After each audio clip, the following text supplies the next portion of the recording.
Thank you for listening to this free audiobook created by Project Gutenberg and Microsoft AI.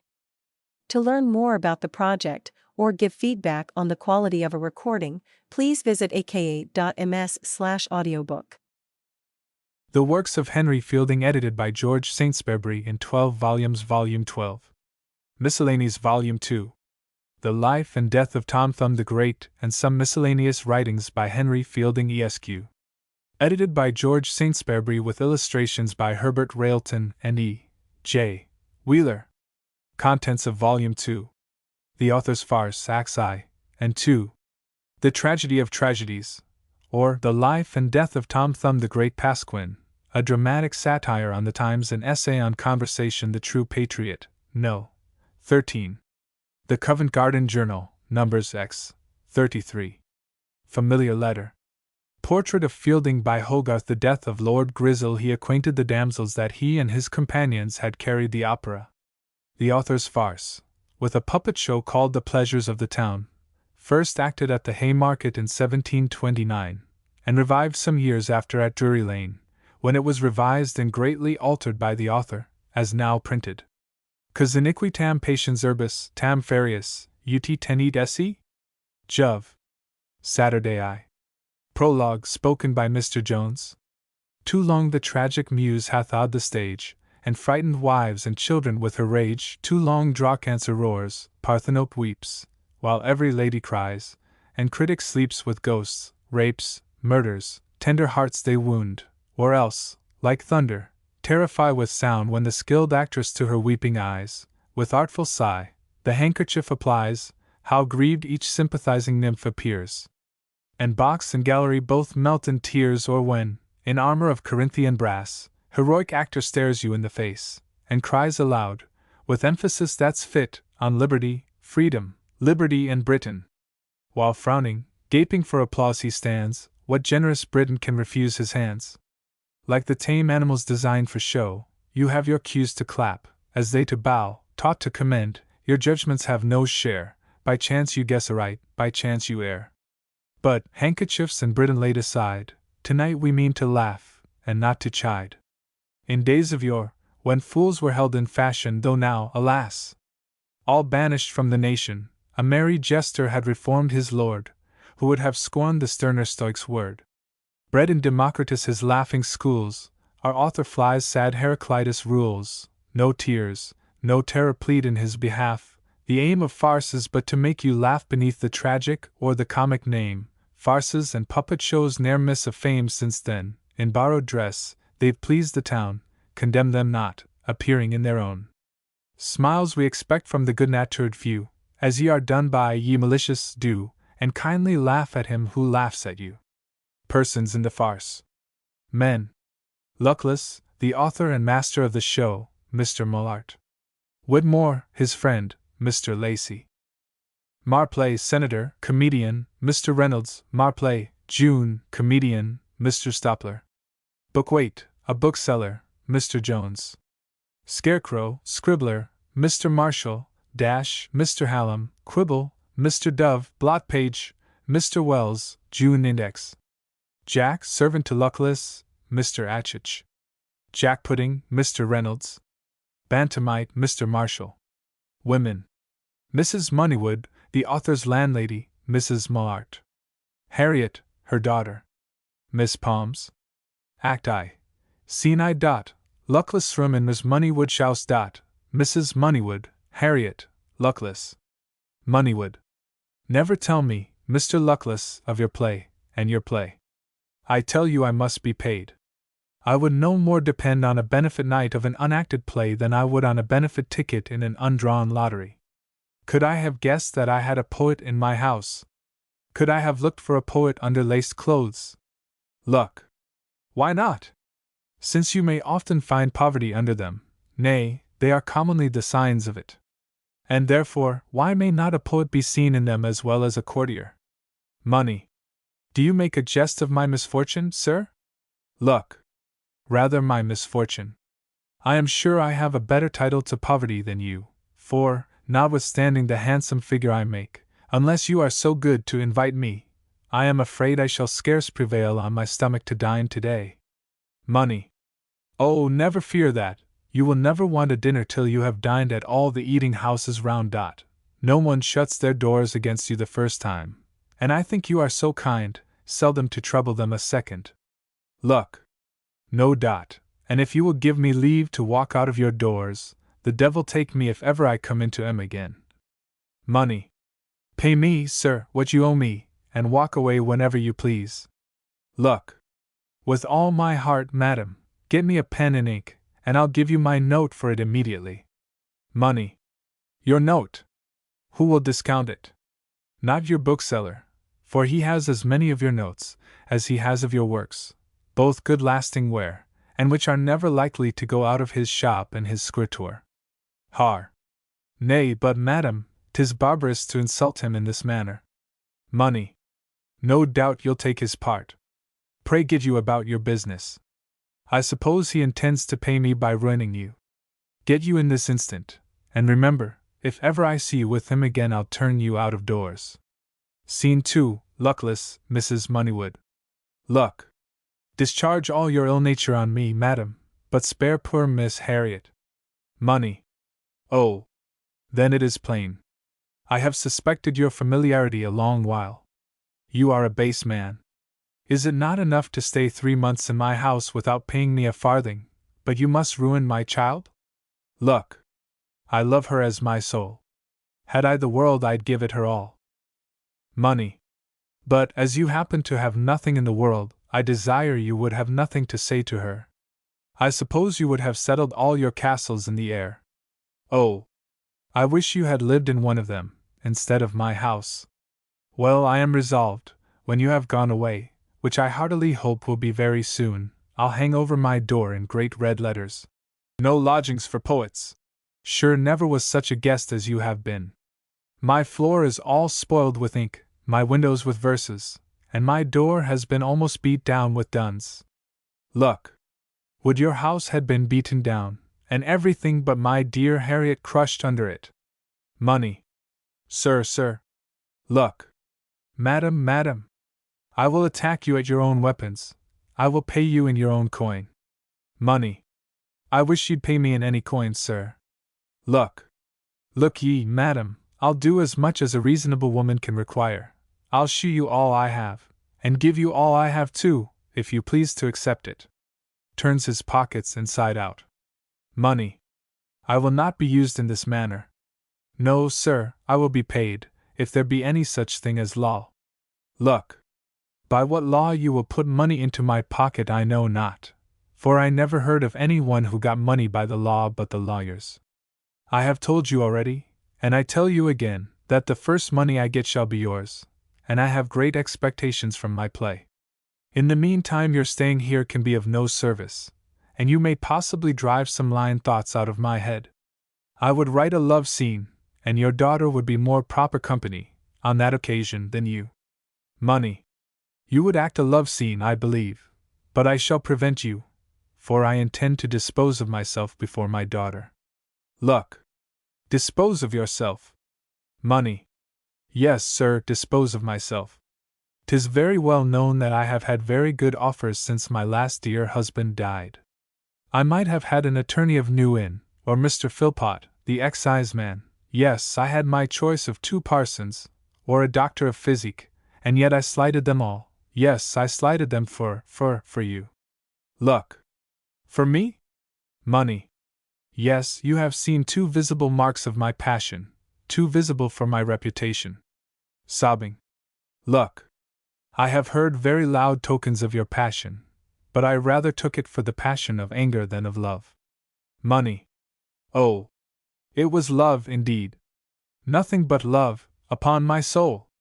Luck. The devil! This way of dunning is worse than the other. Money. If thou canst not pay me in money, let me have it in love. If I break through the modesty of my sex, let my passion excuse it. I know the world will call it an impudent action, but if you will let me reserve all I have to myself, I will make myself yours forever. Luck. Lol. Money. And is this the manner you receive my declaration, you poor beggarly fellow? You shall repent this. Remember, you shall repent it, Remember that. I'll shew you the revenge of an injured woman. Look. I shall never repent anything that rids me of you, I am sure. Scene 3. Luckless Harriet. Look. Dear Harriet. Har. I have waited an opportunity to return to you. Look. Oh. My dear, I am so sick. Har. What's the matter? Look. Oh. Your mother. Your mother. Har. What, has she been scolding ever since? Look. Worse, worse. Har. Heaven forbid she should threaten to go to law with you. Look. Oh, worse. Worse. She threatens to go to church with me. She has made me a generous offer that if I will but marry her she will suffer me to settle all she has upon her. Har. Generous creature. Sure you will not resist the proposal? Look. Hum. What would you advise me to? Har. Oh, take her, by all means. You will be the prettiest, finest, loveliest, sweetest couple. Ugh! What a delicate dish of matrimony you will make! Her age with your youth, her avarice with your extravagance, and her scolding with your poetry. Look! Nay, but I am serious, and I desire you would be so. You know my unhappy circumstances, and your mother's wealth. It would be at least a prudent match. Har. Oh! Extremely prudent, ha ha ha! The world will say, Lard! Who could have thought Mr. Luckless had had so much prudence? This one action will overbalance all the follies of your life. Look! Faith, I think it will, but dear Harriet, how can I think of losing you forever? And yet, as our affairs stand, I see no possibility of our being happy together. It will be some pleasure, too, that I may have it in my power to serve you. Believe me, it is with the utmost reluctance I think of parting with you. For if it was in my power to have you. Har. Oh, I am very much obliged to you. I believe you. Yes, you need not swear, I believe you. Look. And can you as easily consult prudence, and part with me? For I would not buy my own happiness at the price of yours. Har. I thank you, sir, part with you, intolerable vanity. Look. Then I am resolved, and so, my good landlady, have at you. Har. Stay, sir, let me acquaint you with one thing, you are a villain. And don't think I'm vexed at anything, but that I should have been such a fool as ever to have had a good opinion of you. Crying. Look. Ha ha ha! Caught, by Jupiter! And did my dear Harriet think me in earnest? Har. And was you not in earnest? Look. What, to part with thee? A pretty woman will be sooner in earnest to part with her beauty, or a great man with his power. Har. I wish I were assured of the sincerity of your love. Buttered peas. Look. Does my dearest Harriet ask what for love I would pursue? Would you, charmer, know what task I would undertake for you? Ask the bold ambitious, what he for honors would achieve. Or the gay voluptuous, that which he not for pleasure give? Ask the miser what he'd do to amass successive gain. Or the saint, what he'd pursue, his wished even to obtain. These I would attempt, and more, for, oh!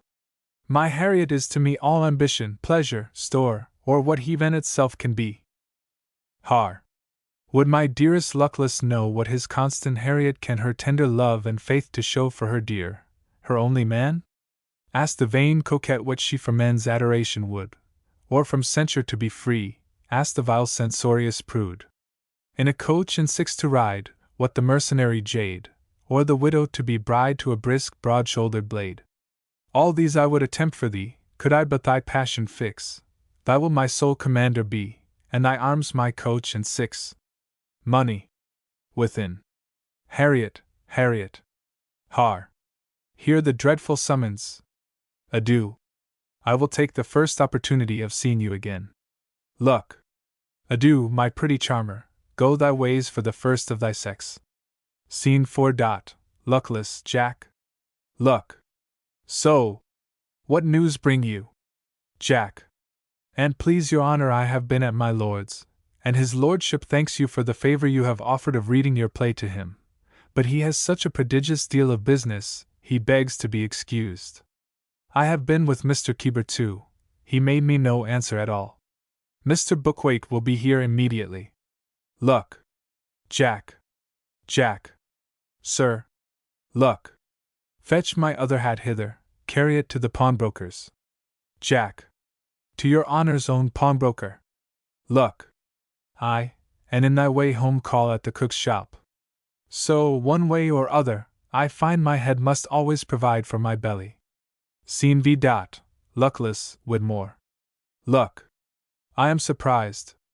Dear Whitmore. Wit. Dear Harry. Look. This is kind, indeed, but I do not more wonder at finding a man in this age who can be a friend to adversity, than that fortune should be so much my friend as to direct you to me, for she is a lady I have not been much indebted to lately. Wit. She who told me, I assure you, is one you have been indebted to a long while. Look. Whom do you mean? Wit. One who complains of your unkindness in not visiting her, Mrs. Lovewood. Look. Dost thou visit there still, then? Wit. I throw an idle hour away there sometimes.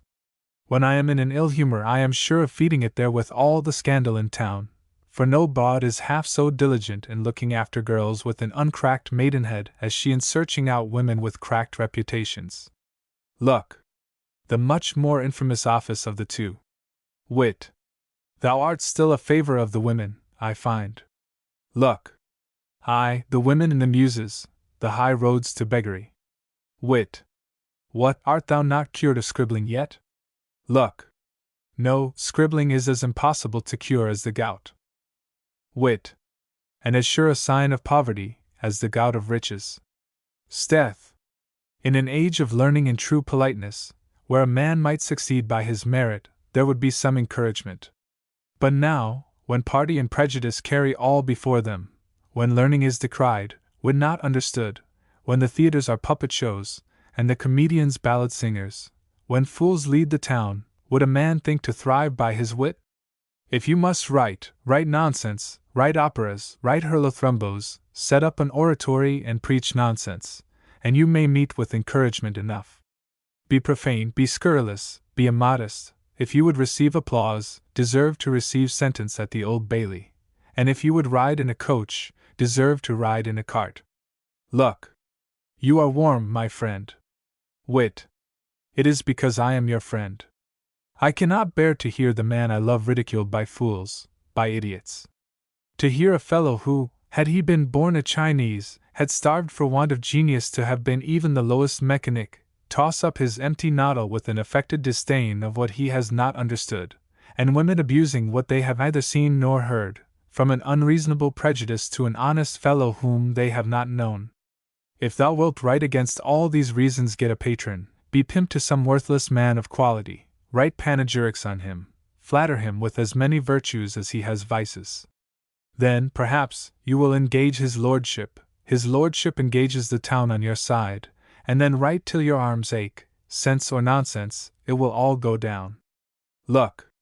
Thou art too satirical on mankind. It is possible to thrive in the world by justifiable means. Wit. Aye, justifiable, and so they are justifiable by custom. What does the soldier or physician thrive by but slaughter, the lawyer but by quarrels, the courtier but by taxes, the poet but by flattery? I know none that thrive by profiting mankind, but the husbandman and the merchant. The one gives you the fruit of your own soil, the other brings you those from abroad, and yet these are represented as mean and mechanical, and the others as honorable and glorious. Look. Well, but prithee leave railing, and tell me what you would advise me to do. Wit. Do. Why, thou art a vigorous young fellow, and there are rich widows in town. Look. But I am already engaged. Wit. Why don't you marry then, for I suppose you are not mad enough to have any engagement with a poor mistress. Look. Even so, faith, and so heartily that I would not change her for the widow of a Croesus. Wit. Now thou art undone, indeed. Matrimony clenches ruin beyond retrieval. What unfortunate stars wert thou born under? Was it not enough to follow those 9 ragged jades the Muses, but you must fasten on some earth-born mistress as poor as them? Mar. June. Within.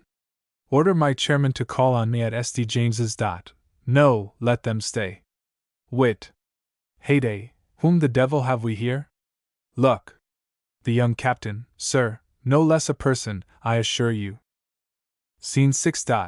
Luckless, Whitmore, Marplay, June. Mar. June. Mr. Luckless, I kiss your hands, sir. I am your most obedient humble servant. You see, Mr. Luckless, what power you have over me. I attend your commands, though several persons of quality have stayed at court for me above this hour. Look. I am obliged to you. I have a tragedy for your house, Mr. Marplay. Mar. June. Ha! If you will send it to me, I will give you my opinion of it, and if I can make any alterations in it that will be for its advantage, I will do it freely. Wit. Alterations, sir? Mar. June. Yes, sir, alterations, I will maintain it. Let a play be never so good, without alteration it will do nothing. Wit. Very odd indeed. Mar. June. Did you ever write, sir? Wit. No, sir, I thank heaven. Mar. June. Oh. Your humble servant, your very humble servant, sir. When you write yourself, you will find the necessity of alterations. Why, sir, would you guess that I had altered Shakespeare? Wit. Yes, faith, sir, no one sooner. Mar. June. Alack-a-day! Was you to see the plays when they are brought to us? A parcel of crude undigested stuff. We are the persons, sir, who lick them into form, that mold them into shape. The poet make the play indeed. The color man might be as well said to make the picture, or the weaver the coat. My father and I, sir, are a couple of poetical tailors. When a play is brought us, we consider it as a tailor does his coat. We cut it, sir, we cut it, and let me tell you we have the exact measure of the town. We know how to fit their taste. The poets, between you and me, are a pack of ignorant. Wit. Hold, sir. This is not quite so civil to Mr. Luckless. Besides, as I take it, you have done the town the honor of writing yourself. Mar. June. Sir, you are a man of sense, and express yourself well. I did, as you say, once make a small sally into Parnassus, took a sort of flying leap over Helicon, but if ever they catch me there again, sir, the town have a prejudice to my family, for, if any play could have made them ashamed to damn it, mine must. It was all over plot. It would have made half a dozen novels, nor was it crammed with a pack of wit-traps, like Congreve and Wycherley, where every one knows when the joke was coming. I defy the sharpest critic of them all to have known when any jokes of mine were coming. The dialogue was plain, easy, and natural, and not one single joke in it from the beginning to the end. Besides, sir, there was one scene of tender melancholy conversation, enough to have melted a heart of stone, and yet they damned it, and they damned themselves, for they shall have no more of mine. Wit. Take pity on the town, sir. Mar. June. No, sir, no, I'll write no more. No more, unless I am forced to it. Look. That's no easy thing, Marplay. Mar. June. Yes, sir. Odes, a man may be obliged to write those, you know. Luck and wit. Ha ha ha! That's true indeed. Look. But about my tragedy, Mr. Marplay. Mar. June. I believe my father is at the playhouse. If you please, we will read it now, but I must call on a young lady first. Hey, who's there? Is my footman there? Order my chair to the door. Your servant, gentleman. Caro Veen. Exit singing. Wit. This is the most finished gentleman I ever saw, and hath not, I dare swear, his equal. Look. If he has, here he comes. Scene 7. Luckless, Whitmore, Bookwaite. Look. Mr. Bookwaite, your very humble servant. Book. I was told, sir, that you had particular business with me. Look. Yes, Mr. Bookwaite, I have something to put into your hands. I have a play for you, Mr. Bookwaite. Book. Is it accepted, sir? Look. Not yet. Book. Oh, sir. When it is, it will be then time enough to talk about it. A play, like a bill, is of no value till it is accepted, nor indeed when it is, very often. Besides, sir, our playhouses are grown so plenty, and our actors so scarce, that really plays are become very bad commodities. But pray, sir, do you offer it to the players or the patentees? Look. Oh. To the players, certainly. Book. You are in the right of that. But a play which will do on the stage will not always do for us. There are your acting plays and your reading plays. Wit. I do not understand that distinction. Book. Why, sir, your acting play is entirely supported by the merit of the actor, in which case, it signifies very little whether there be any sense in it or no. Now, your reading play is of a different stamp, and must have wit and meaning in it. These latter I call your substantive, as being able to support themselves. The former are your adjective, as what require the buffoonery and gestures of an actor to be joined with them to shew their signification. Wit. Very learnedly defined, truly. Luck. Well, but Mr. Bookwaite, will you advance 50 guineas on my play? Book. 50 guineas? Yes, sir. You shall have them with all my heart, if you will give me security for them. 50 guineas for a play? Sir, I would not give 50 shillings. Luck. 'Sdeath, sir! Do you beat me down at this rate? Book. No, nor 50 farthings. 50 guineas! Indeed, your name is well worth that. Luck. Jack, take this worthy gentleman and kick him downstairs. Book.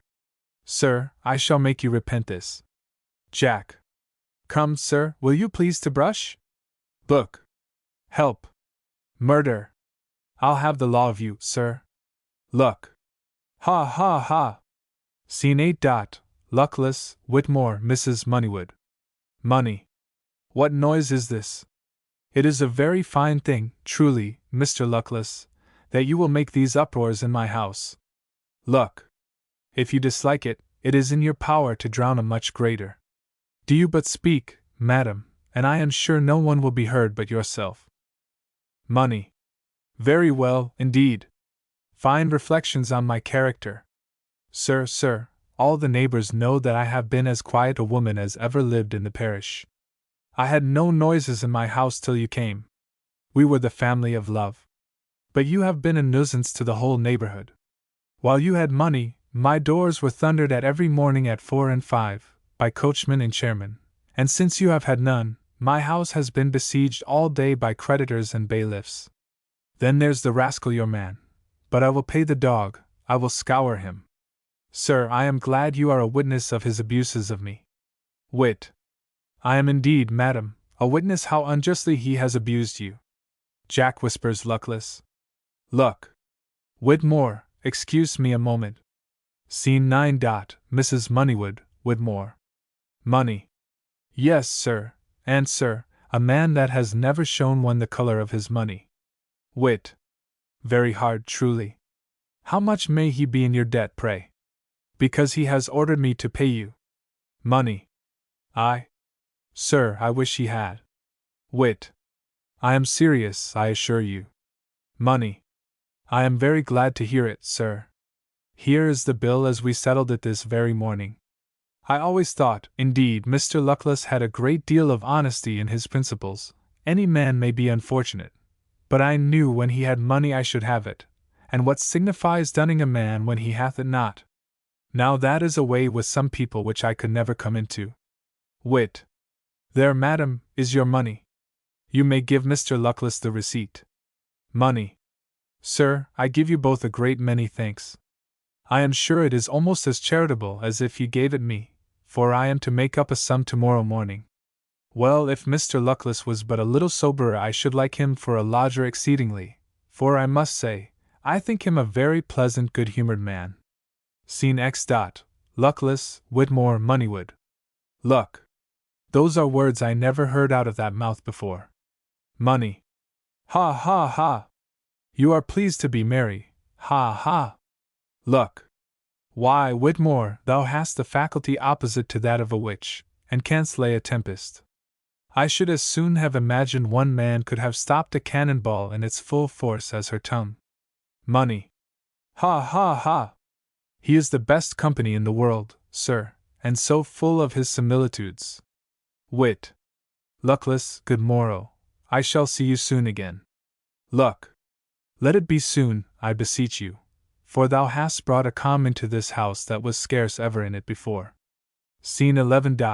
Luckless, Mrs. Moneywood, Jack. Money. Well, Mr. Luckless, you are a comical man, to give one such a character to a stranger. Luck. The company is gone, madam, and now, like true man and wife, we may fall to abusing one another as fast as we please. Money. Abuse me as you please, so you pay me, sir. Luck. Steth. Madam, I will pay you. Money.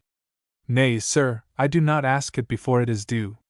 I don't question your payment at all. If you was to stay in my house this quarter of a year, as I hope you will, I should not ask you for a farthing.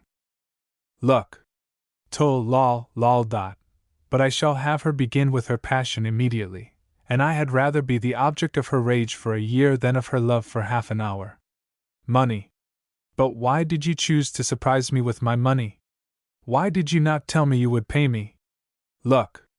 Why, have I not told you? Money. Yes, you told me of a play, and stuff, but you never told me you would order a gentleman to pay me. A sweet, pretty, good-humored gentleman he is, heaven bless him. Well, you have comical ways with you, but you have honesty at the bottom, and I'm sure the gentleman himself will own I gave you that character. Luck. Oh. I smell you now. You see, madam, I am better than my word to you. Did he pay it you in gold or silver? Money. All pure gold. Luck.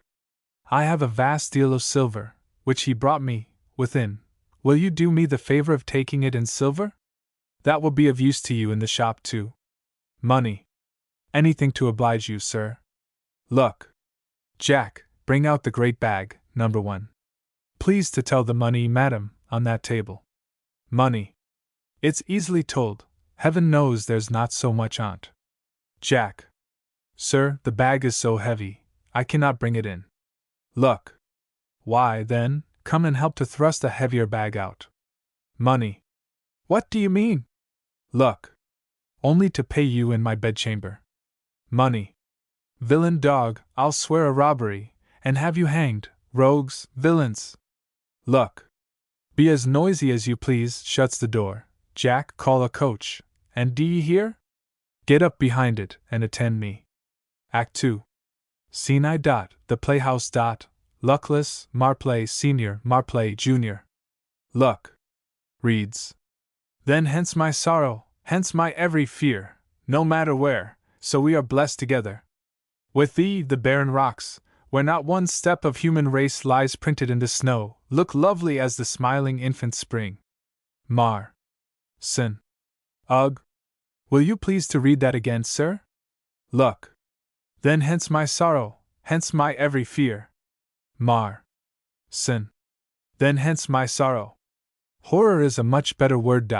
And then in the second line. No matter where, so we are blessed together. Undoubtedly it should be. No matter where, so somewhere we're together.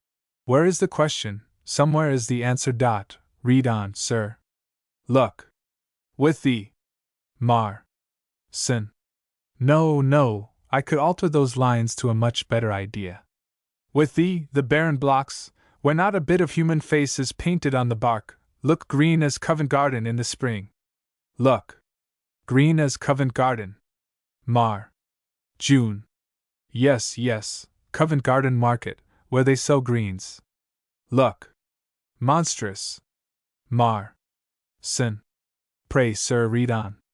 Luck. Leandra, oh, my harmonio, I could hear thee still. The nightingale to thee sings out of tune, while on thy faithful breast my head reclines, the downy pillows hard, while from thy lips I drink delicious draughts of nectar down, Falernian wines seem bitter to my taste. Mar. June. Here's meat, drink, singing, and lodging egad. Luck. He answers. Mar. June. But, sir. Luck. Oh, let me pull thee, press thee to my heart, thou rising spring of everlasting sweets.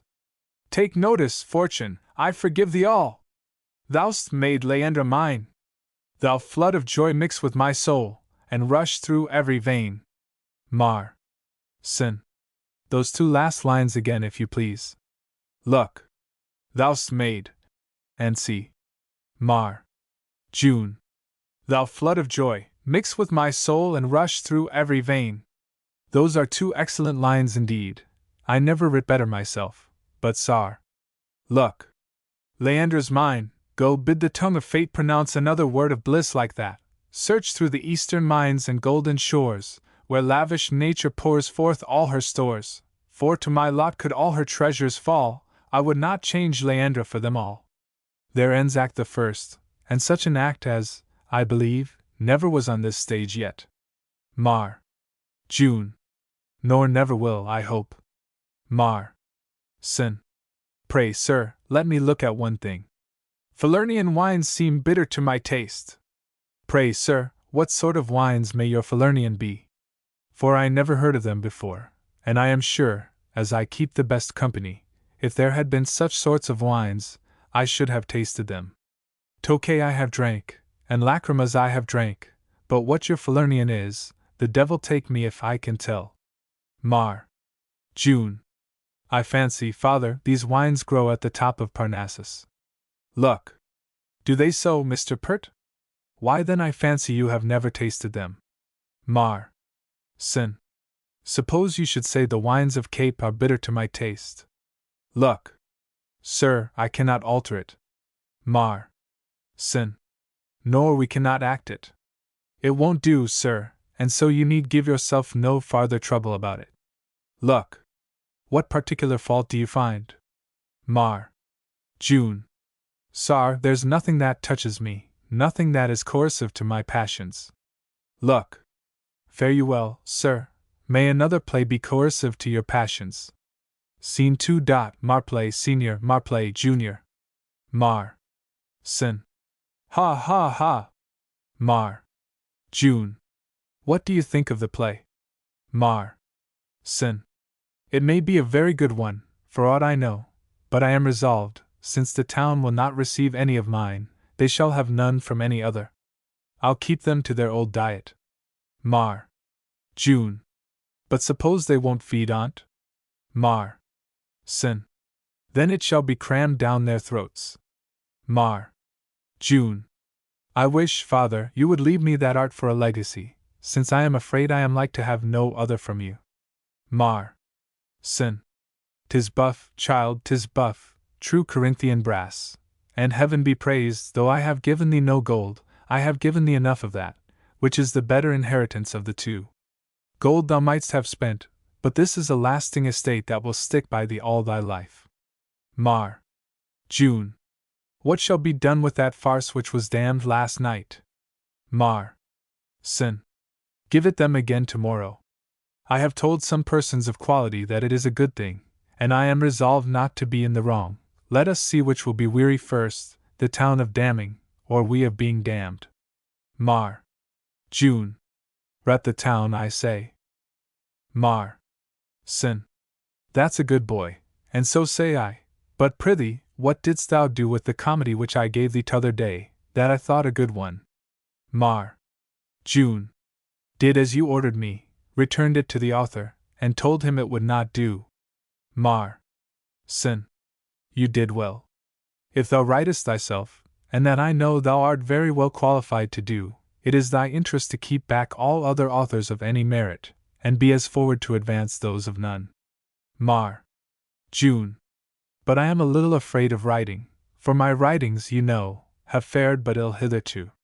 Mar. Sin. That is because thou hast a little mistaken the method of writing. The art of writing, boy, is the art of stealing old plays, by changing the name of the play, and new ones, by changing the name of the author. Mar. June. If it was not for these cursed hisses and catcalls. Mar. Sin. Harmless music, child, very harmless music, and what, when one is but well seasoned to it, has no effect at all. For my part, I have been used to them. Mar. June. And I have been used to them too, for that matter. Sin. And stood them bravely too.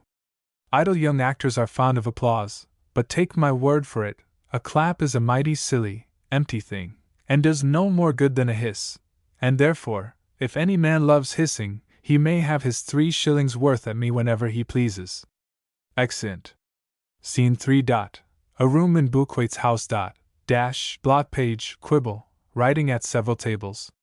Pox on't, I'm as dull as an ox, though I have not a bit of one within me. I have not dined these 2 days, and yet my head is as heavy as any alderman's or lord's. I carry about me symbols of all the elements.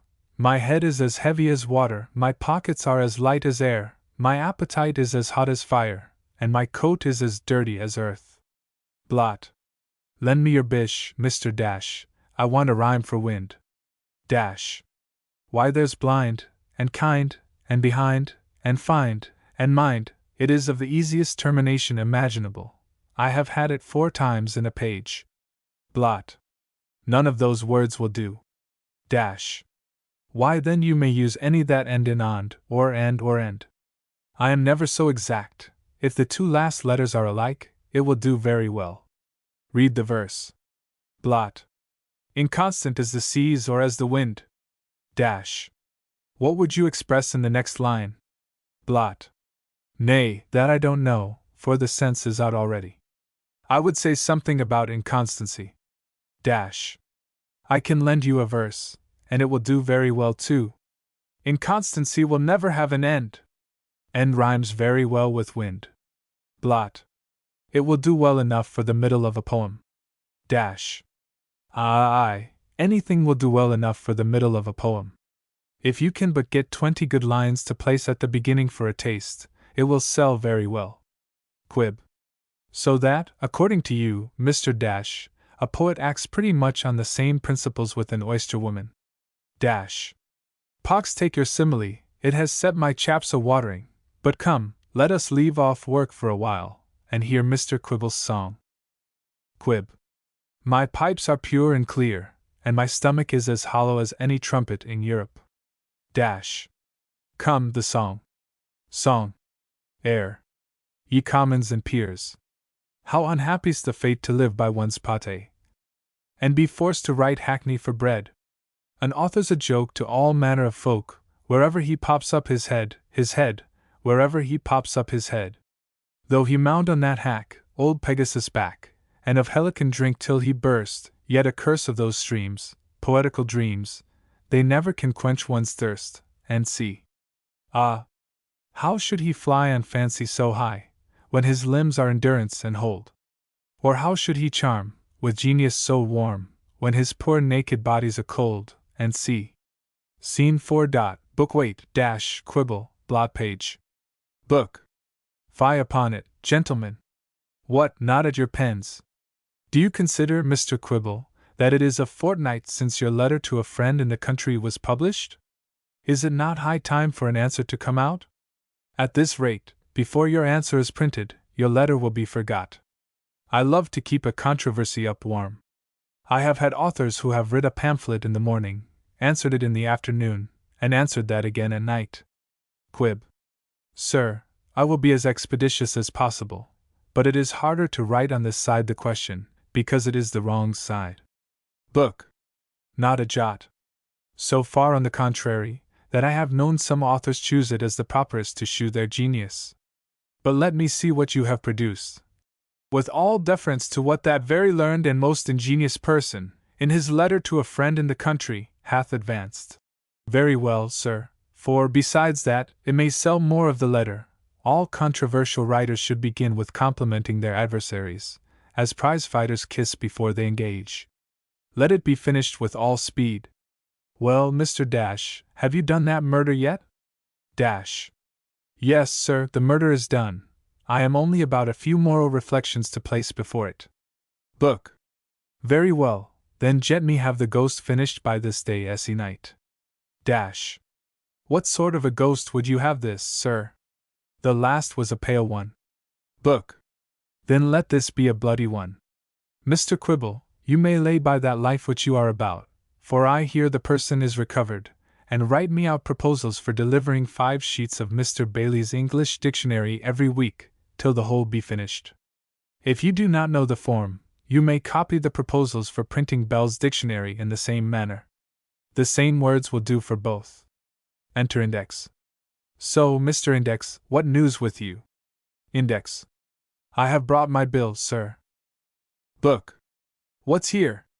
Forfeiting the motto of Risum tenietis amici to a dozen pamphlets, at 6 pence per each, 6 shillings, for omnia vincit amor, et nos sedimus amori, 6 pence, for difficile est satyrum non scribere, 6 pence. Hum! Sum total for 36 Latin mottos, 18 shillings. Ditto English, 1 shilling and 9 pence. Ditto Greek, for 4 shillings. These Greek mottos are excessively dear. And if you have them cheaper at either of the universities, I will give you mine for nothing. Book. You shall have your money immediately, and pray remember that I must have 2 Latin seditious mottos and 1 Greek moral motto for pamphlets by tomorrow morning. Quib. I want 2 Latin sentences, sir, one for page the 4th in the praise of loyalty, and another for page the 10th in praise of liberty and property. Dash. The ghost would become a motto very well if you would bestow one on him. Book. Let me have them all. And sir, I shall provide them. Be pleased to look on that, sir, and print me 500 proposals and as many receipts. Book. Proposals for printing by subscription a new translation of Cicero of the Nature of the Gods, and his Tusculan Questions, by Jeremy Index, Esq. I am sorry you have undertaken this, for it prevents a design of mine.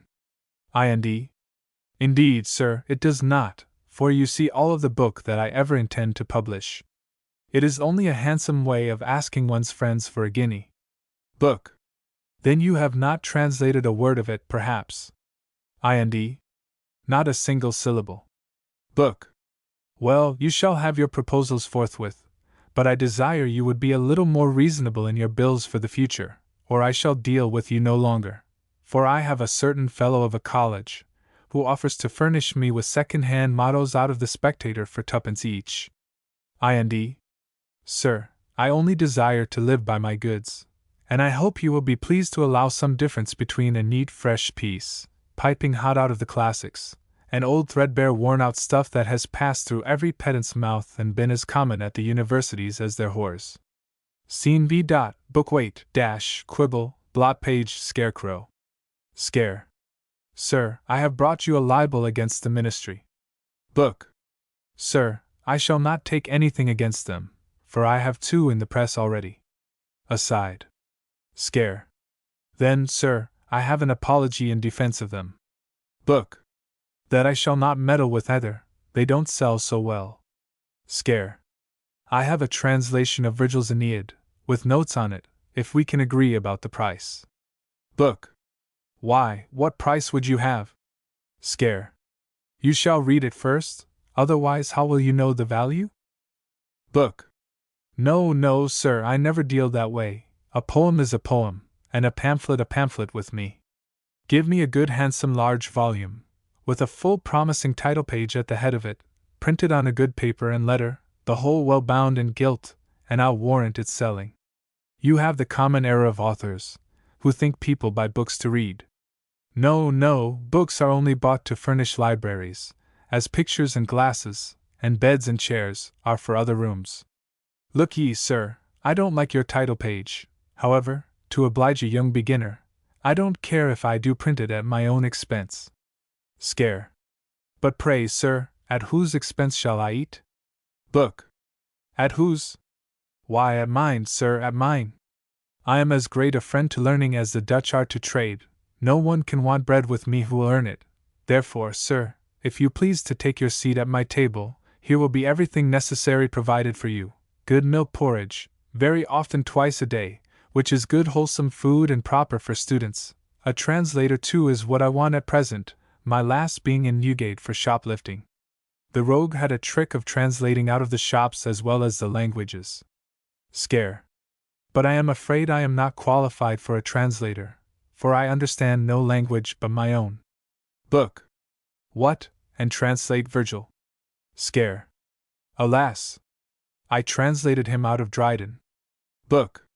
Lay by your hat, sir, lay by your hat, and take your seat immediately. Not qualified, thou art as well versed in thy trade as if thou hadst labored in my garret these 10 years. Let me tell you, friend, you will have more occasion for invention than learning here. You will be obliged to translate books out of all languages, especially French, that were never printed in any language whatsoever. Scare. Your trade abounds in mysteries. Book. The study of bookselling is as difficult as the law, and there are as many tricks in the one as the other. Sometimes we give a foreign name to our own labors, and sometimes we put our names to the labors of others. Then, as the lawyers have John and Oakes and Thomas Styles, so we have Messrs. Moore near St. Paul's and Smith near the Royal Exchange. Scene 6. To them, luckless. Luck.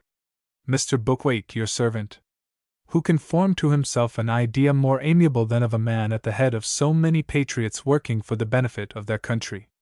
Book. Truly, sir, I believe it is an idea more agreeable to you than that of a gentleman in the Crown Office paying 30 or 40 guineas for abusing an honest tradesman. Luck. Pshaw! That was only jocosely done, and a man who lives by wit must not be angry at a jest. Book. Look ye, sir, if you have a mind to compromise the matter, and have brought me any money. Luck. Hast thou been in thy trade so long, and talk of money to a modern author? You might as well have talked Latin or Greek to him. I have brought you paper, sir. Book. That is not bringing me money, I own. Have you brought me an opera? Luck. You may call it an opera if you will, but I call it a puppet show. Book. A puppet show. Luck. Aye, a puppet show, and is to be played this night at Drury Lane Playhouse. Book. A puppet show in a playhouse. Luck. Aye, why, what have been all the playhouses a long while but puppet shows? Book. Why, I don't know, but it may succeed, at least if we can make out a tolerable good title page. So, if you will walk in, if I can make a bargain with you, I will. Gentlemen, you may go to dinner. Scene 7. Enter Jack Pudding, drummer, mob. Jack P. This is to give notice to all gentlemen, ladies, and others, that at the Theatre Royal in Drury Lane, this evening, will be performed the whole puppet show called The Pleasures of the Town, in which will be shown the whole court of nonsense, with abundance of singing, dancing, and several other entertainments, also the comical and diverting humors of Somebody and Nobody, Punch and his wife Joan to be performed by figures, some of them 6 foot high. God save the King. Drum beats. Scene 8. Whitmore with a paper, meeting Luckless. Wit. Oh, Luckless, I am overjoyed to meet you. Here, take this paper, and you will be discouraged from writing, I warrant you. Luck.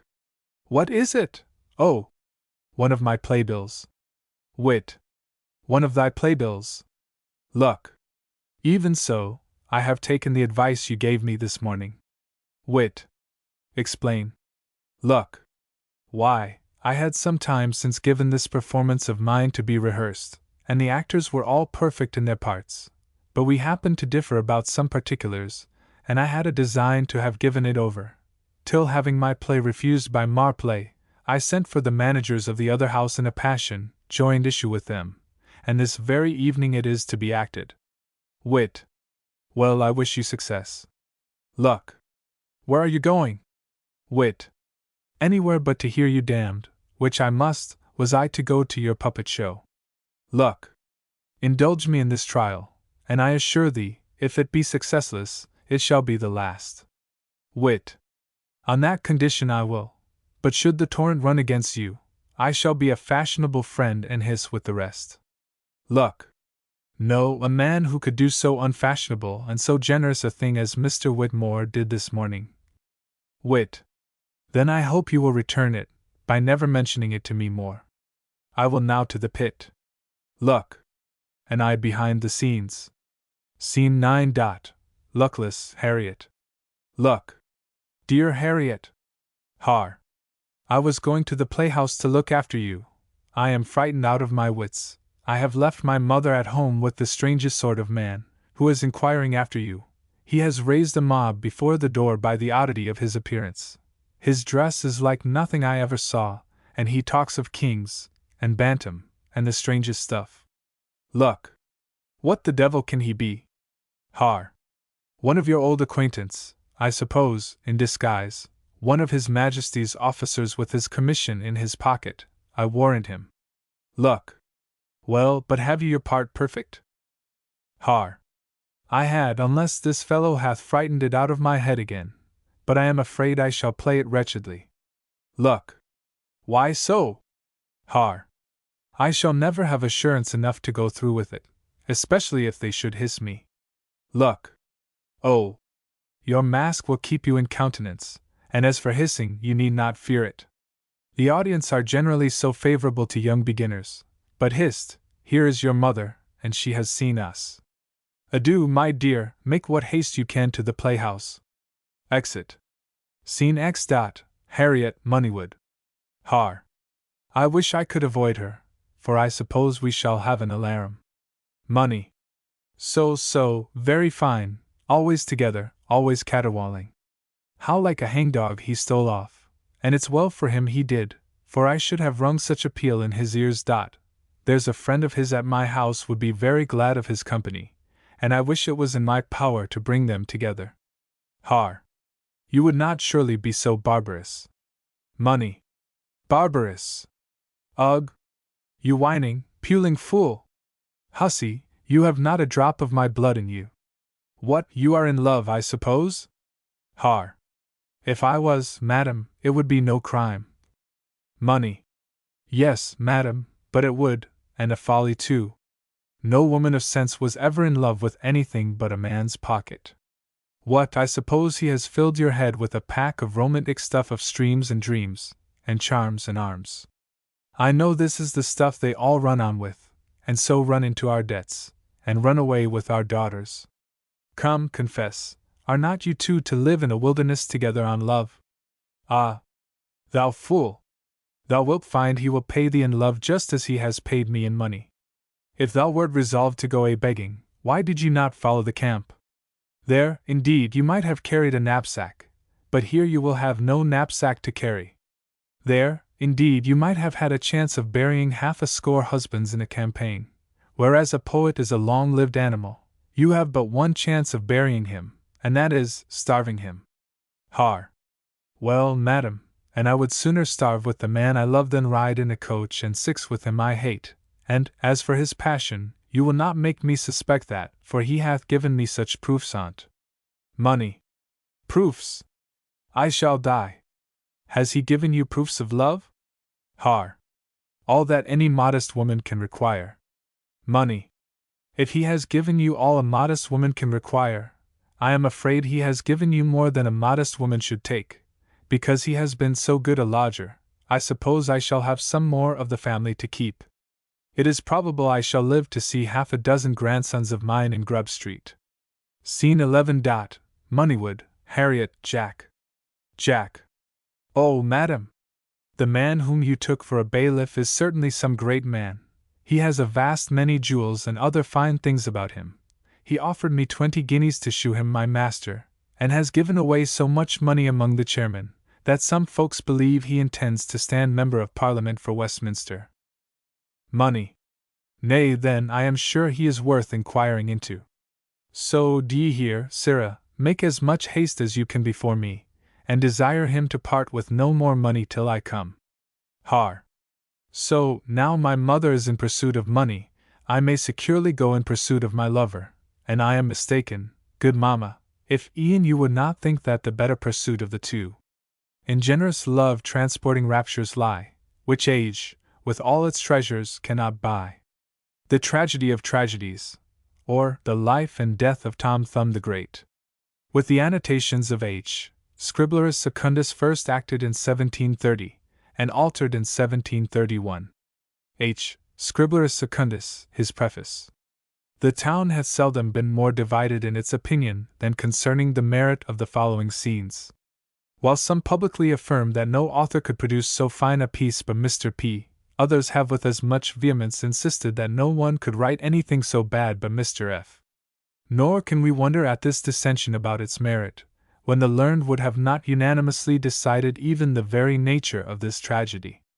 For though most of the universities in Europe have honored it with the name of Egregium et maximi predii opus, tragoedius tam antiquus quam novus lunge antepenendum, nay, DRB, hath pronounced Sidius Maviae unidum quam scribleri istris tragedium hanc credidarium, cujus autorem senecam ipsum tradidis haud dubitarium. And the great Professor Berman hath styled Tom Thumb Hieromonium tragicorum facile principem.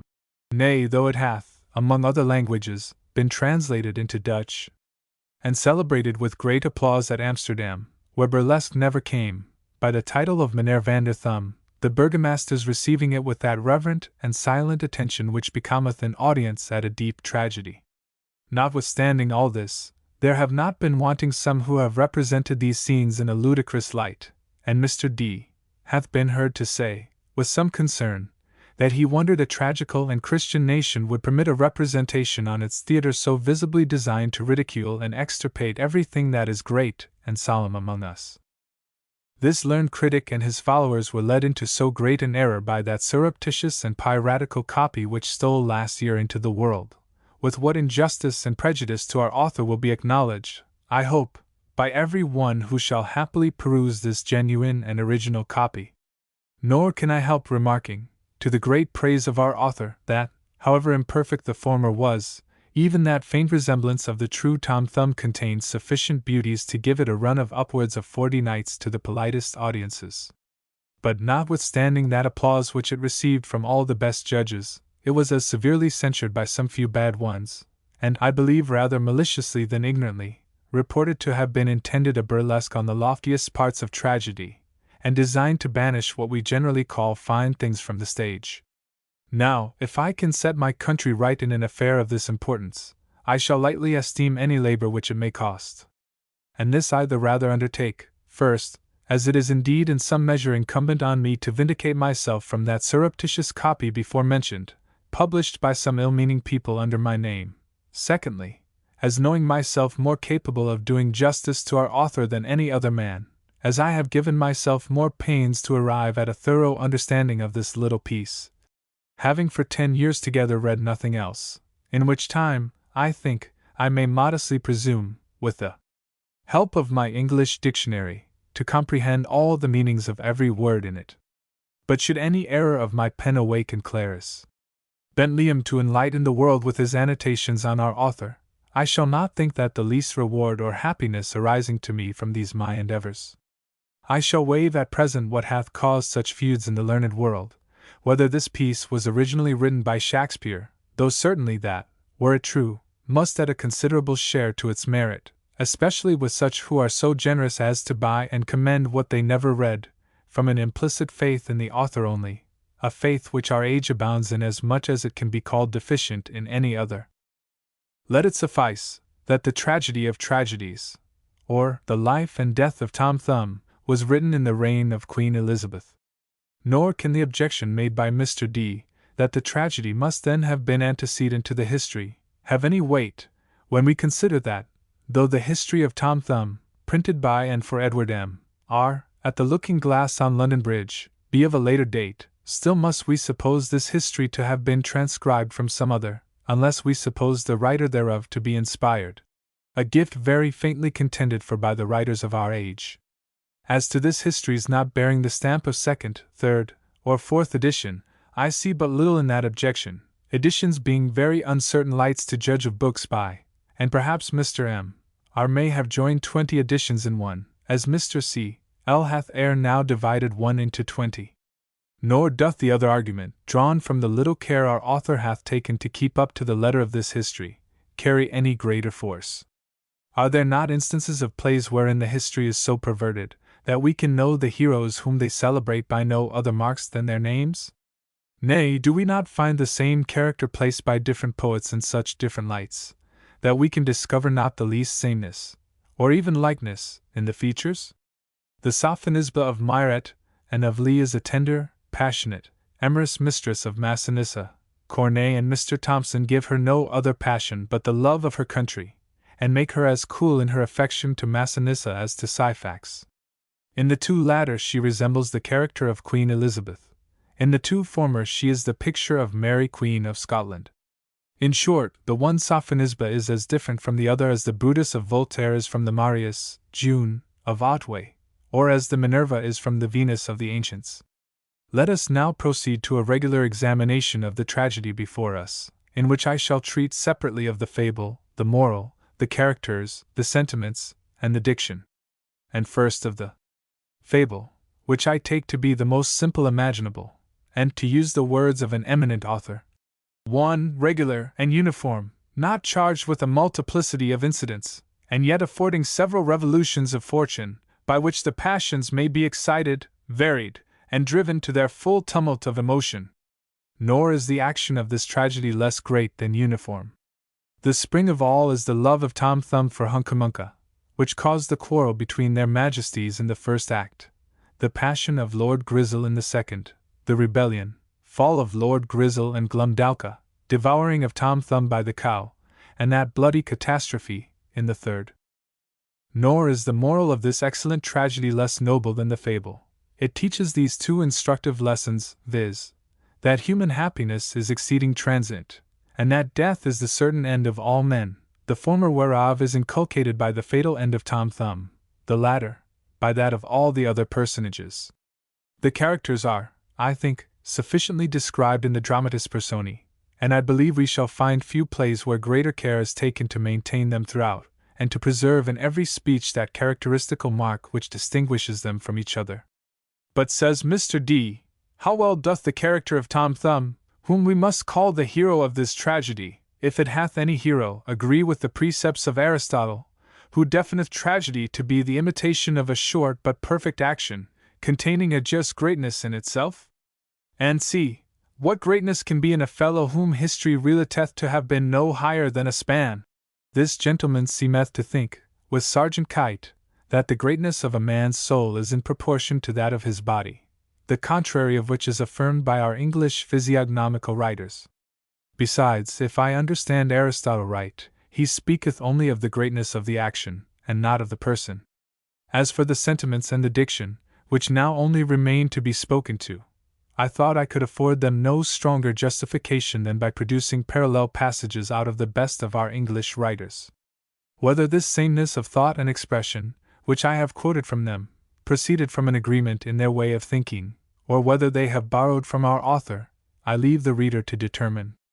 I shall adventure to affirm this of the sentiments of our author, that they are generally the most familiar which I have ever met with, and at the same time delivered with the highest dignity of phrase, which brings me to speak of his diction.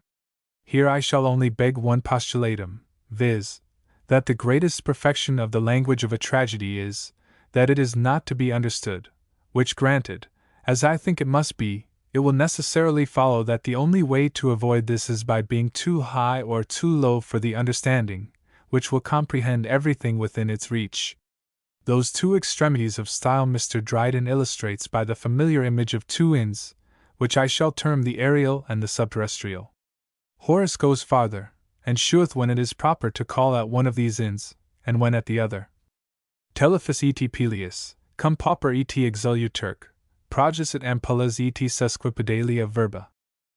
That he approveth of the sesquipedalia verba is plain, for, had not Telephus and Peleus used this sort of diction in prosperity, they could not have dropped it in adversity. The aerial inn, therefore, says Horace, is proper only to be frequented by princes and other great men in the highest affluence of fortune. The subterrestrial is appointed for the entertainment of the poorer sort of people only, whom Horace advises. Dolora sermon pedestri.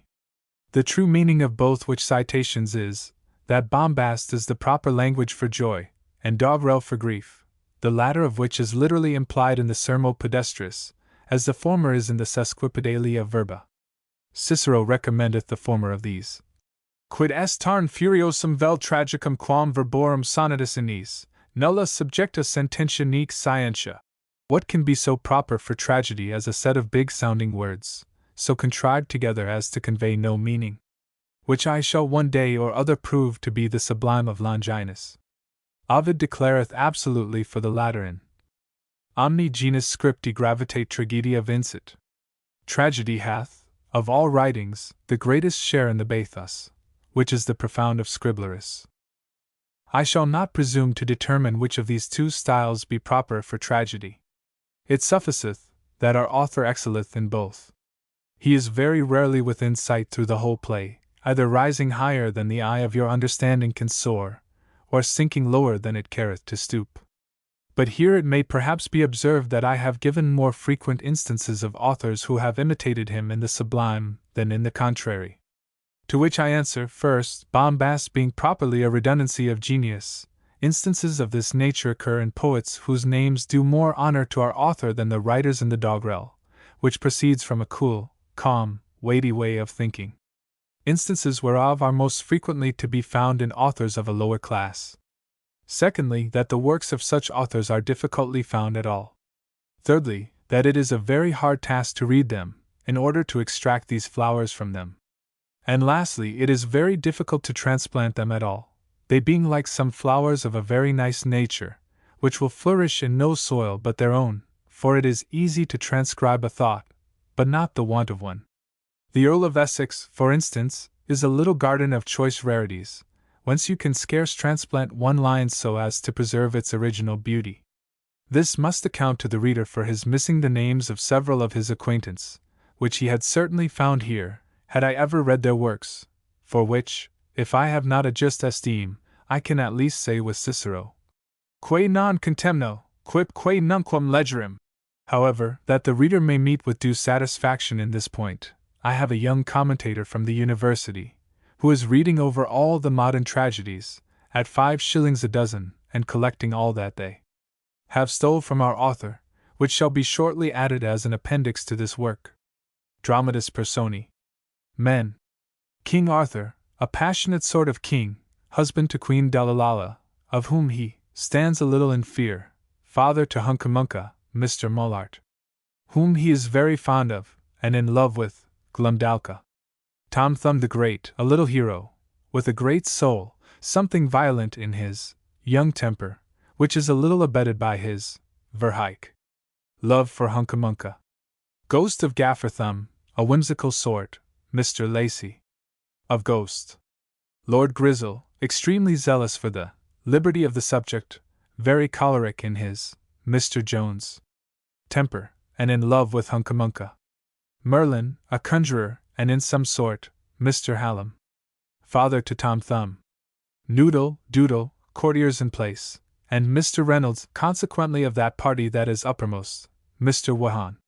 Foodle, a courtier that is out of place, and consequently of that party that is, Mr. Ayres, undermost. Bailiff, and follower, of the party of Mr. Peterson, the plaintiff. Mr. Hicks. Parson, of the side of the church. Mr. Watson. Women. Queen Dalalala, wife to King Arthur, and mother to Huncamunca, a woman entirely, Mrs. Mullart. Faultless, saving that she is a little given to drink, a little too much of virago towards her husband, and in love with Tom Thumb. The Princess Huncamunca, daughter to their Majesties King Arthur and Queen Dalalala, of a very sweet, gentle, and Mrs. Jones. Amorous disposition, equally in love with Lord Grizzle and Tom Thumb, and desirous to be married to them both. Glumdalca, of the Giants, a captive queen, beloved by the king, but in love with Mrs. Dove. Tom Thumb. Cleora, Mustacha, maids of honor in love with Noodle and Doodle Dot, courtiers, guards, rebels, drums, trumpets, thunder and lightning. Scene, the court of King Arthur, and a plain thereabouts. Act I, Scene I. The palace. Doodle, Noodle. Doodle. Sure such a day as this was never seen. The sun himself, on this auspicious day, shines like a bow in a new birthday suit, this down the seams embroidered, that the beams. All nature wears one universal grin. Footnote 1. Corneille recommends some very remarkable day wherein to fix the action of a tragedy. This the best of our tragical writers have understood to mean a day remarkable for the serenity of the sky, or what we generally call a fine summer's day, so that, according to this their exposition, the same months are proper for tragedy which are proper for pastoral. Most of our celebrated English tragedies, as Cato, Miriam, Tamerlane, and C., begin with their observations on the morning.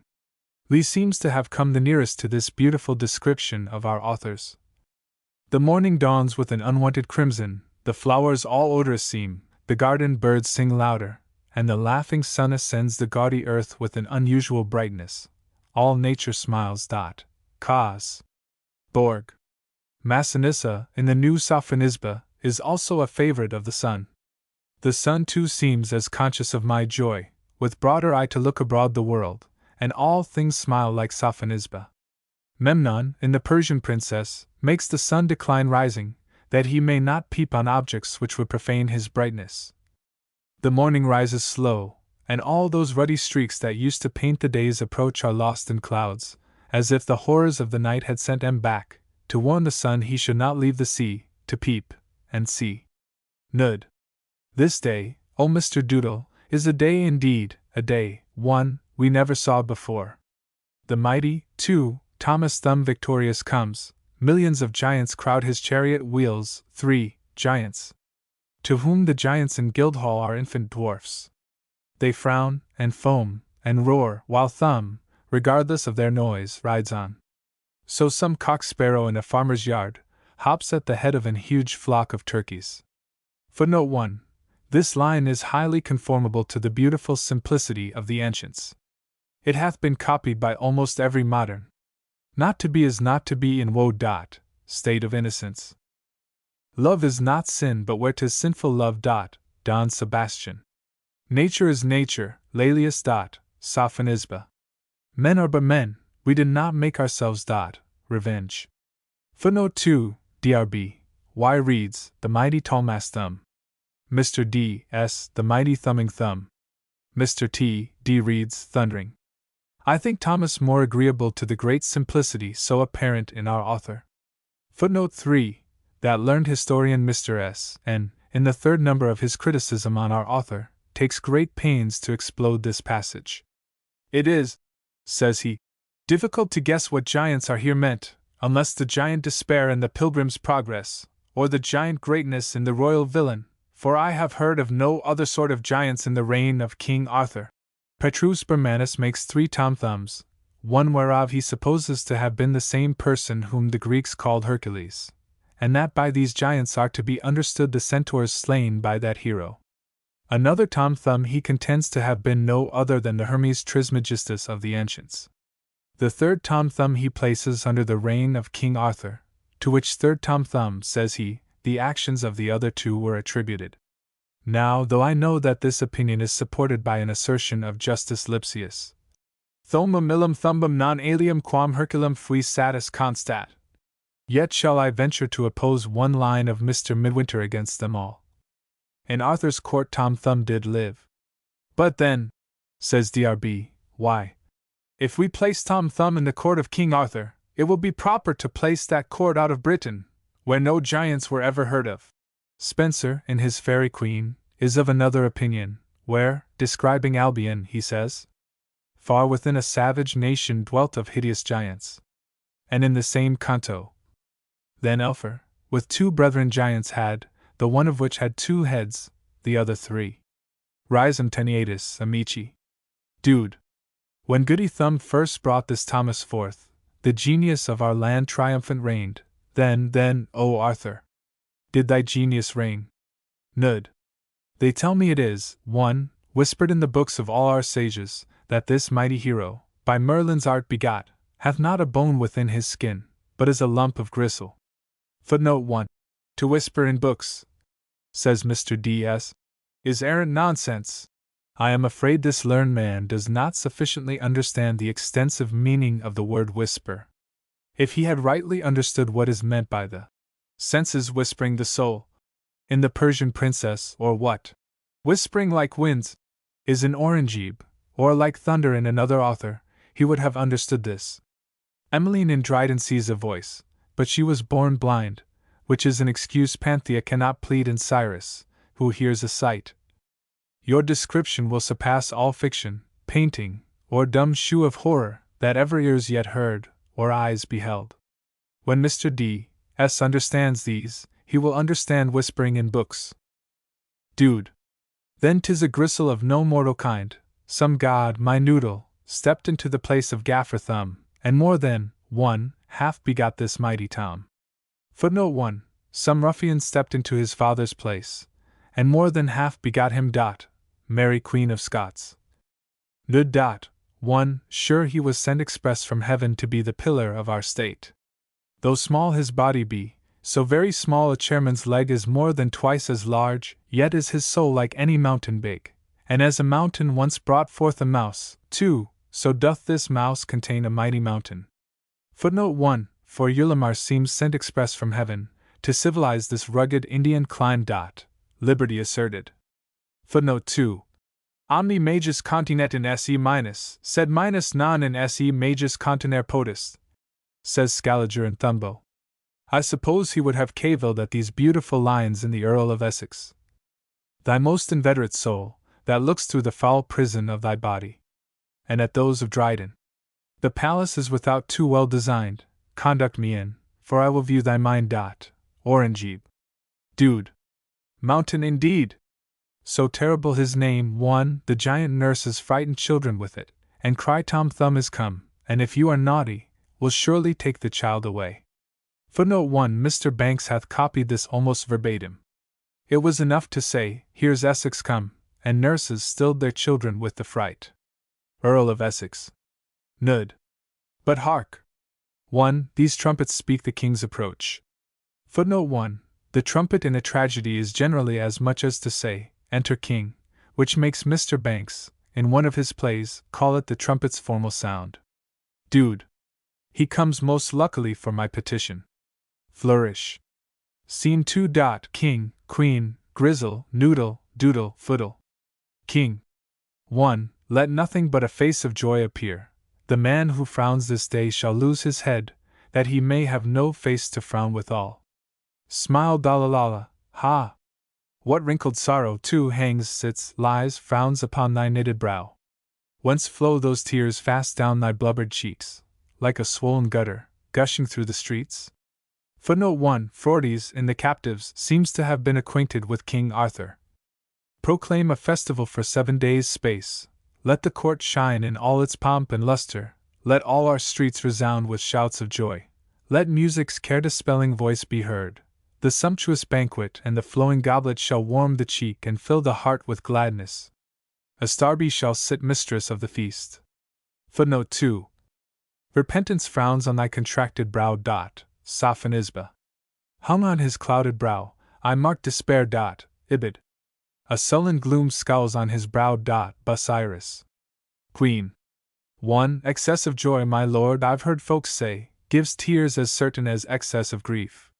Footnote 1. Plato is of this opinion, and so is Mr. Banks. Behold these tears sprung from fresh pain and joy. Earl of Essex. King. If it be so, let all men cry for joy. 1. Till my whole court be drowned with their tears. Nay, till they overflow my utmost land, and leave me nothing but the sea to rule. Footnote 1. These floods are very frequent in the tragic authors. Near to some murmuring brook I'll lay me down, whose waters, if they should too shallow flow, my tears shall swell them up till I will drown. These Sophonisba. Pouring forth tears at such a lavish rate, that were the world on fire they might have drowned the wrath of heaven, and quenched the mighty ruin. Mithridates. One author changes the waters of grief to those of joy. These tears, that sprung from tides of grief, are now augmented to a flood of joy. Cyrus the Great. Another. Turns all the streams of heat, and makes them flow in pity's channel. Royal villain. One drowns himself. Pity like a torrent pours me down, now I am drowning all within a deluge. Anna sullen.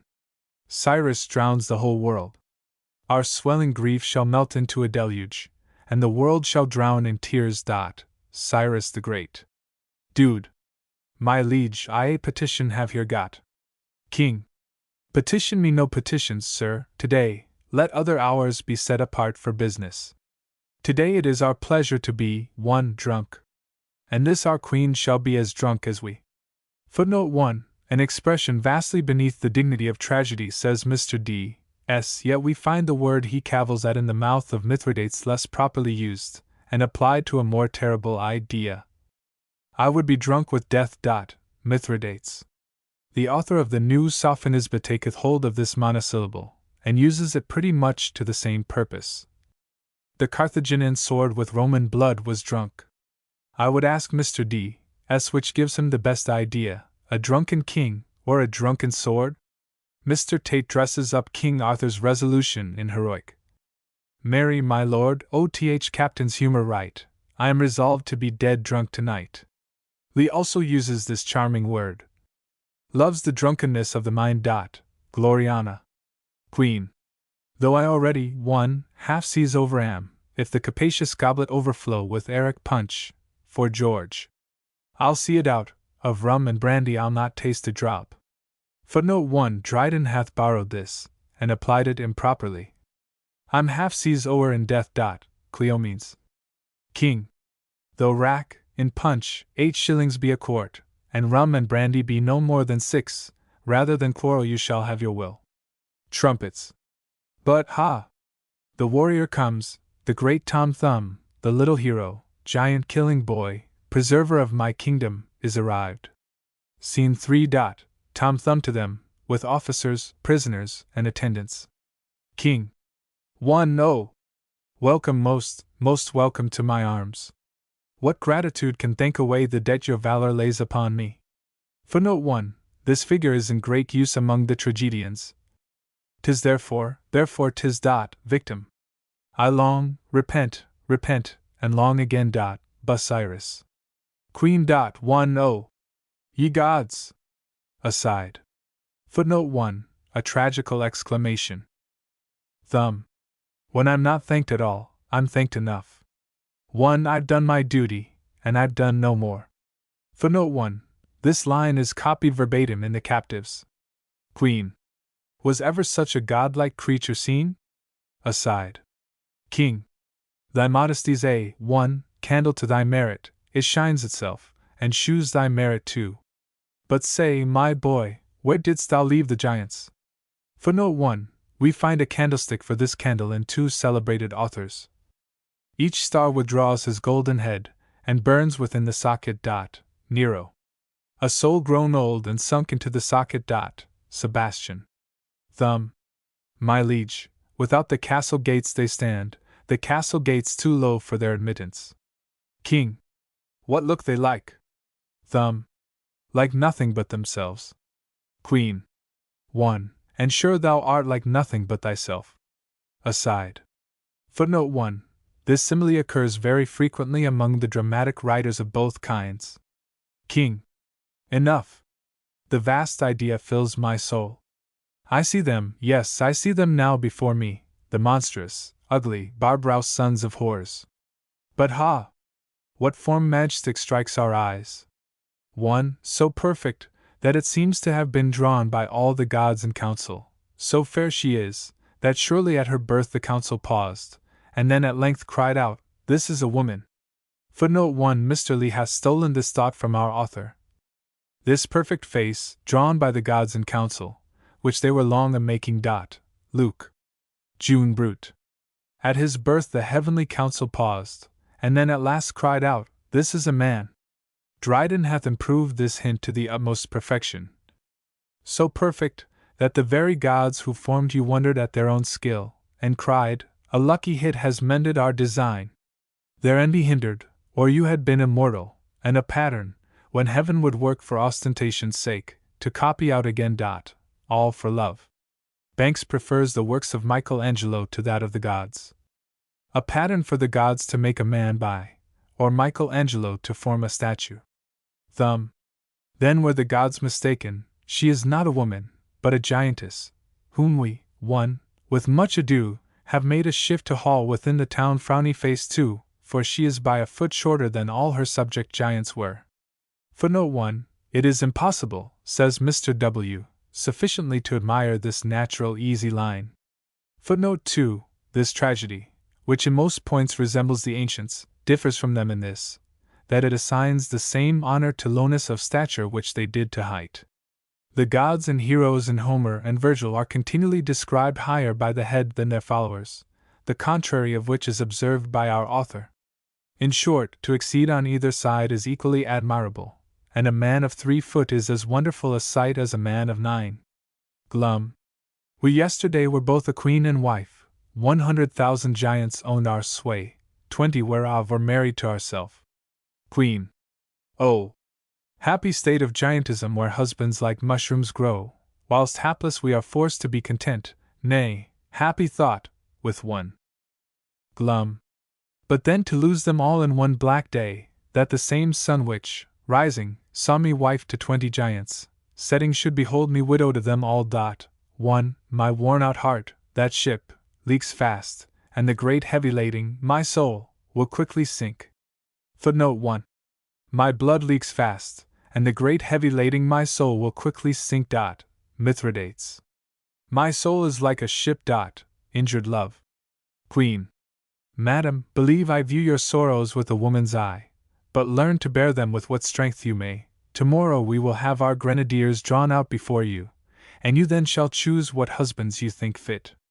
Glum. 1. Madam, I am your most obedient and most humble servant. Footnote 1. This well-bred line seems to be copied in the Persian princess. To be your humblest and most faithful slave. King. Think, mighty princess, think this court your own, nor think the landlord me, this house my inn. Call for whatever you will, you'll nothing pay. 1. I feel a sudden pain within my breast, nor know I whether it arise from love or only the wind colic. Time must shew. O thumb! What do we to thy valor owe? Ask some reward, great as we can bestow. Footnote 1. This doubt of the king puts me in mind of a passage in the Captives, where the noise of feet is mistaken for the rustling of leaves. Methinks I hear the sound of feet. No, 'twas the wind that shook yon cypress boughs. Thumb. 1. I ask not kingdoms, I can conquer those. I ask not money, money I've enough, for what I've done, and what I mean to do, for giants slain, and giants yet unborn, which I will slay. If this be called a debt, take my receipt in full. I ask but this, too, to sun myself in Huncamunca's eyes. Footnote 1. Mr. Dryden seems to have had this passage in his eye in the first page of Love Triumphant. Footnote 2. Don Carlos, in The Revenge, suns himself in the charms of his mistress. While in the luster of her charms I lay. King. Prodigious bold request. Aside. Queen. 1. Be still, my soul. Aside. Footnote 1. A tragical phrase much in use. Thumb. 1. My heart is at the threshold of your mouth, and waits its answer there. Oh! Do not frown. I've tried to reason's tune to tune my soul, but love did overwind and crack the string. Though Jove in thunder had cried out, you shan't, I should have loved her still, for oh, strange fate, then when I loved her least I loved her most. Footnote 1. This speech hath been taken to pieces by several tragical authors, who seem to have rifled it, and shared its beauties among them. My soul waits at the portal of thy breast, to ravish from thy lips the welcome news. Anna Bullen. My soul stands listening at my ears. Cyrus the Great.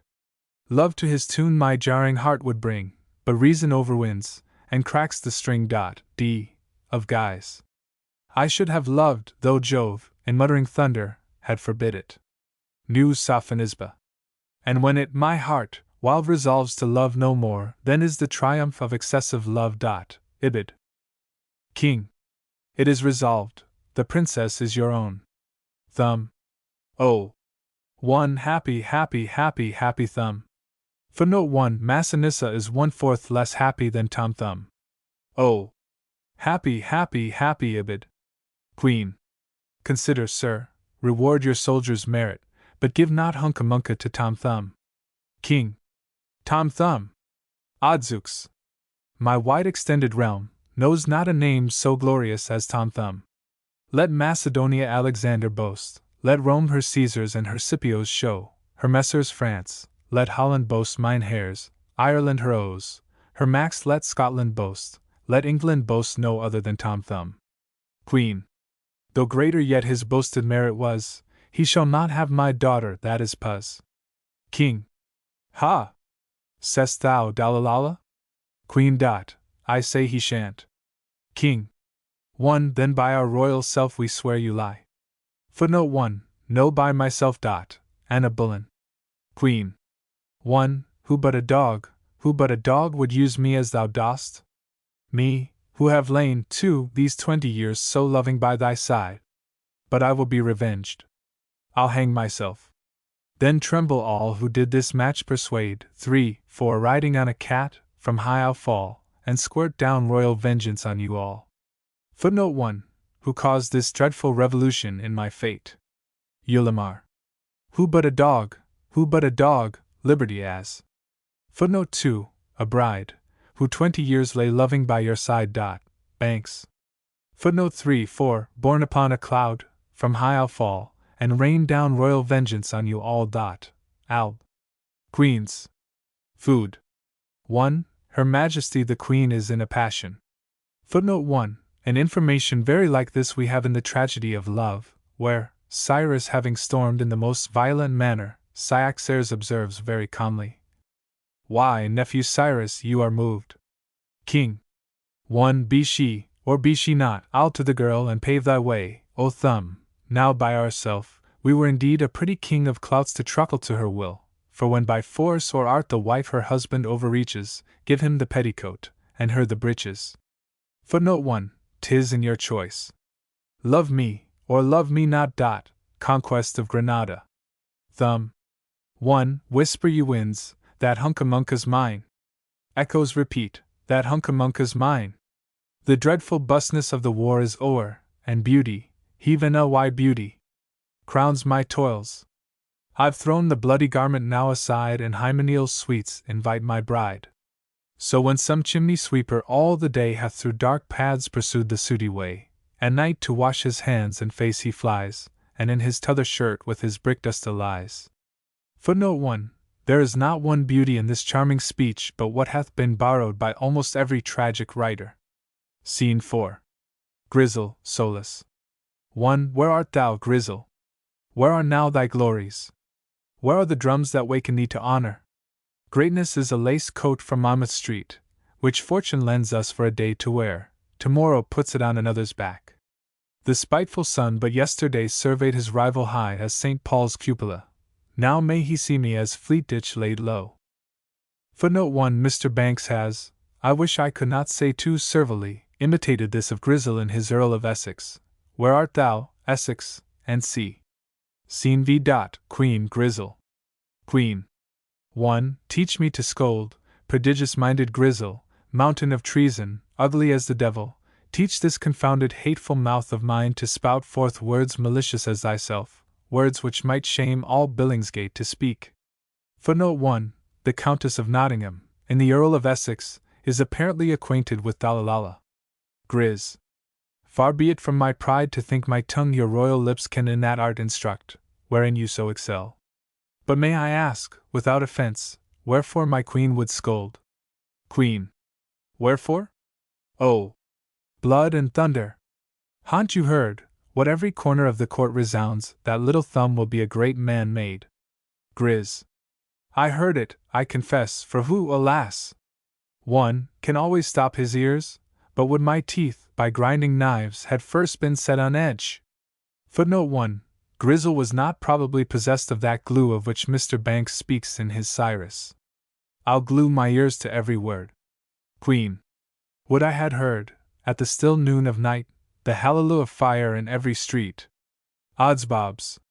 I have a mind to hang myself, to think I should a grandmother be made by such a rascal. Sure the king forgets when in a pudding, by his mother put, the bastard, by a tinker, on a stile was dropped. Oh, good Lord Grizel! Can I bear to see him from a pudding mount the throne? Or can, my huncamunca bear to take a pudding's offspring to her arms? Grizz. Oh horror! Horror! Horror! Cease, my queen. 1. Thy voice, like 20 screech owls, racks my brain. Footnote 1. Screech owls, dark ravens, and amphibious monsters, are screaming in that voice. Mary Queen of Scots. Queen. Then rouse thy spirit, we may yet prevent this hated match. Grizz. We will, 1. Nor fate itself, should it conspire with Thomas Thumb, should cause it. I'll swim through seas, I'll ride upon the clouds, I'll dig the earth, I'll blow out every fire, I'll rave, I'll rant, I'll rise, I'll rush, I'll roar, fierce as the man whom, 2 smiling dolphins bore from the prosaic to poetic shore. I'll tear the scoundrel into 20 pieces. Footnote 1. The reader may see all the beauties of this speech in a late ode called the Naval Lyric. Footnote 2. This epithet to a dolphin doth not give one so clear an idea as were to be wished, a smiling fish seeming a little more difficult to be imagined than a flying fish. Mr. Dryden is of opinion that smiling is the property of reason, and that no irrational creature can smile. Smiles not allowed to beasts from reason move. State of innocence. Queen. Oh no! Prevent the match, but hurt him not, for though I would not have him have my daughter, yet can we kill the man that killed the giants? Grizz. I tell you, madam, it was all a trick. He made the giants first, and then he killed them, as fox hunters bring foxes to the wood, and then with hounds they drive them out again. Queen. How? Have you seen no giants? Are there not now, in the yard, 10,000 proper giants? Grizz. 1. Indeed I cannot positively tell, but firmly do believe there is not one. Footnote 1. These lines are written in the same key with those in the Earl of Essex. Why say'st thou so? I love thee well, indeed I do, and thou shalt find by this 'tis true. Or with this in Cyrus, the most heroic mind that ever was, and with above half of the modern tragedies. Queen. Hence. From my sight. Thou traitor, hie away, by all my stars' eye thou envious Tom Thumb. Go, sirrah! Go, 1, hie away! Hie, thou art a setting dog, be gone. Footnote 1. Aristotle, in that excellent work of his which is very justly styled his masterpiece, earnestly recommends using the terms of art, however coarse or even indecent they may be. Mr. Tate is of the same opinion. Brew. Do not, like young hawks, fetch a course about. Your game flies fair. Fra. Do not fear it. He answers you in your own hawking phrase. Injured love. I think these 2 great authorities are sufficient to justify Dalalala in the use of the phrase, hie away, hie, when in the same line she says she is speaking to a setting dog. Grizz. Madam, I go. Tom Thumb shall feel the vengeance you have raised. So, when 2 dogs are fighting in the streets, with a third dog one of the 2 dogs meets, with angry teeth he bites him to the bone, and this dog smarts for what that dog has done. Scene 6. Queen Sola? And whither shall I go, alack a day? I love Tom Thumb, but must not tell him so, for what's a woman when her virtue's gone?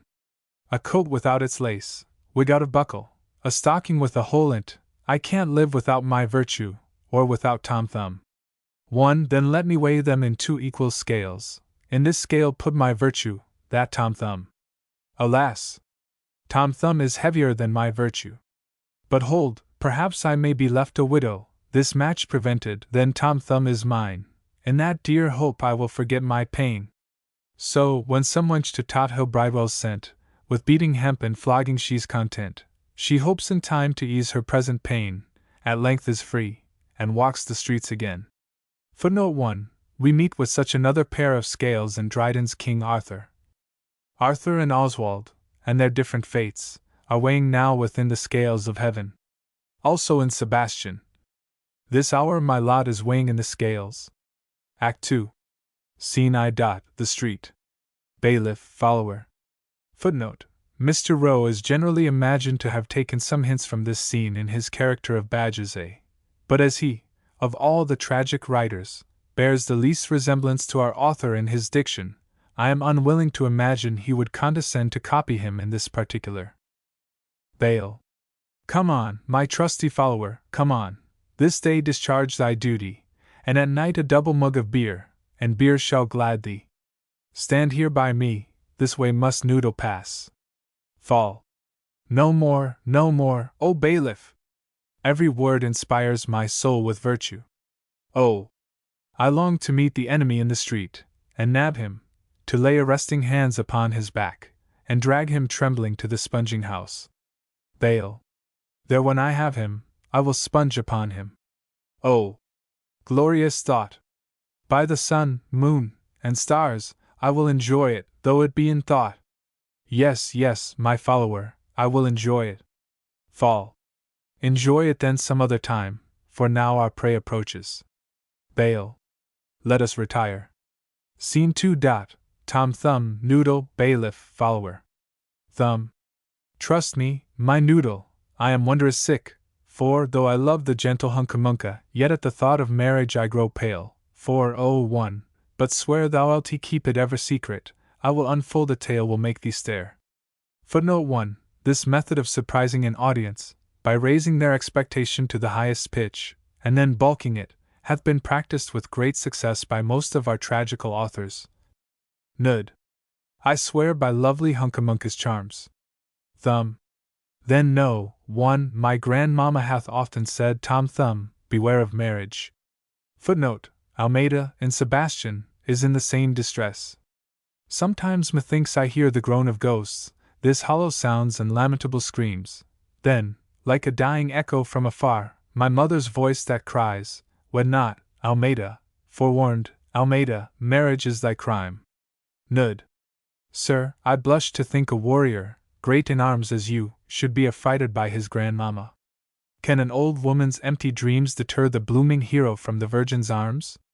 Think of the joy that will your soul alarm, when in her fond embraces clasped you lie, while on her panting breast, dissolved in bliss, you pour out all Tom Thumb in every kiss. Thumb. Oh, Noodle, thou hast fired my eager soul. Spite of my grandmother she shall be mine. I'll hug, caress, I'll eat her up with love, whole days, and nights, and years shall be too short for our enjoyment. Every sun shall rise, one, blushing to see us in our bed together. Footnote. As very well he may, if he hath any modesty in him, says Mr. D.S. The author of Busiris is extremely zealous to prevent the sun's blushing at any indecent object, and therefore on all such occasions he addresses himself to the sun, and desires him to keep out of the way. Rise nevermore, O sun! Let night prevail, eternal darkness close the world's wide scene. Busiris. Sun, hide thy face, and put the world in mourning. Ibid.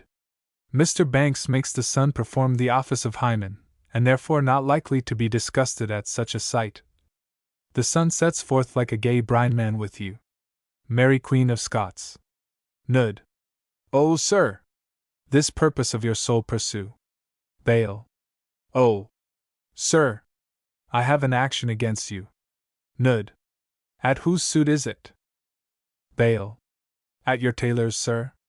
Your tailor put this warrant in my hands, and I arrest you, sir, at his commands. Thumb. Ha! Dogs! Arrest my friend before my face. Think you Tom Thumb will suffer this disgrace? But let vain cowards threaten by their word, Tom Thumb shall shew his anger by his sword. Kills bailiff and follower. Bail. Oh, I am slain. Fall.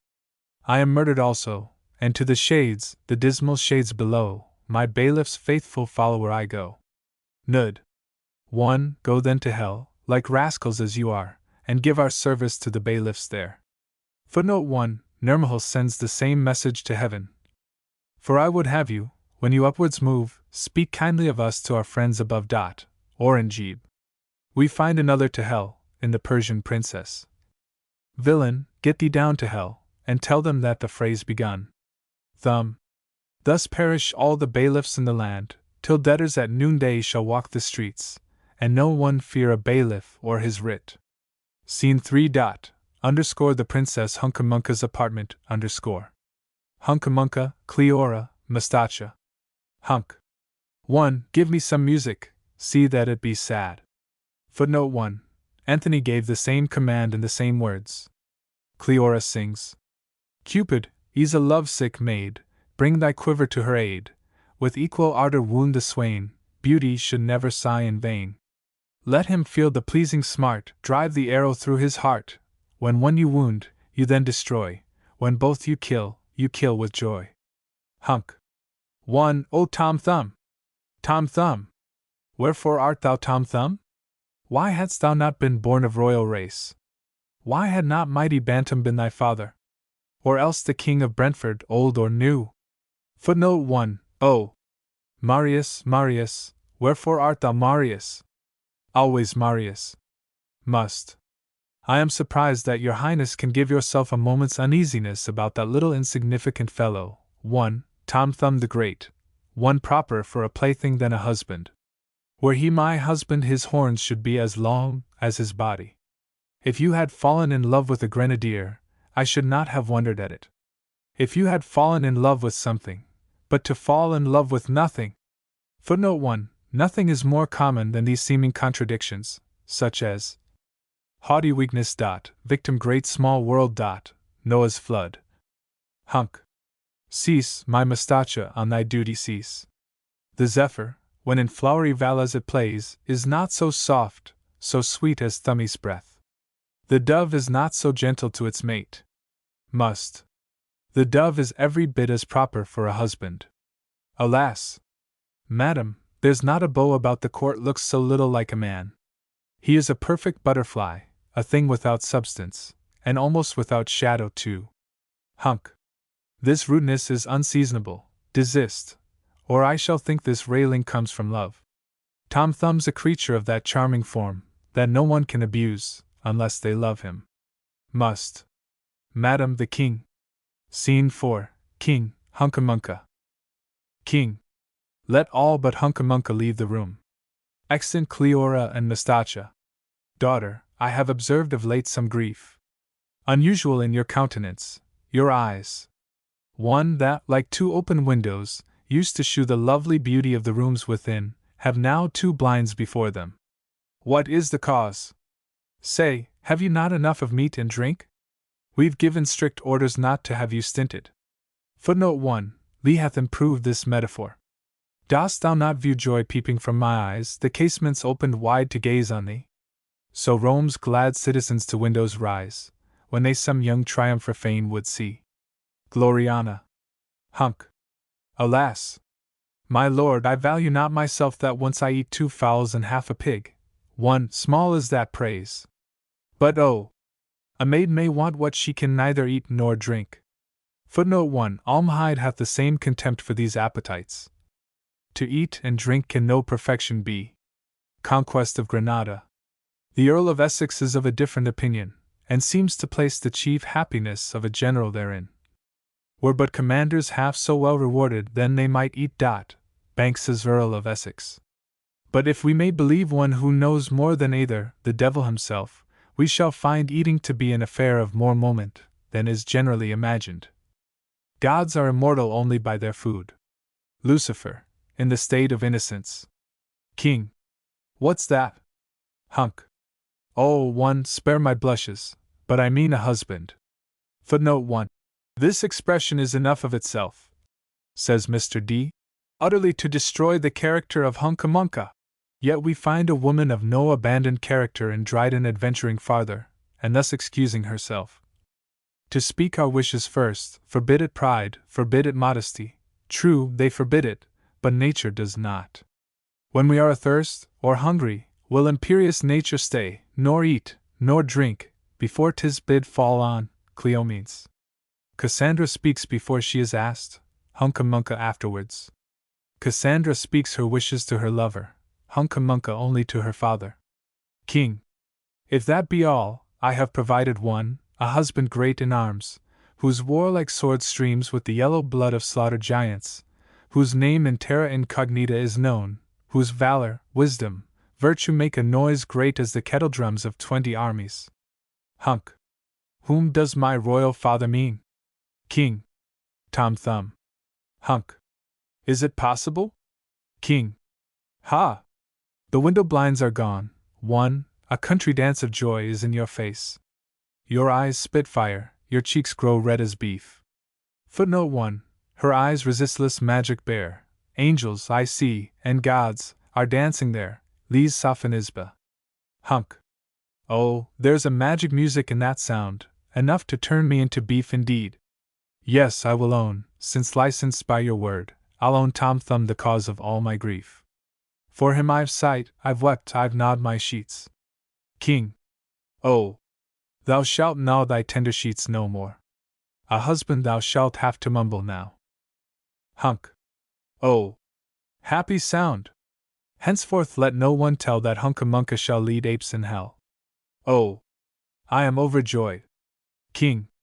I see thou art. 1. Joy lightens in thy eyes and thunders from thy brows, transports, like lightning, dart along thy soul, as small shot through a hedge. Footnote 1. Mr. Dennis, in that excellent tragedy called Liberty Asserted, which is thought to have given so great a stroke to the late French king, hath frequent imitations of this beautiful speech of King Arthur. Conquest lightning in his eyes, and thundering in his arm, joy lightened in her eyes. Joys like lightning dart along my soul. Hunk. Oh! Say not small. King. This happy news shall on our tongue ride post, ourself we bear the happy news to thumb.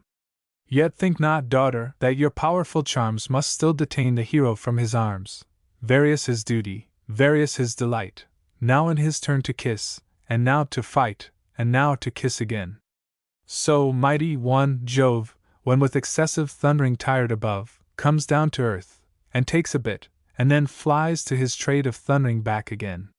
Footnote 1. Jove, with excessive thundering tired above, comes down for ease, enjoys a nymph, and then mounts dreadful, and to thundering goes again. Gloriana. Scene v. Grizzle, Hunca-Munca. 1. Grizz. Oh! Hunca-Munca, Hunca-Munca, oh! Thy pouting breasts, like kettledrums of brass, beat everlasting loud alarms of joy, as bright as brass they are, and oh, as hard. Oh! Hunca-Munca, Hunca-Munca, oh! Footnote 1. This beautiful line, which ought, says Mr. W., to be written in gold, is imitated in the new Sophonisba. Oh! Sophonisba, Sophonisba, oh! Oh! Narva, Narva, oh! The author of a song called Duke upon Duke hath improved it. Alas! O Nick! O Nick, alas! Where, by the help of a little false spelling, you have two meanings in the repeated words. Hunk. Ha! Dost thou know me, princess as I am, one, that thus of me you dare to make your game? Footnote 1. Edith, in The Bloody Brother, speaks to her lover in the same familiar language. Your grace is full of game. Grizz. Oh! Hunca-Munca, well I know that you a princess are, and a king's daughter, too, but love no meanness scorns, no grandeur fears. Love often lords into the cellar bears, and bids the sturdy porter come upstairs. For what's too high for love, or what's too low? Oh! Hunca-Munca, Hunca-Munca, oh! Hunk. But granting all you say of love were true, my love, alas! Is to another due. In vain to me as suitoring you come, for I'm already promised to Tom Thumb. Grizz. And can my princess such a durgeon wed? One fitter for your pocket than your bed. Advised by me, the worthless baby shun, or you will ne'er be brought to bed of one. O take me to thy arms, and never flinch, who am a man, by Jupiter! Every inch. 1. Then, while in joys together lost we lie, I'll press thy soul while gods stand wishing by. Footnote 1. Traverse the glittering chambers of the sky, borne on a cloud in view of fate I'll lie, and press her soul while gods stand wishing by. Hannibal. Hunk. If, sir, what you insinuate you prove, all obstacles of promise you remove, for all engagements to a man must fall, weener that man is proved no man at all. Grizz. Oh! Let him seek some dwarf, some fairy miss, where no joint stool must lift him to the kiss. But by the stars and glory, you appear much fitter for a Prussian grenadier. One globe alone on Atlas' shoulders rests, 2 globes are less than Hunca-Munca's breasts. The Milky Way is not so white, that's flat, and sure thy breasts are full as large as that. Hunk. Oh, sir, so strong your eloquence I find, it is impossible to be unkind. Grizz. Ah! Speak that o'er again, and let the one sound from one pole to another pole rebound. The earth and sky each be a battledore, and keep the sound, that shuttlecock, up an hour. To Doctors' Commons for a license I swift as an arrow from a bow will fly. Footnote 1. Let the 4 winds from distant corners meet, and on their wings first bear it into France, then back again to Edina's proud walls, till victim to the sound th aspiring city falls. Albion Queens. Hunk. Oh no! Lest some disaster we should meet, 'twere better to be married at the Fleet. Grizz. Forbid it, all ye powers, a princess should by that vile place contaminate her blood. My quick return shall to my charmer prove I travel on the post horses of love. Footnote 1. I do not remember any metaphors so frequent in the tragic poets as those borrowed from riding post. The gods and opportunity ride post. Hannibal. Let's rush together, for death rides post, Duke of Guise. Destruction gallops to thy murder post. Gloriana. Hunk.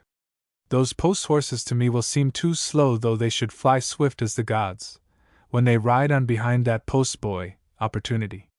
Scene 6. Tom Thumb, Huncamunca. Thumb. Where is my princess? Where's my Huncamunca? Where are those eyes, those car matches of Jove, that one, light up all with love my waxen soul? Where is that face which artful nature made, too, in the same molds where Venus' self was cast? Footnote 1. This image, too, very often occurs. Bright as when I first lighted up our love's orange. 'Tis not a crown alone lights up my name. Busiris. Footnote 2. There is great dissension among the poets concerning the method of making man. One tells his mistress that the mold she was made in being lost, heaven cannot form such another. Lucifer, in Dryden, gives a merry description of his own formation. Whom heaven, neglecting, made and scarce designed, but threw me in for number to the rest. State of innocence. In one place the same poet supposes man to be made of metal. I was formed of that coarse metal which, when she was made, the gods threw by for rubbish. All for love. In another of dough. When the gods molded up the paste of man, some of their clay was left upon their hands, and so they made Egyptians. Cleomenes. In another of clay. Rubbish of remaining clay. Sebastian. One makes the soul of wax. Her waxen soul begins to melt a paste. Anna Bullen.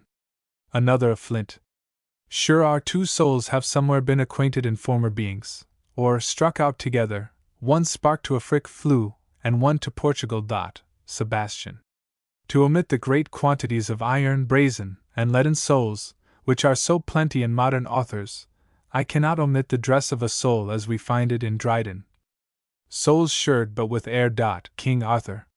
Nor can I pass by a particular sort of soul in a particular sort of description in the new Sophonisba.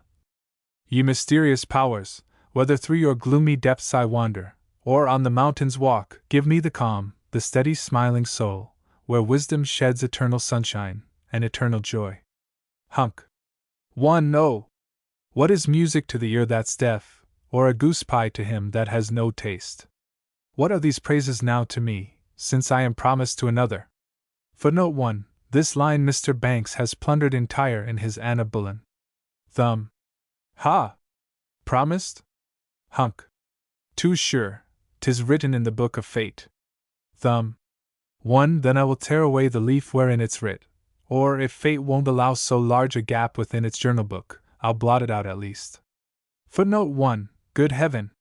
The book of fate before me lay, but to tear out the journal of that day. Or, if the order of the world below will not the gap of one whole day allow, give me that minute when she made her vow. Conquest of Granada. Scene 7. Glumdalca, Tom Thumb, Huncamunca. Glum. 1. I need not ask if you are Huncamunca. Your brandy nose proclaims. Footnote 1. I know some of the commentators have imagined that Mr. Dryden, in the altercative scene between Cleopatra and Octavia, a scene which Mr. Addison inveighs against with great bitterness, is much beholden to our author. How just this their observation is I will not presume to determine. Hunk. I am a princess, nor need I ask who you are. Glum. A giantess, the queen of those who made and unmade queens. Hunk.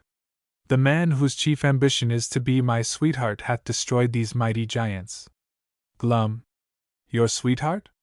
Dost thou think the man who once hath worn my easy chains will e'er wear thine? Hunk. Well may your chains be easy, since, if fame says true, they have been tried on 20 husbands. 1. The glove or boot, so many times pulled on, may well sit easy on the hand or foot. Footnote 1. A cobbling poet indeed, says Mr. D, and yet I believe we may find as monstrous images in the tragic authors. I'll put down one. Untie your folded thoughts, and let them dangle loose as a bride's hair. Injured love.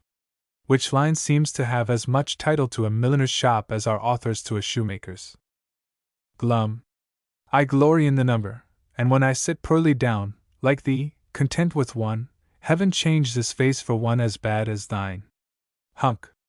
Let me see nearer what this beauty is that captivates the heart of men by scores. Holds a candle to her face. Oh, heaven, thou art as ugly as the devil. Glum. You'd give the best of shoes within your shop to be but half so handsome. Hunk. Since you come, one, to that, I'll put my beauty to the test. Tom Thumb, I'm yours, if you with me will go. Footnote 1. Mr. L takes occasion in this place to commend the great care of our author to preserve the meter of blank verse, in which Shakespeare, Johnson, and Fletcher were so notoriously negligent, and the moderns, in imitation of our author, so laudably observant. Then does your Majesty believe that he can be a traitor, Earl of Essex? Every page of Sophonisba gives us instances of this excellence. Glum. Oh! Stay, Tom Thumb, and you alone shall fill that bed where 20 giants used to lie. Thumb. In the balcony that o'erhangs the stage, I've seen a whore 2 prentices engage. One half a crown does in his fingers hold, the other shews a little piece of gold. She the half-guinea wisely does purloin, and leaves the larger and the baser coin. Glum.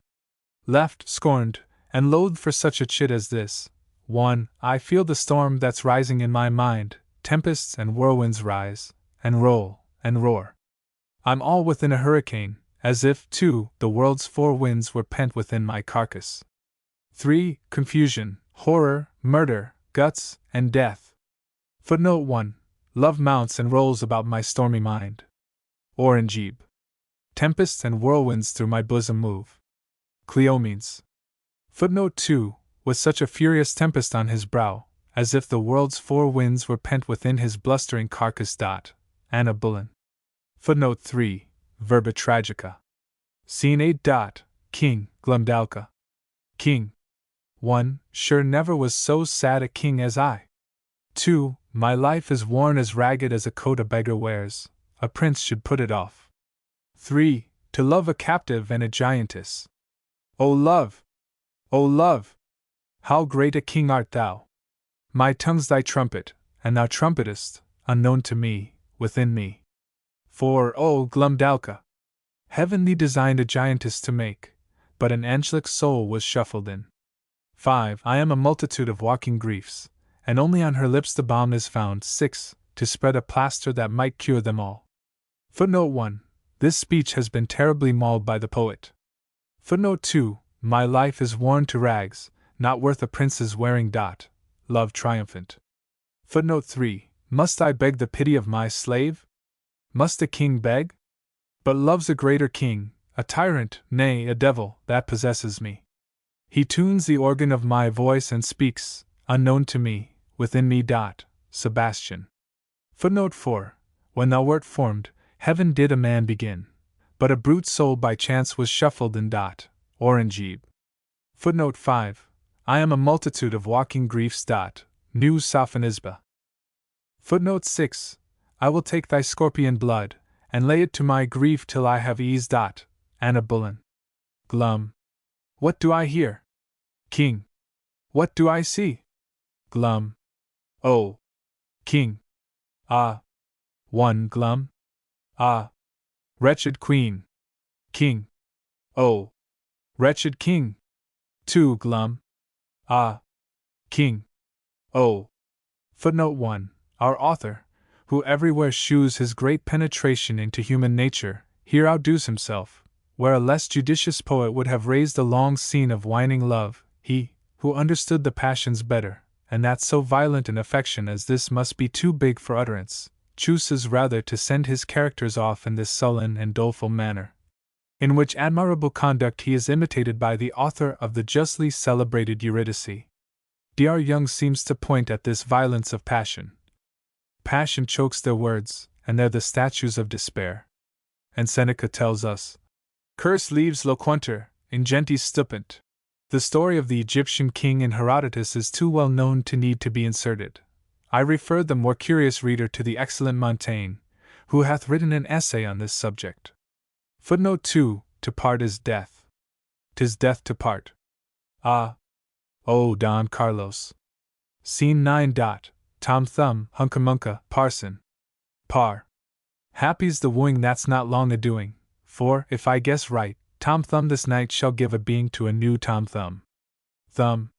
It shall be my endeavor so to do. Hunk. Oh! Fie upon you, sir, you make me blush. Thumb. It is the Virgin's sign, and suits you well. 1. I know not where, nor how, nor what I am. 2. I am so transported, I have lost myself. Footnote 1. Nor know I whether what am I, who or where. Busiris. I was I know not what, and am I know not how. Gloriana. Footnote 2. To understand sufficiently the beauty of this passage, it will be necessary that we comprehend every man to contain two selves. I shall not attempt to prove this from philosophy, which the poets make so plainly evident. One runs away from the other.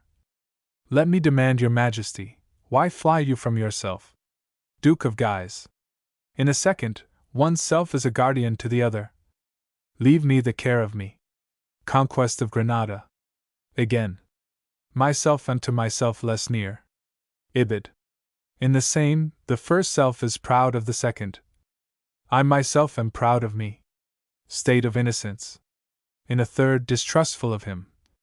Fain I would tell, but whisper it in my ear, that none besides might hear, nay, not myself. Earl of Essex. In a fourth, honors him. I honor Rome, and honor too myself. Sophonisba. In a fifth, at variance with him. Leave me not thus at variance with myself. Busiris. Again in a sixth. I find myself divided from myself. Medea. She seemed the sad effigies of herself. Banks. Assist me, Zulema, if thou wouldst be the friend thou seemst, assist me against me. Albion Queens. From all which it appears that there are two selves, and therefore Tom Thumb's losing himself is no such solecism as it hath been represented by men rather ambitious of criticizing than qualified to criticize. Hunk. Forbid it, all ye stars, for you're so small, that were you lost, you'd find yourself no more. So the unhappy sempstress once, they say, her needle in a pottle, lost, of hay, in vain she looked, and made her moan, for the needle was forever gone. Par. Long may they live, and love, and propagate, till the whole land be peopled with Tom Thumbs. One, so, when the Cheshire cheese a maggot breeds, another and another still succeeds, by thousands and 10,000s they increase, till one continued maggot fills the rotten cheese. Footnote 1. Mr. F. imagines this parson to have been a Welsh one from his simile. Scene X. Noodle, and then grizzle. Nud. 1. Sure, nature means to break her solid chain, or else unfix the world, and in a rage to hurl it from its axle-tree and hinges. All things are so confused, the king's in love, the queen is drunk, the princess married is. Footnote 1. Our author hath been plundered here, according to custom. Great nature, break thy chain that links together the fabric of the world, and make a chaos like that within my soul. Love triumphant. Startle nature, unfix the globe, and hurl it from its axle-tree and hinges. Albion Queens. The tottering earth seems sliding off its props. Grizz. Oh, Noodle! Hast thou Hunca-Munca seen? Nud.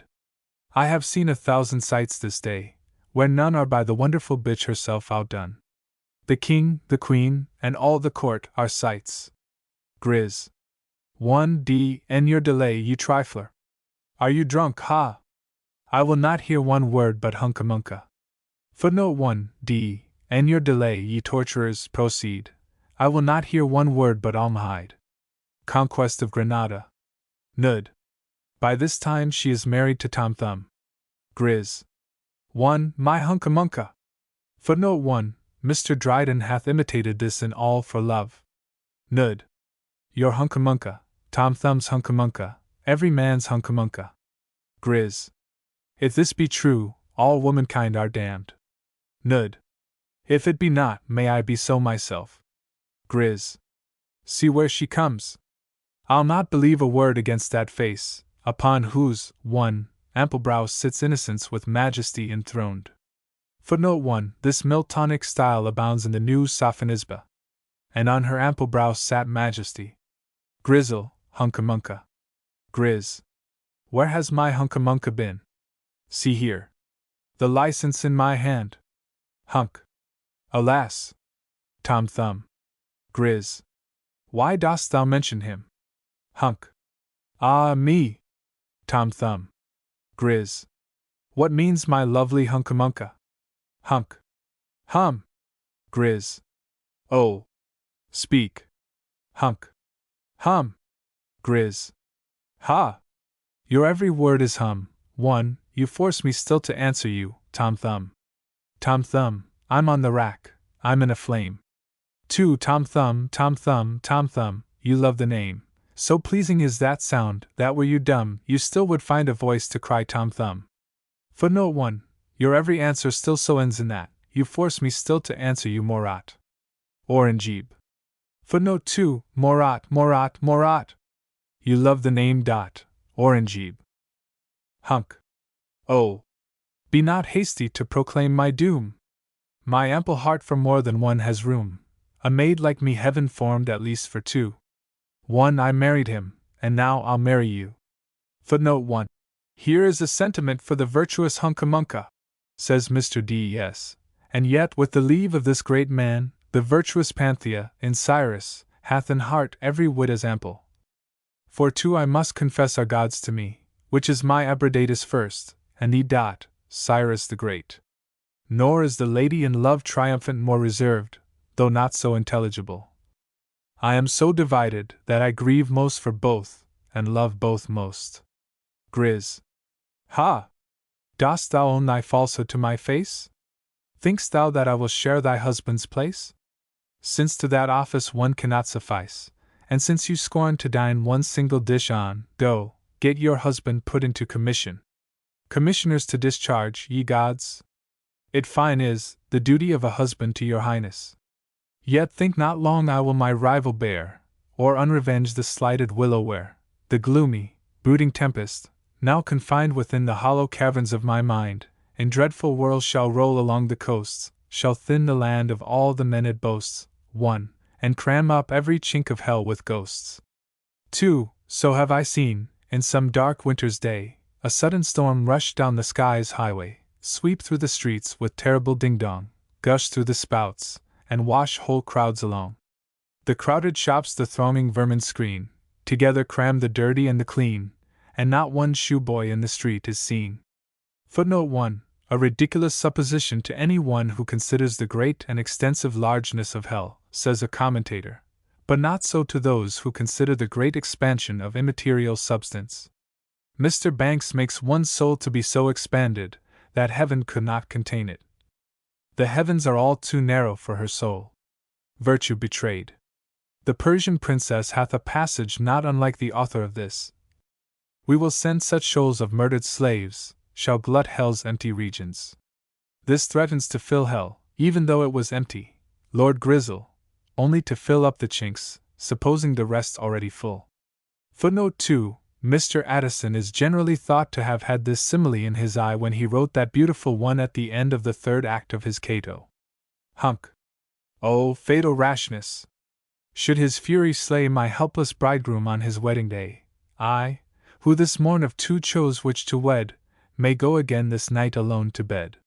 1. So have I seen some wild unsettled fool, who had her choice of this and that joint stool, to give the preference to either loath, and fondly coveting to sit on both, while the two stools her sitting part confound, between em both fall squat upon the ground. Footnote 1. This beautiful simile is founded on a proverb which does honor to the English language. Between two stools the breech falls to the ground. I am not so well pleased with any written remains of the ancients as with those little aphorisms which verbal tradition hath delivered down to us under the title of Proverbs. It were to be wished that, instead of filling their pages with the fabulous theology of the pagans, our modern poets would think it worth their while to enrich their works with the proverbial sayings of their ancestors. Mr. Dryden hath chronicled one in heroic. Two if scarce make one possibility. Conquest of Granada. My Lord Bacon is of opinion that whatever is known of arts and sciences might be proved to have lurked in the Proverbs of Solomon. I am of the same opinion in relation to those above mentioned. At least I am confident that a more perfect system of ethics, as well as economy, might be compiled out of them than is at present extant, either in the works of the ancient philosophers, or those more valuable, as more voluminous ones of the modern divines. Act 3. Scene I. King Arthur's Palace. 1. Ghost Solace. Hail! Ye black horrors of midnight's minoon, ye fairies, goblins, bats, and screech owls, hail! And oh! Ye mortal watchmen, whose hoarse throats th immortal ghosts dread croaking's counterfeit, all hail, ye dancing phantoms, who, by day, are some condemned to fast, some feast and fire, now play in churchyards, skipping o'er the graves, to the too loud music of the silent bell, all hail! Footnote 1. Of all the particulars in which the modern stage falls short of the ancient, there is none so much to be lamented as the great scarcity of ghosts. Whence this proceeds I will not presume to determine. Some are of opinion that the moderns are unequal to that sublime language which a ghost ought to speak. One says, ludicrously, that ghosts are out of fashion, another, that they are proper for comedy, forgetting, I suppose, that Aristotle hath told us that a ghost is the soul of tragedy, for so I render the Greek text, Psyche o mythos tes tragodias, which M. Dacier, amongst others, hath mistaken, I suppose, misled by not understanding the fabula of the Latins, which signifies a ghost as well as fable. T. Premet nox, fabulec manes. Horace.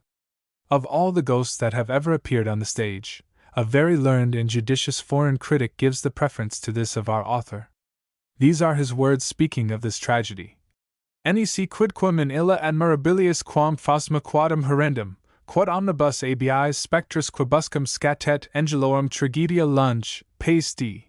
Y sen v doctus dixerim, pretulerim. Footnote 2. We have already given instances of this figure. Scene 2. King Ghost. King. What noise is this? What villain dares, at this dread hour, with feet and voice profane, disturb our royal walls? Ghost. One who defies thy empty power to hurt him, one who dares walk in thy bedchamber. Footnote 1. Almanza reasons in the same manner. A ghost I'll be, and from a ghost, you know, no place is free. Conquest of Granada. King. Presumptuous slave! Thou deest. Ghost. Threaten others with that word. 1. I am a ghost, and am already dead. Footnote 1. The man who writ this wretched pun, says Mr. D., would have picked your pocket, which he proceeds to shew not only bad in itself, but doubly so on so solemn an occasion. And yet, in that excellent play of Liberty Asserted, we find something very much resembling a pun in the mouth of a mistress, who is parting with the lover she is fond of. Oh! Oh, mortal woe! One kiss, and then farewell. Irene. The gods have given to others to farewell. Oh! Miserably must Irene fare. Agamemnon, in The Victim, is full as facetious on the most solemn occasion, that of sacrificing his daughter. Yes, daughter, yes, you will assist the priest. Yes, you must offer up your vows for Greece. King. Ye stars! 'Tis well, were thy last hour to come, this moment had been it. 1. Yet by thy shroud I'll pull thee backward, squeeze thee to a bladder, till thou dost groan thy nothingness away. Thou fliest. 'Tis well. Ghost retires. 2. I thought what was the courage of a ghost. Yet dare not, on thy life, why say I that, since life thou hast not, dare not walk again within these walls, on pain of the Red Sea. For if henceforth I ever find thee here, as sure as a gun, I'll have thee laid. Footnote 1. I'll pull thee backwards by thy shroud to light, or else I'll squeeze thee, like a bladder there, and make thee groan thyself away to air. Conquest of Granada. Snatch me, ye gods, this moment into nothing. Cyrus the Great. Footnote 2. So, art thou gone? Thou canst no conquest boast. I thought what was the courage of a ghost. Conquest of Granada. King Arthur seems to be as brave a fellow as Almanzor, who says most heroically, "In spite of ghosts I'll on." Ghost. Were the Red Sea a sea of Holland's gin, the liquor, when alive, whose very smell I did detest, did loathe, yet, for the sake of Thomas Thumb, I would be laid therein. King. Ha! Said you? Ghost. Yes, my liege, I said Tom Thumb, whose father's ghost I am, once not unknown to mighty Arthur. But I see, 'tis true, the dearest friend, when dead, we all forget. King. 'Tis he, it is the honest Gaffer Thumb. Oh! Let me press thee in my eager arms, thou best of ghosts. Thou something more than ghost. Ghost. Would I were something more, that we again might feel each other in the warm embrace. But now I have th advantage of my king, 1, for I feel thee, whilst thou dost not feel me. Footnote 1. The Ghost of Lothario, in Cyrus, is a plain copy of this, and is therefore worth reading. Ah, Cyrus! Thou mayst as well grasp water or fleet air, as think of touching my immortal shade. Cyrus the Great. King. But say, 1, thou dearest air, oh! Say what dread, important business sends thee back to earth. Footnote 1. Thou better part of heavenly air. Conquest of Granada. Ghost. Oh! Then prepare to hear, which but to hear is full enough to send thy spirit hence. Thy subjects up in arms, by Grizel led, will, ere the rosy-fingered morn shall ope the shutters of the sky, before the gate of this thy royal palace, swarming spread. 1. So have I seen the bees in clusters swarm, so have I seen the stars in frosty nights, so have I seen the sand in windy days, so have I seen the ghosts on Pluto's shore, so have I seen the flowers in spring arise, so have I seen the leaves in autumn fall, so have I seen the fruits in summer smile, so have I seen the snow in winter frown. Footnote 1. A string of similes, says one, proper to be hung up in the cabinet of a prince. King. D. And all thou hast seen, dost thou, beneath the shape of Gaffer Thumb, come hither to abuse me with similes, to keep me on the rack? Hence, or, by all the torments of thy hell, 1, I'll run thee through the body, though thou'st none. Footnote 1. This passage hath been understood several different ways by the commentators. For my part, I find it difficult to understand it at all. Mr. Dryden says, I've heard something how two bodies meet, but how two souls join I know not. So that, till the body of a spirit be better understood, it will be difficult to understand how it is possible to run him through it. Ghost. Arthur, beware! I must this moment hence, not frighted by your voice, but by the cock's. Arthur, beware, beware, beware, beware! Strive to avert thy yet impending fate, for, if thou art killed today, tomorrow all thy care will come too late. Scene 3. King Solus. King. Oh! Stay, and leave me not uncertain thus. And whilst thou tellest me what's like my fate, oh! Teach me how I may avert it too. Cursed be the man who first a simile made. Cursed every bard who writes. So have I seen those whose comparisons are just and true, and those who liken things not like at all. The devil is happy that the whole creation can furnish out no simile to his fortune. Scene 4. King, Queen. Queen. What is the cause, my Arthur, that you steal thus silently from Dalalala's breast? Why dost thou leave me in the one dark alone, when well thou knowst I am afraid of sprites? Footnote 1. Cytherea is of the same fearful temper with Dalalala. I never durst in darkness be alone. Indian Emperor. King. Oh, Dalalala! Do not blame my love! I hopped the fumes of last night's punch had laid thy lovely eyelids fast. But oh! I find there is no power in drams to quiet wives. Each morn, as the returning sun, they wake, and shine upon their husbands. Queen. Think, oh think! What a surprise it must be to the sun, rising, to find the vanished world away. What less can be the wretched wife's surprise when, stretching out her arms to fold thee fast, she found her useless bolster in her arms. Think on that. Oh! Think well on that. I do remember also to have read, too, in Dryden's Ovid's Metamorphoses, that Jove in form inanimate did lie with beauteous Danae, and trust me, Love 3. I feared the bolster might have been a Jove. Footnote 1. Think well of this, think that, think every way. Savhan. Footnote 2. These quotations are more usual in the comic than in the tragic writers. Footnote 3. This distress, says Mr. D., I must allow to be extremely beautiful, and tends to heighten the virtuous character of Dalalala, who is so exceeding delicate that she is in the highest apprehension from the inanimate embrace of a bolster. An example worthy of imitation for all our writers of tragedy. King, come to my arms, most virtuous of thy sex. O Dalalala! Were all wives like thee, so many husbands never had worn horns. Should Huncamunca of thy worth partake, Tom Thumb indeed were blessed. O fatal name! For didst thou know 1/4 what I know, then wouldst thou know, alas, what thou wouldst know. Queen, what can I gather hence? Why dost thou speak like men who carry rarishos about? Now you shall see, gentlemen, what you shall see. Oh, tell me more, or thou hast told too much. Scene V. King, Queen, Noodle. Nud. Long life attend your majesties serene, great Arthur, King, and Dalalala, Queen. Lord Grizzle, with a bold rebellious crowd, advances to the palace, threatening aloud, unless the princess be delivered straight, and the victorious Thumb, without his pate, they are resolved to batter down the gate. Scene 6. King, Queen, Huncamunca, Noodle. King. See where the princess comes. Where is Tom Thumb? Hunk. Oh, sir, about an hour and a half ago he sallied out to encounter with the foe, and swore, unless his fate had him misled, from Grizzle's shoulders to cut off his head, and served up with your chocolate in bed. King. 'Tis well I found one devil told us both.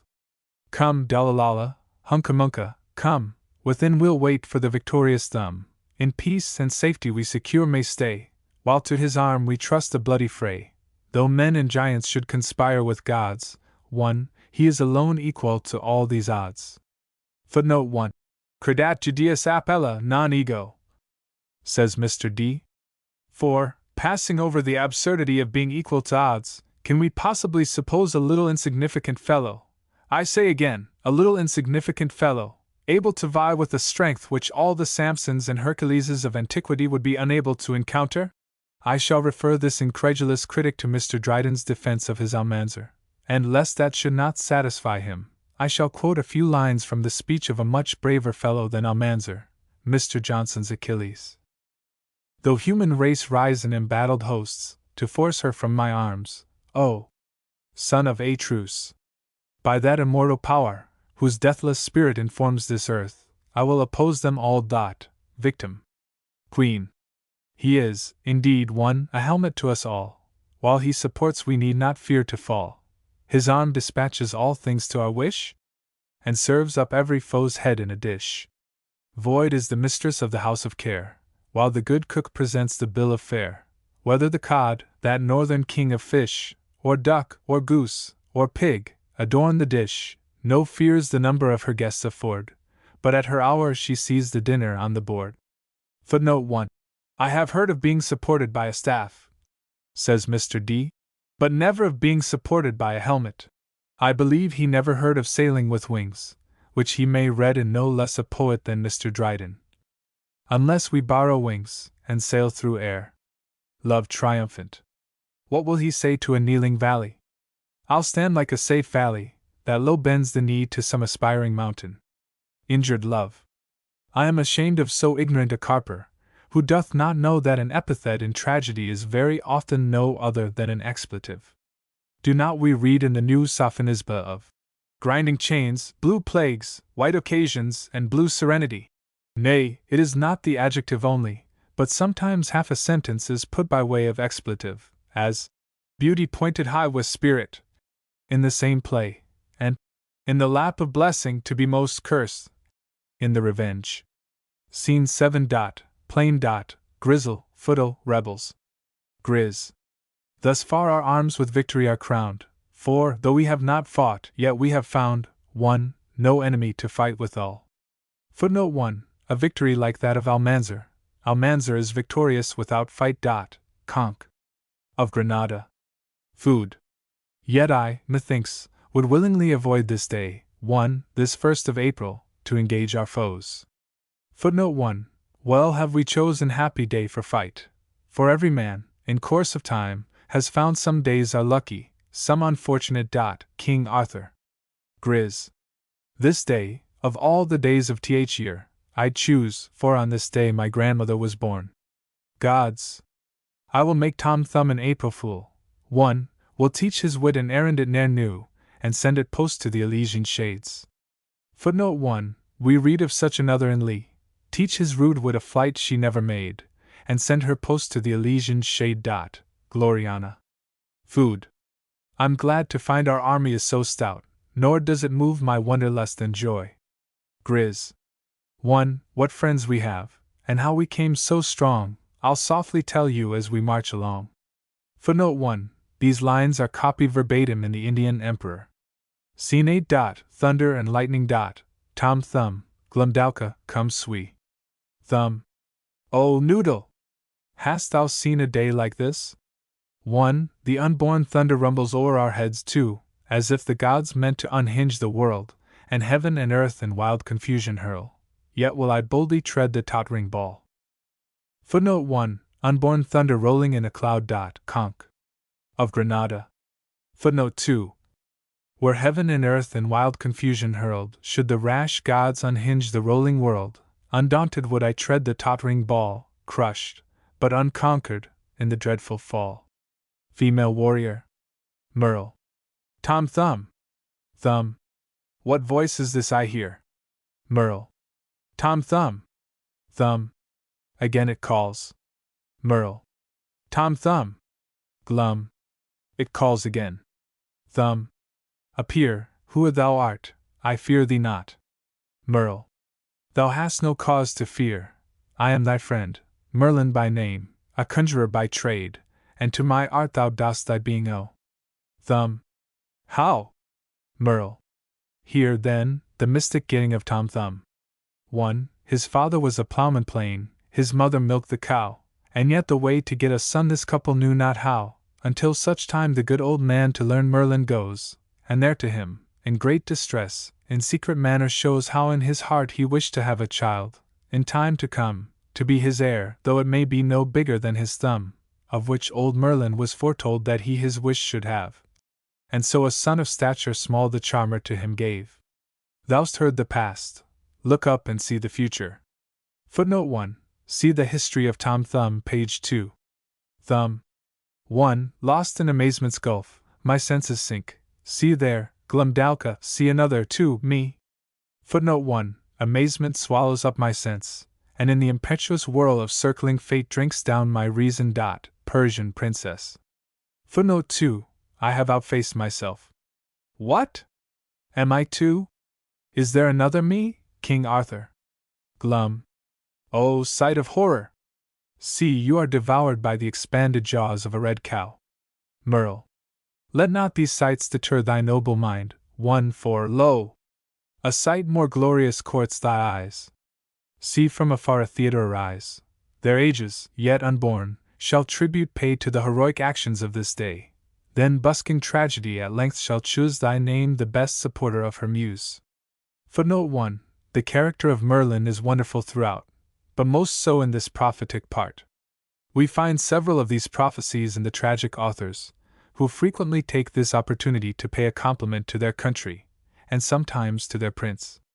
None but our author, who seems to have detested the least appearance of flattery, would have passed by such an opportunity of being a political prophet. Thumb. Enough, let every warlike music sound, we fall contented, if we fall renown. Scene 9.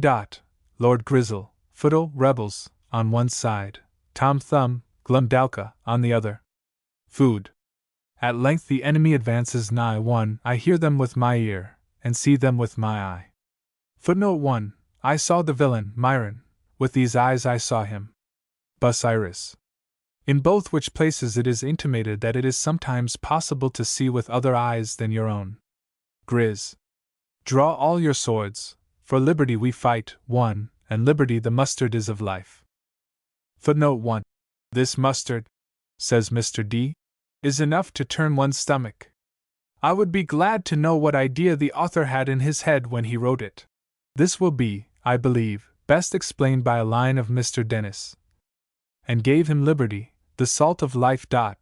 Liberty asserted. The understanding that can digest the one will not rise at the other. Are you the man whom men famed Grizzle name?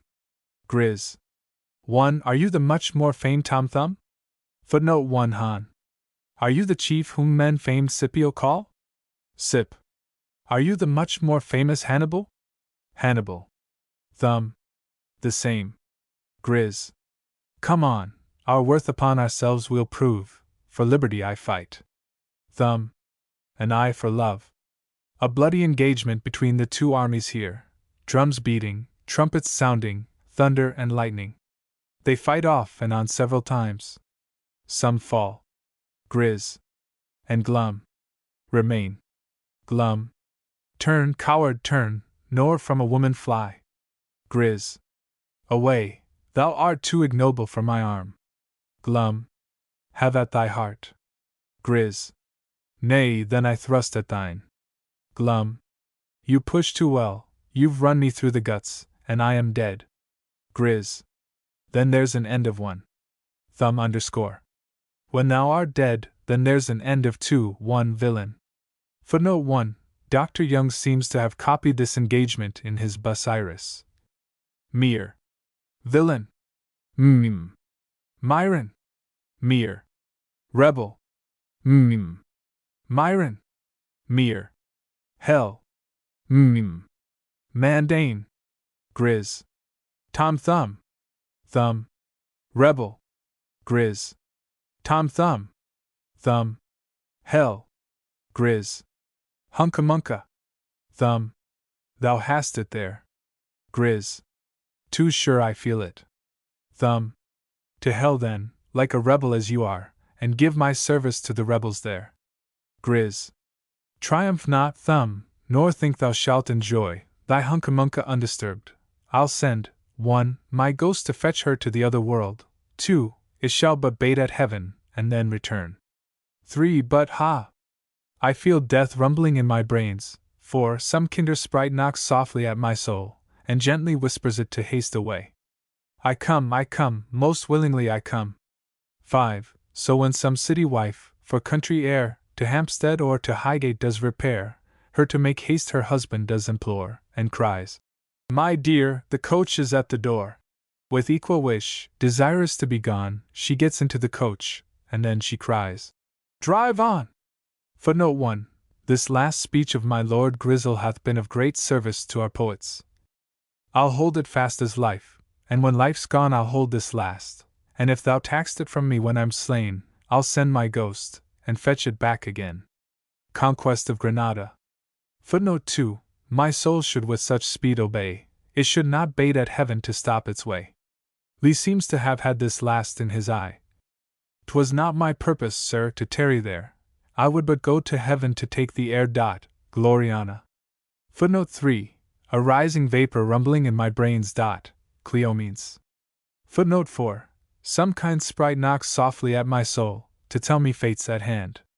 Footnote 5. Mr. Dryden seems to have had this simile in his eye, when he says, My soul is packing up, and just on wing.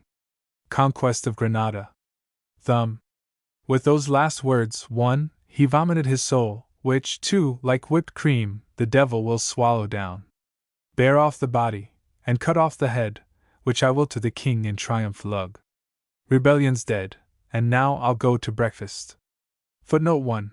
And in a purple vomit poured his soul, Cleomenes. Footnote 2. The devil swallows vulgar souls like whipped cream. Sebastian. Scene X. King, Queen, Hunkamunka, courtiers. King. Open the prisons, set the wretched free, and bid our treasurer disperse £6 to pay their debts. Let no one weep today. Come, Dalalala. 1. Curse that odious name. It is so long, it asks an hour to speak it. By heavens! I'll change it into Dal, or Lal, or any other civil monosyllable. That will not tire my tongue. Come, sit thee down. Here seated let us view the dancers' sports. bid 'em advance. This is the wedding day of Princess Huncamunca and Tom Thumb, who wins 2 victories, too, today, and this way marches, bearing Grizzle's head. A dance here. Footnote 1. How I could curse my name of Ptolemy. It is so long, it asks an hour to write it, by heaven. I'll change it into Jove or Mars, or any other civil monosyllable, that will not tire my hand. Cleomenes. Footnote 2. Here is a visible conjunction of 2 days in one, by which our author may have either intended an emblem of a wedding, or to insinuate that men in the honeymoon are apt to imagine time shorter than it is. It brings into my mind a passage in the comedy called The Coffee-House Politician. We will celebrate this day at my house tomorrow. Illustration: The Death of Lord Grizzle. Nud. Oh! Monstrous, dreadful, terrible, oh! Oh! Deaf be my ears, forever blind my eyes. Dumb be my tongue. Feet lame. All senses lost. 1. Howl wolves, grunt bears, hiss snakes, shriek all ye ghosts. Footnote 1. These beautiful phrases are all to be found in one single speech of King Arthur, or the British worthy king. What does the blockhead mean? Nud. I mean, my liege, 1, only to grace my tale with decent horror. Whilst from my garret, twice 2 stories high, I looked abroad into the streets below, I saw Tom Thumb attended by the mob, twice 20 shoeboys, twice 24 links, chairmen and porters, hackney coachmen, whores. Aloft he bore the grisly head of Grizzle, when of a sudden through the streets there came a cow, of larger than the usual size, and in a moment, guess the rest, and in a moment swallowed up Tom Thumb. Footnote 1. I was but teaching him to grace his tale with decent horror. Cleomenes. King. Shut up again the prisons, bid my treasurer not give 3 farthings out, hang all the culprits, guilty or not, no matter. Ravish virgins, go bid the schoolmasters whip all their boys. Let lawyers, parsons, and physicians loose, to rob and pose on, and to kill the world. Nud. Her Majesty the Queen is in a swoon. Queen. Not so much in a swoon, but I have still strength to reward the messenger of ill news. Kills Noodle. Nud. Oh! I am slain. Cle. My lover's killed, I will revenge him so. Kills the Queen. Hunk. My mamma killed. Vile murderess, beware. Kills Cleora. Dude. This for an old grudge to thy heart. Kills Huncamunca. Must. And this I drive to thine, O Doodle. For a new one. Kills Doodle. King. Ha! Murderous vile, take that. Kills Must. 1, and take thou this. Kills himself, and falls. So when the child, whom nurse from danger guards, sends Jack for mustard with a pack of cards, kings, queens, and knaves throw one another down, till the whole pack lies scattered and o'erthrown.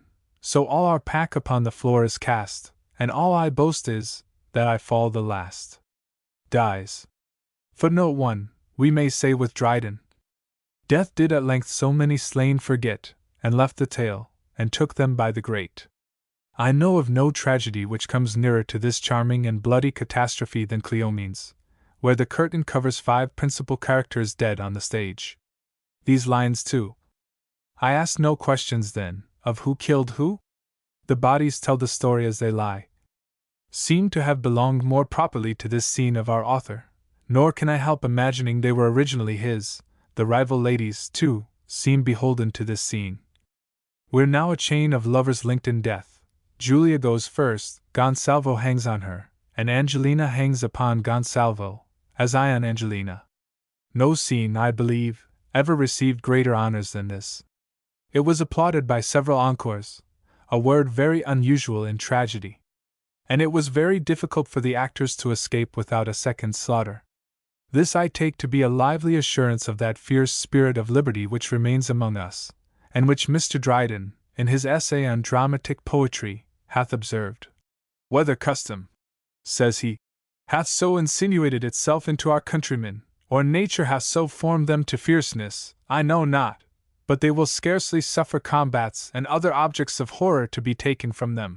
And indeed I am for having them encouraged in this martial disposition, nor do I believe our victories over the French have been owing to anything more than to those bloody spectacles daily exhibited in our tragedies, of which the French stage is so entirely clear. Pasquin, a dramatic satire on the times, being the rehearsal of two plays, viz., a comedy called The Election, and a tragedy called The Life and Death of Common Sense. First acted in April 1736. Dramatis Personae. Trapwit, author. Mr. Roberts, Fustian, author. Mr. Lacey. Sneerwell, a critic. Mr. Mackin. Several players and prompter. Persons in the comedy. Lord Place, candidate. Mrs. Chark, Colonel Promise, candidate. Mr. Freeman, Sir Henry Foxchase, candidate. Mr. Topham, Squire Tankard, candidate. Mr. Smith, Mayor. Mr. Jones, Alderman, voters, and C. Mrs. Mayoress. Mrs. Edgerton. Miss Mayoress. Miss J. Jones. Miss Stitch. Miss Burgess. Servants, mob, and C. Persons in the tragedy. Queen Common Sense. Mrs. Edgerton. Queen Ignorance. Mr. Strensham. Firebrand, Priest of the Sun. Mr. Roberts. Law, Mr. Yates. Physique, Mr. Jones. Ghost of Tragedy, Mr. Pullen. Ghost of Comedy, Mr. Jones. Third Ghost, Mr. Wallace. Harlequin, Mr. Pullen. Officer, Mr. Pullen. Messenger, Mr. Wallace. Drummer, Mr. Loader. Attendants on Ignorance, Maids of Honor, and C. Scene, the Playhouse. Act I. Scene I. Enter several players. 1 play. When does the rehearsal begin? 2 play. I suppose we shall hardly rehearse the comedy this morning, for the author was arrested as he was going home from King's Coffee House, and, as I heard it was for upward of £4, I suppose he will hardly get bail. 1 play. Where's the tragedy author then? I have a long part in both, and it's past 10 o'clock. W.O.M. P. I have a part in both too.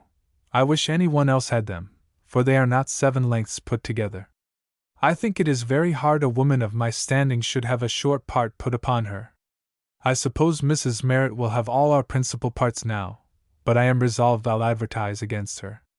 I'll let the town know how I am injured. 1 play. Oh! Here comes our tragedy poet. Enter Fustian. Fust. Gentlemen, your servant, ladies, yours. I should have been here sooner, but I have been obliged, at their own requests, to wait upon some half-dozen persons of the first quality with tickets. Upon my soul, one have been chid for putting off my play so long. I hope you are all quite perfect, for the town will positively stay for it no longer. I think I may very well put upon the bills, at the particular desire of several ladles of quality, the first night. Enter prompter. Prompt. Mr. Fustian, we must defer the rehearsal of your tragedy, for the gentleman who plays the first ghost is not yet up, and when he is, he has got such a churchyard cough he will not be heard to the middle of the pit. 1 play. I wish you could cut the ghost out, sir, for I am terribly afraid he'll be damned if you don't. Fust. Cut him out, sir? He is one of the most considerable persons in the play. Prompt. Then, sir, you must give the part to somebody else, for the present is so lame he can hardly walk the stage. Fust. Then he shall be carried, for no man in England can act a ghost like him. Sir, he was born a ghost, he was made for the part, and the part writ for him. Prompt. Well, sir, then we hope you will give us leave to rehearse the comedy first. Fust. Aye, you may rehearse it first, if you please, and act it first too. If it keeps mine back above 3 nights, I am mistaken. I don't know what friends the author may have, but if ever such stuff, such damned, incoherent, senseless stuff, was ever brought on any stage, if the audience suffer it to go through 3 acts, oh! He's here. Enter Trapwit. Dear Mr. Trapwit.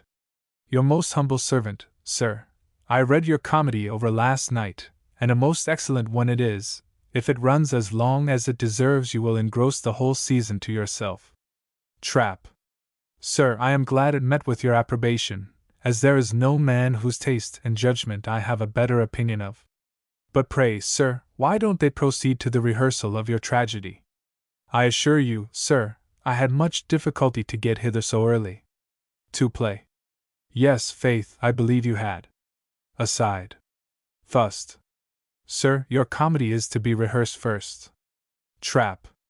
Excuse me, sir, I know the deference due to tragedy better. Thust. Sir, I would not have you think I give up the cause of tragedy, but my ghost, being ill, sir, cannot get up without danger, and I would not risque the life of my ghost on any account. Trap. You are in the right on't, sir, for a ghost is the soul of tragedy. Thust. Aye, sir, I think it is not amiss to remind people of those things which they are nowadays too apt to disbelieve. Besides, we have lately had an act against witches, and I don't question but shortly we shall have one against ghosts. But come, Mr. Trapwit, as we are for this once to give the precedence to comedy, e'en let us begin.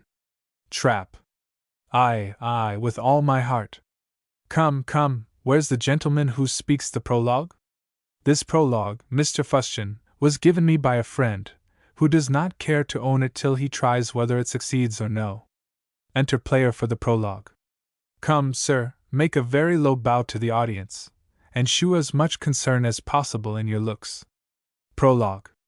As crafty lawyers, to acquire applause, try various arts to get a doubtful cause, or, as a dancing master in a jig, with various steps instructs the dancing prig, or as a doctor writes you different bills, or as a quack prescribes you different pills, or as a fiddler plays more tunes than one, or as a baker bakes more bread than brown, or as a tumbler tumbles up and down, so does our author, rummaging his brain, by various methods try to entertain, brings a strange group of characters before you, and shews you here at once both Whig and Tory, or court and country party you may call 'em, but without fear and favor he will maul 'em.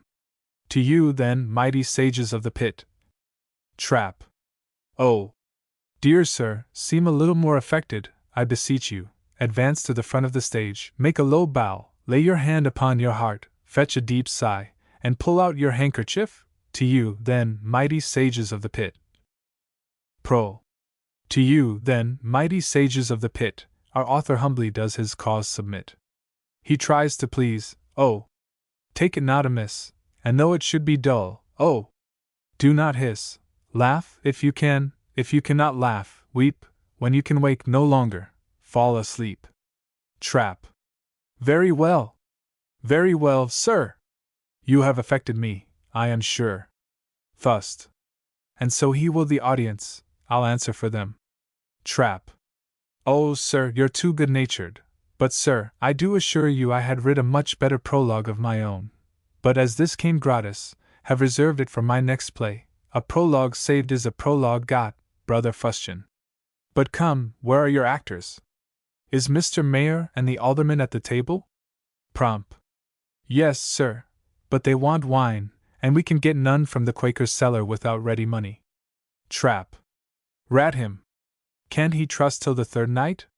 Here, take 6pence, and fetch 2 pots of porter, put it into bottles, and it will do for wine well enough. Thust. Aye, faith, and the wine will be as good as the wit, I'll answer for it. Aside. Trap. Mr. Fustian, you'll observe I do not begin this play, like most of our modern comedies, with 3 or 4 gentlemen who are brought on only to talk wit, for, to tell you the truth, sir, I have very little, if any, wit in this play. No, sir, this is a play consisting of humor, nature, and simplicity. It is written, sir, in the exact and true spirit of Molière, and this I will say for it, that, except about a dozen, or a score or so, there is not one impure joke in it. But come, clear the stage, and draw the back scene. Mr. Fustian, if you please to sit down by me. Mayor and alderman discovered. Thust. Pray, sir, who are these characters? Trap. Sir, they are Mr. Mayor of the town and his brethren, consulting about the election. Thust. Are they all of a side, sir? Trap. Yes, sir, as yet, for you must know, sir, that all the men in this borough are very sensible people, and have no party principles for which they cannot give a good reason. Mr. Mayor, you begin the play. May. Gentlemen, I have summoned you together to consider of proper representatives for this borough. You know the candidates on the court side are my Lord Place and Colonel Promise. The country candidates are Sir Henry Foxchase and Squire Tankard, all worthy gentlemen, and I wish with all my heart we could choose them all for 1 ALD. But since we cannot, Mr. Mayor, I think we should stand by our neighbors, gentlemen whose honesty we are witnesses of, and whose estates in our own neighborhood render them not liable to be bribed. Thus, this gentleman, Mr. Trapwit, does not seem so unbiased in his principles as you represented him. Trap. Pew, sir! You must have one fool in a play. Beside, I only writ him to set off the rest. May. Mr. Alderman, you have a narrow way of thinking. Honesty is not confined to a country. A man that lives 100 miles off may be as honest as him who lives but 3 ALD. Aye. Shaking their heads. May. Besides, gentlemen, are we not more obliged to a foreigner for the favors he does us than to one of our own neighbors who has obligations to us? I believe, gentlemen, there is not one of us who does not eat and drink with Sir Harry at least 20 times in a 12-month. Now, for my part, I never saw or heard of either my lord or the colonel till within this fortnight, and yet they are as obliging, and civil and familiar, as if we had been born and bred together. 1 ALD. Nay, they are very civil, well-bred men, that is the truth on't. But won't they bring a standing army upon us? May. Mr. Alderman, you are deceived. The country party will bring a standing army upon us. Whereas, if we choose my lord and the colonel, we shan't have a soldier in town. But, mum, here are my lord and the colonel. Enter Lord Place and Colonel Promise. Place. Gentlemen, your most humble servant. I have brought the colonel to take a morning's wet with you. May. Your lordship and the colonel do us great honor. Pray, my lord, be pleased to sit down. Pray, colonel, be pleased to sit. More wine here. Thust. I wish, Mr. Trapwit, your actors don't get drunk in the first act. Trap. Dear sir, don't interrupt the rehearsal. Place. Gentlemen, prosperity to the corporation. Thust. Sir, I am a well-wisher to the corporation, and if you please, will pledge his lordship, success to your comedy, Mr. Trapwit. Drinks. Trap. Give me a glass, sir, here's to your tragedy. Now, pray, no more interruption, for this scene is one continual joke, and if you open your lips in it you will break the thread of the jest. May. My lord, we are sensible of your great power to serve this corporation, and we do not doubt but we shall feel the effect on't. Place. Gentlemen, you may depend on me. I shall do all in my power.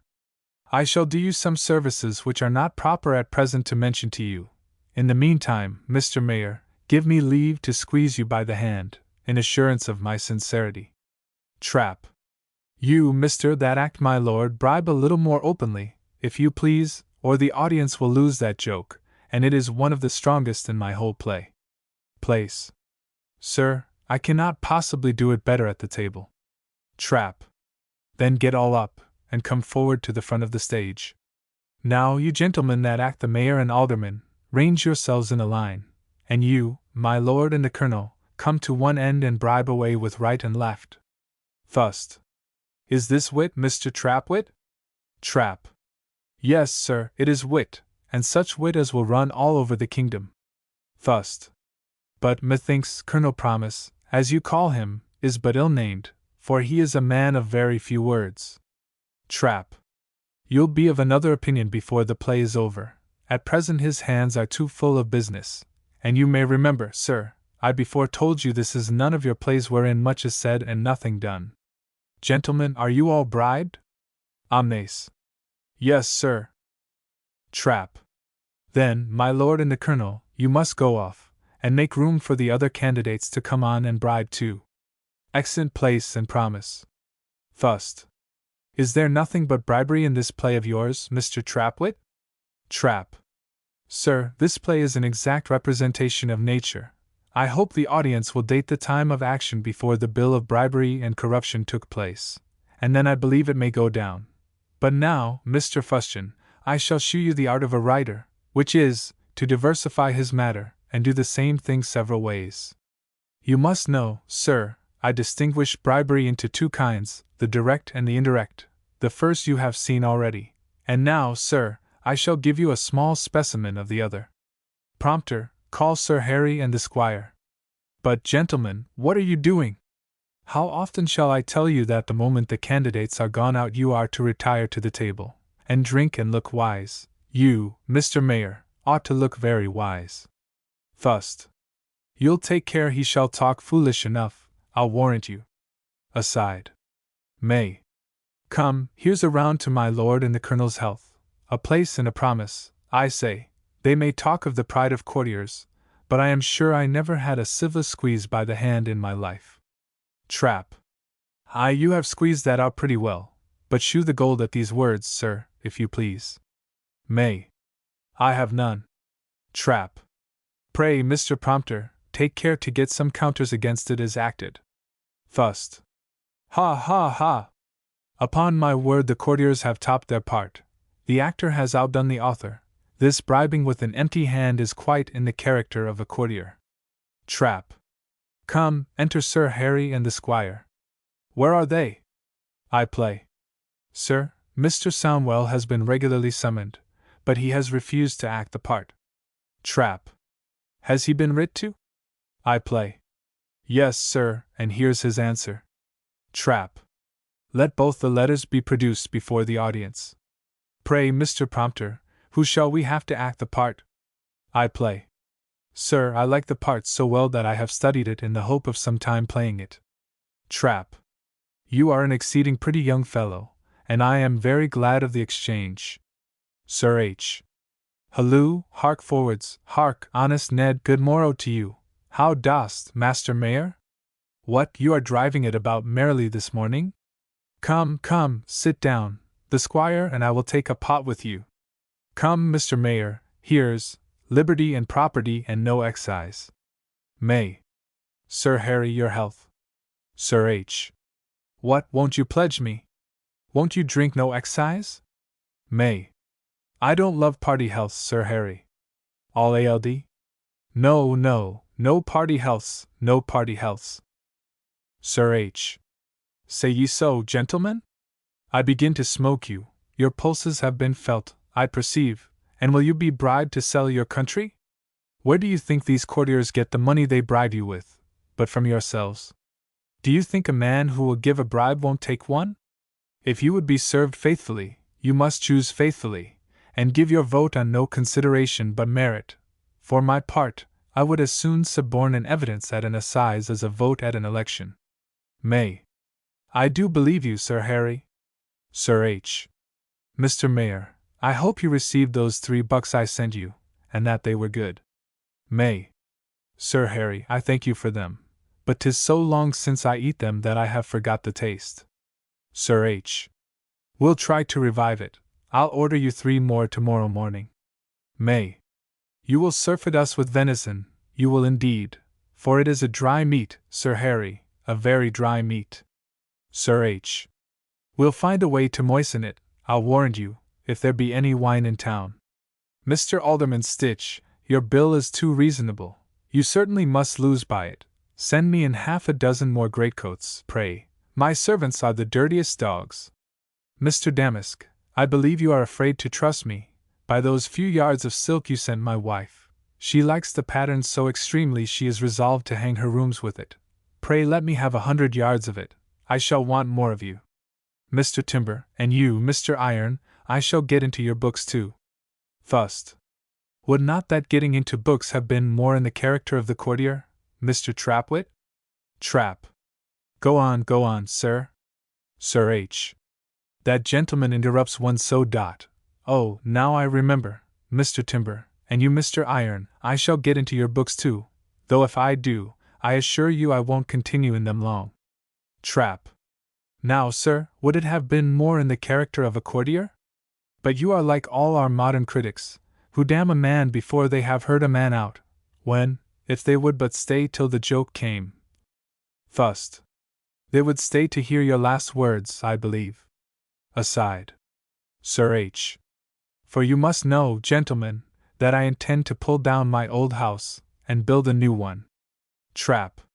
Pray, gentlemen, observe all to start at the word house. Sir Harry, that last speech again, pray. Sir H. For you, and C. Mr. Mayor, I must have all my bricks of you. May. And do you intend to rebuild your house, Sir Harry? Sir H. Positively. May. Gentlemen, methinks Sir Harry's toast stands still. Will nobody drink liberty and property, and no excise? They all drink and huzza. Sir H. Give me thy hand, Mayor. I hate bribery and corruption. If this corporation will not suffer itself to be bribed, there shall not be a poor man in it. May. And he that will, deserves to be poor. For my part, the world should not bribe me to vote against my conscience. Trap. Do you take that joke, sir? Fust. No, faith, sir. Trap. Why, how can a man vote against his conscience who has no conscience at all? 1 ALD. Come, gentlemen, here's a fox chase and a tankard. Omnes. A fox chase and a tankard. Huzzah! Sir H. Come, let's have one turn in the marketplace, and then we'll to dinner. May. Let's fill the air with our repeated cries of liberty, and property, and no excise. Exit Mayor and Alderman. Trap. How do you like that couplet, sir? Fust. Oh. Very fine, sir. Trap. This is the end of the first act, sir. Fust. I cannot but observe, Mr. Trapwit, how nicely you have opposed Squire Tankard to Colonel Promise, either of whom have yet uttered one syllable. Trap. Why, you would not have every man a speaker, would you? One of a side is sufficient, and let me tell you, sir, one is full enough to utter all that the party has to say for itself. Fust. Methinks, sir, you should let the audience know they can speak, if it were but an aye or a no. Trap. Sir, the audience must know that already, for if they could not say aye and no, they would not be qualified for candidates. Fust. Oh. Your humble servant, I am answered, but pray, sir, what is the action of this play? Trap. The action, sir? Fust. Yes, sir, the fable, the design? Trap. Oh. You ask who is to be married? Why, sir, I have a marriage. I hope you think I understand the laws of comedy better than to write without marrying somebody. Fust. But is that the main design to which everything conduces? Trap. Yes, sir. Fust. Faith, sir, I can't for the soul of me see how what has hitherto passed can conduce at all to that end. Trap. You can't? Indeed, I believe you can't, for that is the whole plot of my play. And do you think I am like your shallow writers of comedy, who publish the banns of marriage between all the couples in their play in the first act? No, sir, I defy you to guess my couple till the thing is done, slap all at once, and that too by an incident arising from the main business of the play, and to which everything conduces. Fust. That will, indeed, surprise me. Trap. Sir, you are not the first man my writings have surprised. But what's become of all our players? Here, who begins the second act? Prompter. Enter first player. I play. Sir, the prompter and most of the players are drinking tea in the green room. Trap. Mr. Fustian, shall we drink a dish of tea with them? Come, sir, as you have a part in my play, you shall drink a dish with us. I play. Sir, I dare not go into the green room. My salary is not high enough. I shall be forfeited if I go in there. Trap. Shaw. Come along, your sister has merit enough for herself and you too. If they forfeit you, I'll warrant she'll take it off again. Act 2. Scene I. Enter Trapwit, Fustian, Prompter, Lord Place, Mrs. and Miss Mayoress. Trap. I am afraid, Mr. Fustian, you have hitherto suspected that I was a dabbler in low comedy. Now, sir, you shall see some scenes of politeness and fine conversation among the ladies. Come, my lord, come, begin. Place. Pray, Mrs. Mayoress, what do you think this lace cost a yard? Fust. A very pretty beginning of polite conversation, truly. Trap. Sir, in this play I keep exactly up to nature, nor is there anything said in this scene that I have not heard come out of the mouths of the finest people of the age. Sir, this scene has cost me 10 shillings in chair hire, to keep the best company, as it is called. Mrs. M. Indeed, my lord, I cannot guess it at less than £10 a yard. Place. Pray, madam, was you at the last ridotto? Fust. Ridotto. The devil! A country mayoress at a ridotto. Sure, that is out of character, Mr. Trapwit. Trap. Sir, a conversation of this nature cannot be earned on without these helps. Besides, sir, this country mayoress, as you call her, may be allowed to know something of the town, for you must know, sir, that she has been woman to a woman of quality. Fust. I am glad to hear that. Mrs. M. Oh, my lord! Mention not those dear ridottos to me, who have been confined these 12 long months in the country, where we have no entertainment but a set of hideous strolling players, nor have I seen any one human creature till your lordship came to town. Heaven send us a controverted election! Then I shall go to that dear delightful place once more. Miss M. Yes, mamma, and then we shall see Farabelli, the strange man-woman that they say is with child, and the fine pictures of Merlin's cave at the playhouses, and the rope dancing and the tumbling. Fust. By Mrs. Taste I believe she has been bred up under a woman of quality too. Place. I cannot but with pleasure observe, madam, the polite taste Miss shows in her choice of entertainments. I dare swear she will be much admired in the beau monde, and I don't question but will be soon taken into keeping by some man of quality. Miss M. Keeping, my lord? Place. Aye, that surprise looks well enough in one so young, that does not know the world. But, miss, every one now keeps and is kept. There are no such things as marriages nowadays, unless merely Smithfield contracts, and that for the support of families. But then the husband and wife both take into keeping within a fortnight. Mrs. M. My lord, I would have my girl act like other young ladies, but she does not know any men of quality. Who shall introduce her to M. Place. That, madam, must be your part. You must take a house and see company. In a little while you may keep an assembly, and play at cards as high as you can, and almost all the money that is won must be put into the box, which you must call paying for the cards, though it is indeed paying for your candles, your clothes, your lodgings, and, in short, everything you have. I know some persons who make a very considerable figure in town, whose whole estate lies in their card box. Mrs. M. And have I been so long contented to be the wife of a poor country tradesman, when I might have had all this happiness? Fust. How comes this lady, Mr. Trapwit, considering her education, to be so ignorant of all these things? Trap. Gad, that's true. I had forgot her education, faith, when I writ that speech. It's a fault I sometimes fall into. A man ought to have the memory of a devil to remember every little thing. But come, go on, I'll alter it by and by. Place. Indeed, madam, it is a miserable state of life. I hope we shall have no such people as tradesmen shortly. I can't see any use they are of. If I am chose, I'll bring in a bill to extirpate all trade out of the nation. Mrs. M. Yes, my lord, that would do very well amongst people of quality who don't want money. Fust. Again.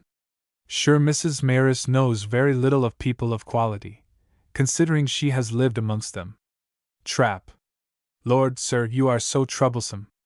Then she has not lived amongst people of quality, she has lived where I please. But suppose we should suppose she had been woman to a lady of quality, may we not also suppose she was turned away in a fortnight, and then what could she know, sir? Go on. Place. Alackaday, madam, when I mention trade, I only mean low, dull, mechanic trade, such as the canal practice. There are several trades reputable enough, which people of fashion may practice, such as gaming, intriguing, voting, and running in debt. Trap. Come, enter a servant, and whisper my lord. Enter a servant. Pray, sir, mind your cue of entrance. Exit servant. Place.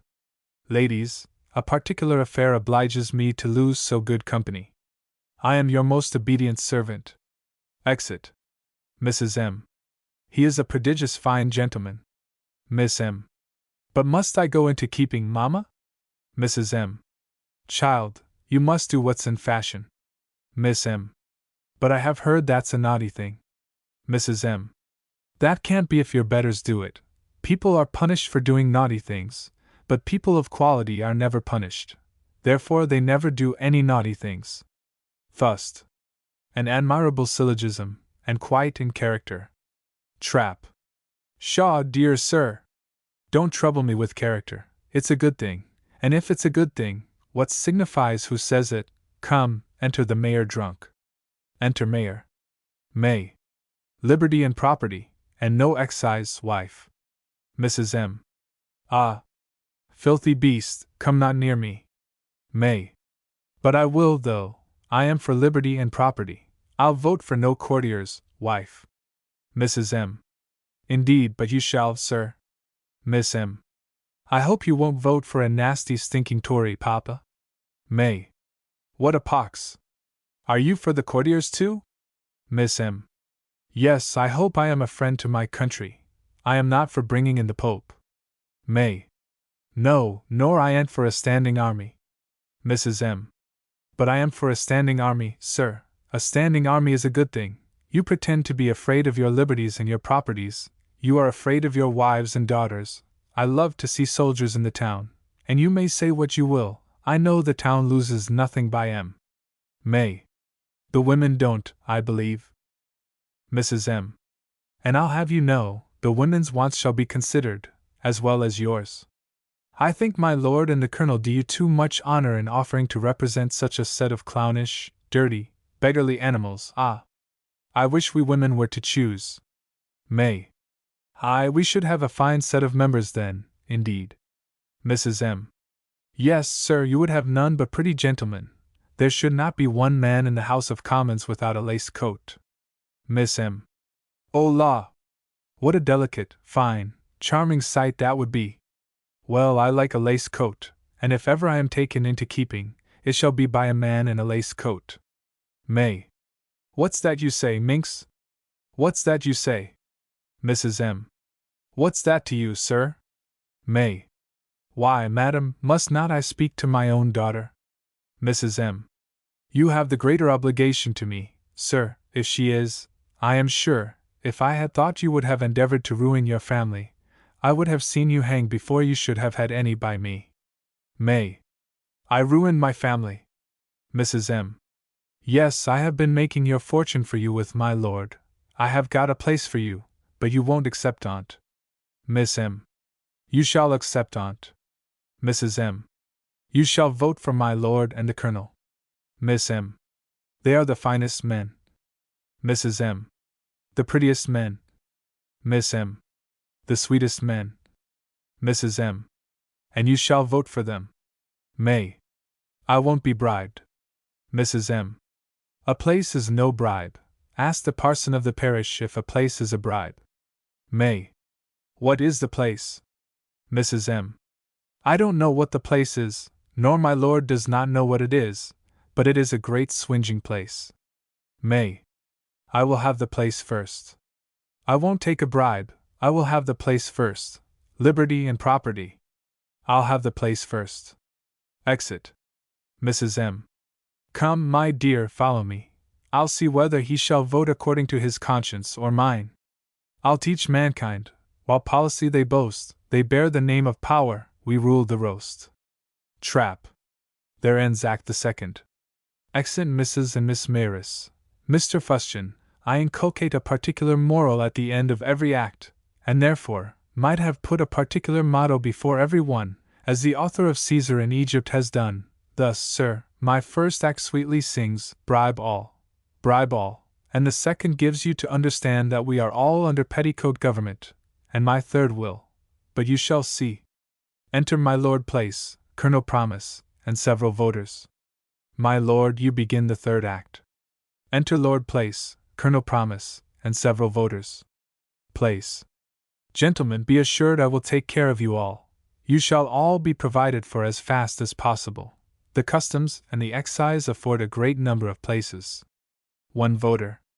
Could not your lordship provide for me at court? Place. Nothing easier. What sort of a place would you like? One voter. Is not there a sort of employment, sir, called beef eating?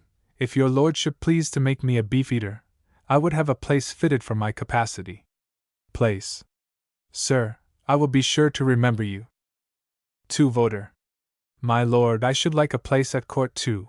I don't much care what it is, provided I wear fine clothes, and have something to do in the kitchen or the cellar. I own I should like the cellar, for I am a devilish lover of sack. Place. Sack, say you? Odso, you shall be poet laureate. Two voter. Poet? No, my lord, I am no poet, I can't make verses. Place. No matter for that, you'll be able to make odes. Two voter. Odes, my lord? What are those? Place. Faith, sir, I can't tell well what they are, but I know you may be qualified for the place without being a poet. Trap. Now, my lord, do you file off, and talk apart with your people, and let the colonel advance. Thust. Aye, faith, I think it is high time for the colonel to be heard. Call. Depend upon it, sir, I'll serve you. Thust. Upon my word, the colonel begins very well, but has not that been said already? Trap. Aye, and if I was to bring 100 courtiers into my play, they should all say it, none of them do it. Three voter. And please your honor, I have read in a book called Fogg's Journal that your honor's men are to be made of wax. Now, sir, I have served my time to a waxwork maker, and desire to make your honor's regiment. Call, sir, you may depend on me. Three voter. Are your officers to be made of wax too, sir? Because I would prepare a finer sort for them. Call, no, none but the chaplain. Three voter. Oh, I have a most delicate piece of black wax for him. Trap. You see, sir, the colonel can speak when military affairs are on the carpet. Hitherto, Mr. Fustian, the play has gone on in great tranquillity. Now you shall see a scene of a more turbulent nature. Come, enter the mob of both sides, and cudgel one another off the stage. Colonel, as your business is not to fight at present, I beg you would go off before the battle comes on. You and your brother candidate come into the middle of the stage. You voters range yourselves under your several leaders. The mob attempt to break in. Pray, gentlemen, keep back. Mind, the colonel's going off is the cue for the battle to enter. Now, my lord and the colonel, you are at the head of your parties. But hold, hold, hold. You beefeater, go you behind my lord, if you please, and you soldier maker, come you behind the colonel. Now, gentlemen, speak. Place and call gentlemen, will serve you. My lord and the colonel flee off at different doors, the parties following. Enter mob on each side of the stage, crying out promiscuously. Down with the rump! No courtiers! No Jacobites! Down with the Pope! No excise! A place and a promise! A fox chase and a tankard! At last they fall together by the ears, and cudgel one another off the stage. Enter Sir Harry, Squire Tankard, and Mayor. Sir H. Bravely done, my boys, bravely done. Faith, our party has got the day. May. Aye, Sir Harry, at dry blows we always come off well. If we could but disband the army, I warrant we carried all our points. But faith, sir, I have fought a hard battle on your account. The other side have secured my wife. My lord has promised her a place, but I am not to be gulled in that manner. I may be taken like a fish in the water, by a bait, but not like the dog in the water, by a shadow. Sir H. I know you are an honest man, and love your country. May. Faith, that I do, Sir Harry, as well as any man, if my country will but let me live by it, that's all I desire. Thust. Mr. Mayor seems to have got himself sober very suddenly. Trap. Yes, so would you too, I believe, if you had been scolded at by your wife as long as he has. But if you think that is not reason enough, he may be drunk still, for any reason I see to the contrary. Pray, sir, act this scene as if you was drunk. Thust. Nay, I must confess, I think it quite out of character the mayor to be once sober during the whole election. Tank. Drunk. A man that won't get drunk for his country is a rascal. May. So he is, noble squire. There's no honesty in a man that won't be drunk. A man that won't drink is an enemy to the trade of the nation. Sir H. Those were glorious days when honest English hospitality flourished, when a country gentleman could afford to make his neighbors drunk, before your damned French fashions were brought over. Why, Mr. Mayor, would you think it? There are many of these courtiers who have 6 starved footmen behind a coach, and not half a hogshead of wine in their house. Why, how do you think all the money is spent? May. Faith, I can't tell. Sir H. Why, in houses, pictures, lace, embroidery, knickknacks, Italian singers, and French tumblers, and those who vote for them will never get a dinner of them after the election is over. May. But there is a thought comes often into my head, which is this: if these courtiers be turned out, who shall succeed them? Sir H. Who? Why, we. Tank. Aye, we. Sir H. And then we may provide for our friends. I love my country, but I don't know why I may not get something by it as well as another, at least to reimburse me. And I do assure you, though I have not bribed a single vote, my election will stand me in a good £5,000. Tank. Aye, and so will mine me. But if ever we should get uppermost, Sir Harry, I insist upon immediately paying off the debts of the nation. Sir H. Mr. Tankard, that shall be done with all convenient speed. Tank. I'll have no delay in it, sir. May. There spoke the spirit of a true Englishman. Ah! I love to hear the squire speak. He will be a great honor to his country in foreign parts. Sir H. Our friends stay for us at the tavern. We'll go and talk more over a bottle. Tank. With all my heart, but I will pay off the debts of the nation. May. Come to the tavern then, there, while brisk wine improves our conversation, we at our pleasure will reform the nation. Trap. There ends Act the Third. Excellent Sir Harry, Tankard, and Mayor. Fust. Pray, sir, what's the moral of this act? Trap. And you really don't know? Fust. No, really. Trap. Then I really will not tell you, but come, sir, since you cannot find that out, I'll try whether you can find out the plot, for now it is just going to begin to open. It will require a very close attention, I assure you, and the devil take me if I give you any assistance. Fust. Is not the 4th act a little too late to open the plot, Mr. Trapwit? Trap. Sir, 'tis an error on the right side. I have known a plot open in the 1st act, and the audience, and the poet too, forget it before the 3rd was over. Now, sir, I am not willing to burden either the audience's memory or my own, for they may forget all that is hitherto past, and know full as much of the plot as if they remembered it. Prompt.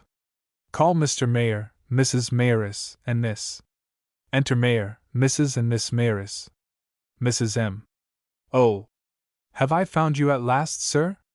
I have been hunting for you this hour. May. Faith, my dear, I wish you had found me sooner. I have been drinking to the good old cause with Sir Harry and the squire. You would have been heartily welcome to all the company. Mrs. M.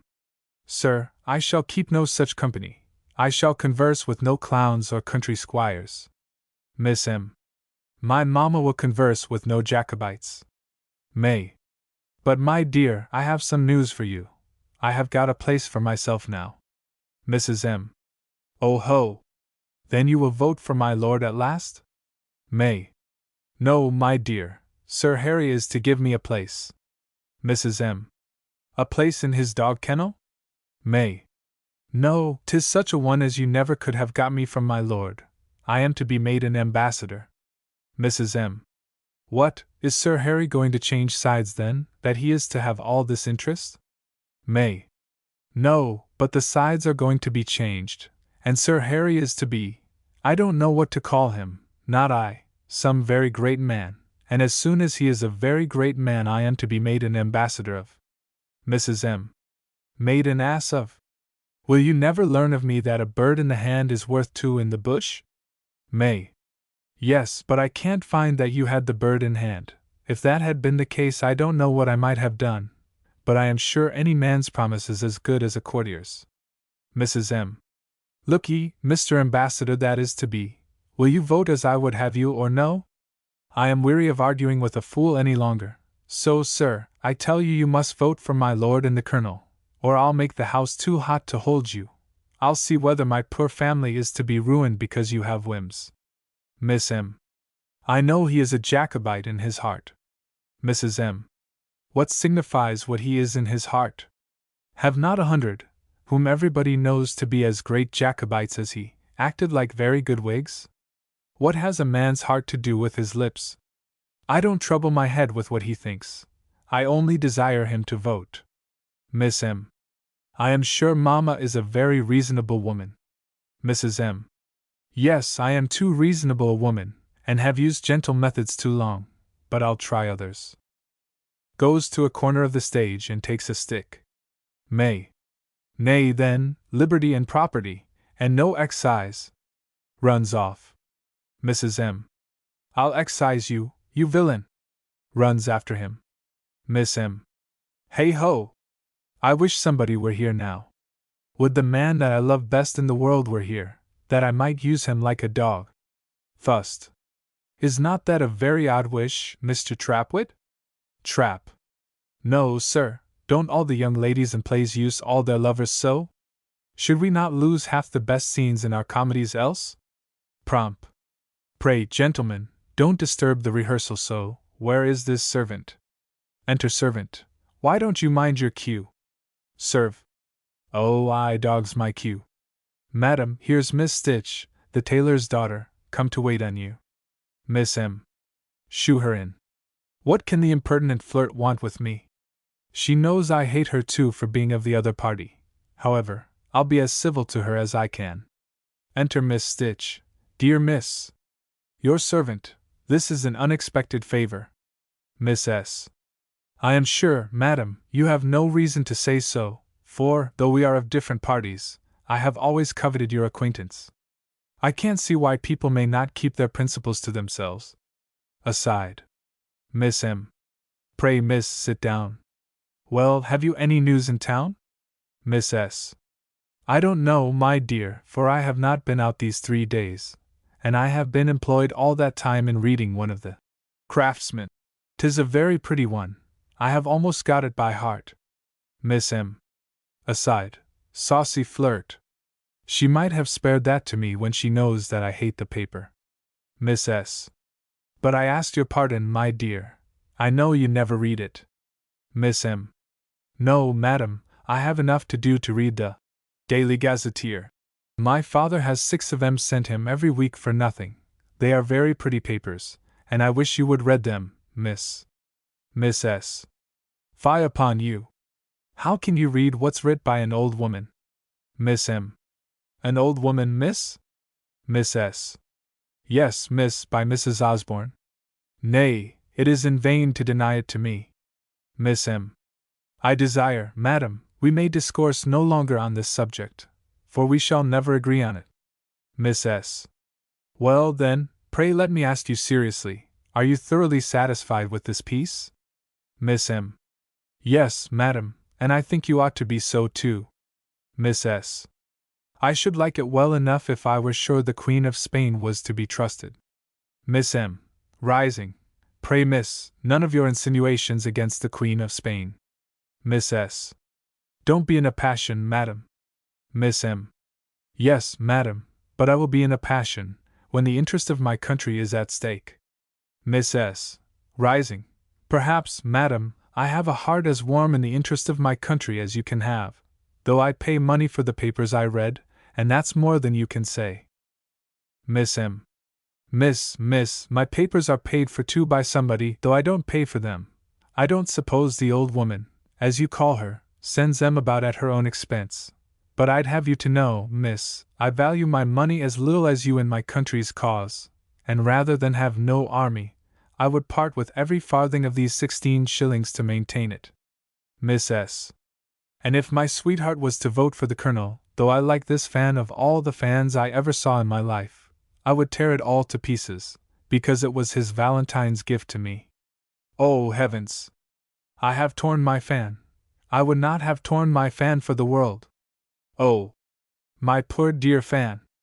I wish all parties were at the devil, for I am sure I shall never get a fan by them. Miss M. Notwithstanding all you have said, madam, I should be a brute not to pity you under this calamity. Comfort yourself, child, I have a fan the exact fellow to it. If you bring your sweetheart over to vote for the colonel, you shall have it. Miss S. And can I sell my country for a fan? What's my country to me? I shall never get a fan by it. And will you give it me for nothing? Miss M. I'll make you a free present of it. Miss S. I am ashamed of your conquest, but I'll take the fan.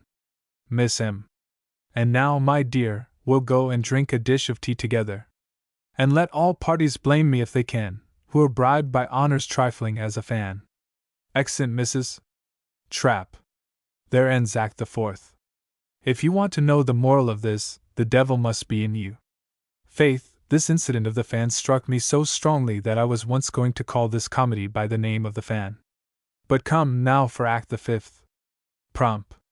Sir, the player who is to begin it is just stepped aside on some business. He begs you would stay a few minutes for him. Trap. Come, Fustian, you and I will step into the green room, and chat with the actresses meanwhile. Fust. But don't you think these girls improper persons to talk of parties? Trap. Sir, I assure you it is not out of nature, and I have often heard these affairs canvassed by men who had not one whit more understanding than these girls. Exeunt. Act 3. Scene I. Enter Trapwit, Fustian, and Sneerwell.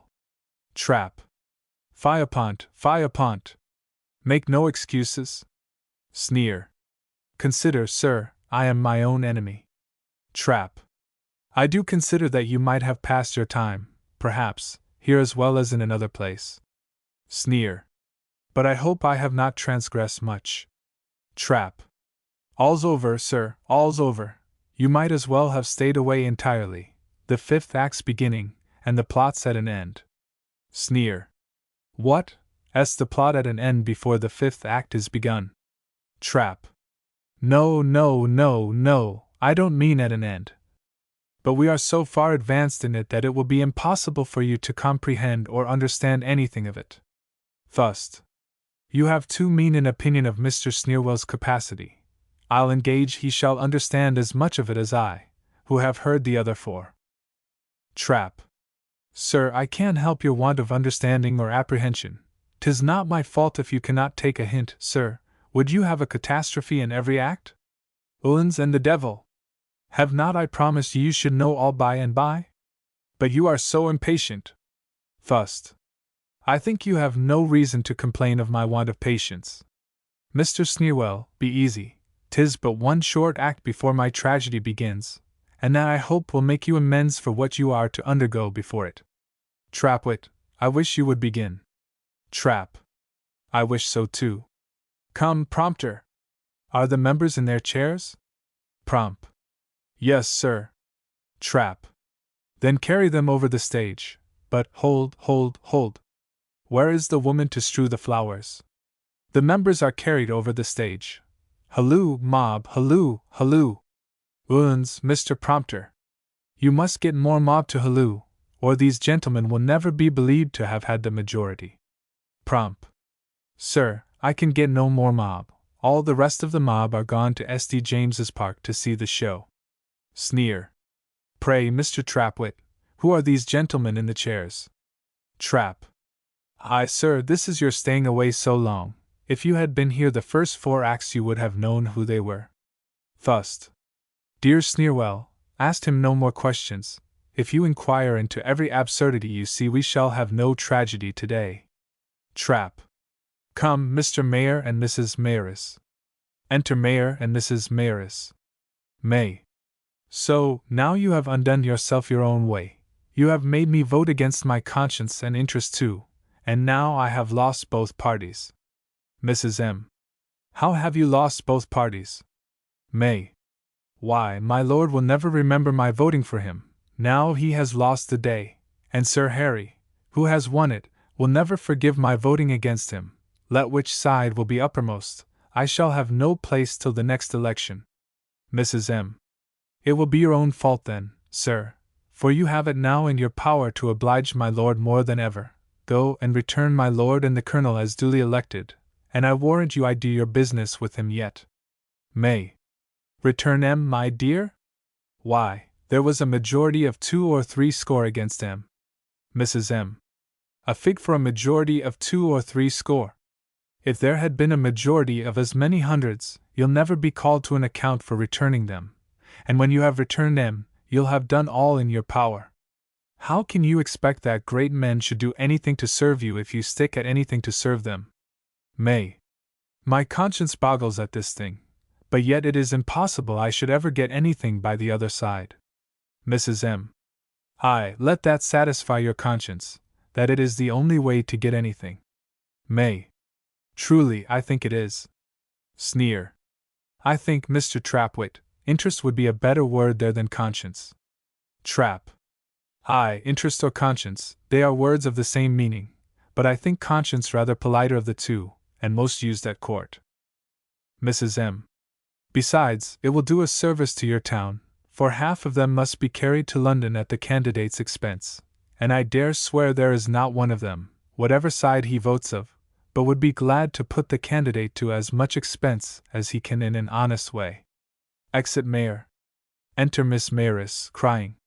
Miss M. Oh, mamma, I have grieved myself to death at the court party's losing the day, for if the others should have a majority in the House, what would become of us? Alas, we should not go to London. Mrs. M. Dry up your tears, my dear, all will be well. Your father shall return my lord and the colonel, and we shall have a controverted election, and we will go to London, my dear. Miss M. Shall we go to London? Then I am easy. But if we had stayed here I should have broke my heart for the love of my country. Since my father returns them, I hope justice will find some friends above, where people have sense enough to know the right side from the left. However, happen what will, there is some consolation in going to London. Mrs. M. But I hope you have considered well what my lord told you, that you will not scruple going into keeping. Perhaps, you will have it in your power to serve your family, and it would be a great sin not to do all you can for your family. Miss M. I have dreamt of nothing but coaches and six, and balls, and treats, and shows, and masquerades ever since. Thust. Dreamt, sir? Why, I thought the time of your comedy had been confined to the same day, Mr. Trapwit? Trap. No, sir, it is not. But suppose it was, might she not have taken an afternoon's nap? Sneer. Aye, or dreamt waking, as several people do. Enter Lord Place and Colonel Promise. Place. Madam, I am come to take my leave of you. I am very sensible of my many obligations to you, and shall remember them till the next election, when I will wait on you again. Nay, I don't question but we shall carry our point yet, though they have given us the trouble of a petition. Mrs. M. No, no, my lord, you are not yet reduced to that. I have prevailed on my husband to return you and the colonel. Place. To return us, madam? Mrs. M. Yes, my lord, as duly elected, and when we have returned you so, it will be your own fault if you don't prove yourself so. Place. Madam, this news has so transported my spirits, that I fear some ill effect unless you instantly give me a dram. Mrs. M. If your lordship please to walk with me into my closet, I'll equip your lordship. Exit. Trap. How do you like that dram, sir? Sneer. Oh, most excellent. Thust. I can't say so, unless I tasted it. Trap. Faith, sir, if it had not been for that dram my play had been at an end. Thust. The devil take the dram with all my heart. Trap. Now, Mr. Fustian, the plot, which has hitherto been only carried on by hints, and opened itself like the infant spring by small and imperceptible degrees to the audience, will display itself like a ripe matron, in its full summer's bloom, and cannot, I think, fail with its attractive charms, like a lodestone, to catch the admiration of every one like a trap, and raise an applause like thunder, till it makes the whole house like a hurricane. I must desire a strict silence through this whole scene. Colonel, stand you still on this side of the stage, and Miss, do you stand on the opposite dot, there, now look at each other. A long silence here. Thust. Pray, Mr. Trapwit, is nobody ever to speak again? Trap. Oh, the devil! You have interrupted the scene. After all my precautions, the scene's destroyed. The best scene of silence that ever was penned by man. Come, come, you may speak now. You may speak as fast as you please. Call. Madam, the army is very much obliged to you for the zeal you shew for it. Me, it has made your slave forever, nor can I ever think of being happy unless you consent to marry me. Miss M. Ha! And can you be so generous to forgive all my ill usage of you? Thust. What ill usage, Mr. Trapwit? For, if I mistake not, this is the first time these lovers spoke to one another. Trap. What ill usage, sir? A great deal, sir. Thust. When, sir? Where, sir? Trap. Why, behind the scenes, sir. What, would you have everything brought upon the stage? I intend to bring ours to the dignity of the French stage, and I have Horace's advice on my side. We have many things both said and done in our comedies which might be better performed behind the scenes. The French, you know, banish all cruelty from their stage, and I don't see why we should bring on a lady in ours practicing all manner of cruelty upon her lover. Besides, sir, we do not only produce it, but encourage it, for I could name you some comedies, if I would, where a woman is brought in for 4 acts together, behaving to a worthy man in a manner for which she almost deserves to be hanged, and in the 5th, forsooth, she is rewarded with him for a husband. Now, sir, as I know this hits some tastes, and am willing to oblige all, I have given every lady a latitude of thinking mine has behaved in whatever manner she would have her. Sneer. Well said, my little Trap. But pray let us have the scene. Trap. Go on, miss, if you please. Miss M. I have struggled with myself to put you to so many trials of your constancy, nay, perhaps have indulged myself a little too far in the innocent liberties of abusing you, tormenting you, coquetting, lying, and jilting, which as you are so good to forgive, I do faithfully promise to make you all the amends in my power, by making you a good wife. Trap. That single promise, sir, is more than any of my brother authors had ever the grace to put into the mouth of any of their fine ladies yet, so that the hero of a comedy is left in a much worse condition than the villain of a tragedy, and I would choose rather to be hanged with the one than married with the other. Sneer. Faith, Trapwit, without a jest, thou art in the right on't. Thust. Go on, dear sir, go on. Call. And can you be so generous, so great, so good? Oh! Load not thus my heart with obligations, lest it sink beneath its burden. Oh! Could I live 100,000 years, I never could repay the bounty of that last speech. Oh! My paradise! Eternal honey drops from off your tongue. And when you spoke, then Farinelli sung. Trap. Open your arms, miss, if you please. Remember you are no coquette now. How pretty this looks! Don't it? Mimicking her, let me have one of your best embraces, I desire. Do it once more, pray. There, that's pretty well. You must practice this behind the scenes. Excellent, Miss M. and Colonel. Sneer. Are they gone to practice, now, Mr. Trapwit? Trap. You're a joker, Mr. Sneerwell, you're a joker. Enter Lord Place, Mayor, and Mrs. Mayoress. Place. I return you my hearty thanks, Mr. Mayor, for this return. And in return of the favor, I will certainly do you a very good turn very shortly. Thust. I wish the audience don't do you an ill turn, Mr. Trapwit, for that last speech. Sneer. Yes, faith, I think I would cut out a turn or two. Trap. Sir, I'll sooner cut off an ear or two, sir, that's the very best thing in the whole play. Come, enter the Colonel and Miss, married. Sneer. Upon my word, they have been very expeditious. Trap. Yes, sir, the parson understands his business, he has plied several years at the Fleet. Enter Colonel Promise and Miss Mayoress. Colonel and Miss, kneeling. Sir and Madam, your blessing. Mrs. M. and May. Ha! Call. Your daughter, sir and madam, has made me the happiest of mankind. Mrs. M. Colonel, you know you might have had my consent. Why did you choose to marry without it? However, I give you both my blessing. May. And so do I. Place. Then call my brother candidates. We will spend this night in feast and merriment. First. What has made these two parties so suddenly friends, Mr. Trapwit? Trap. What? Why, the marriage, sir, the usual reconciler at the end of a comedy. I would not have concluded without every person on the stage for the world. Place. Well, Colonel, I see you are setting out for life, and so I wish you a good journey. And you, gallants, from what you've seen tonight, if you are wrong, may set your judgments right, nor, like our missus, about bribe and quarrel, when better herring is in either barrel. Monet fuss, trap and sneer. Trap. Thus ends my play, sir. First. Pray, Mr. Trapwit, how has the former part of it conduced to this marriage? Trap. Why, sir, do you think the Colonel would ever have had her but on the prospect her father has from this election? Sneer. Aye, or to strengthen his interest with the returning officer? Trap. Aye, sir, I was just going to say so. Sneer. But where's your epilogue? Trap. Faith, sir, I can't tell what I shall do for an epilogue. Sneer.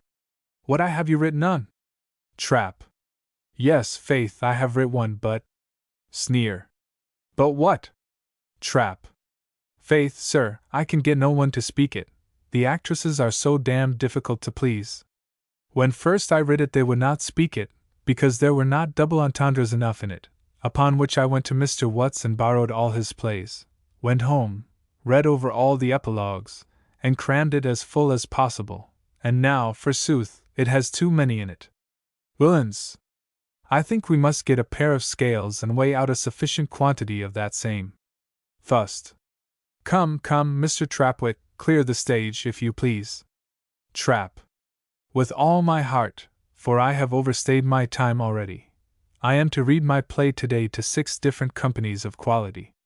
First. You'll stay and see the tragedy rehearsed, I hope? Trap. Faith, sir, it is my great misfortune that I can't. I deny myself a great pleasure, but cannot possibly stay, to hear such damned stuff as I know it must be. Aside. Sneer. Nay, dear Trapwit, you shall not go. Consider, your advice may be of some service to Mr. Fustian. Besides, he has stayed the rehearsal of your play. First. Yes, I have, and kept myself awake with much difficulty. Aside. Trap. Nay, you know I can't refuse you, though I shall certainly fall asleep in the first act. Aside. Sneer.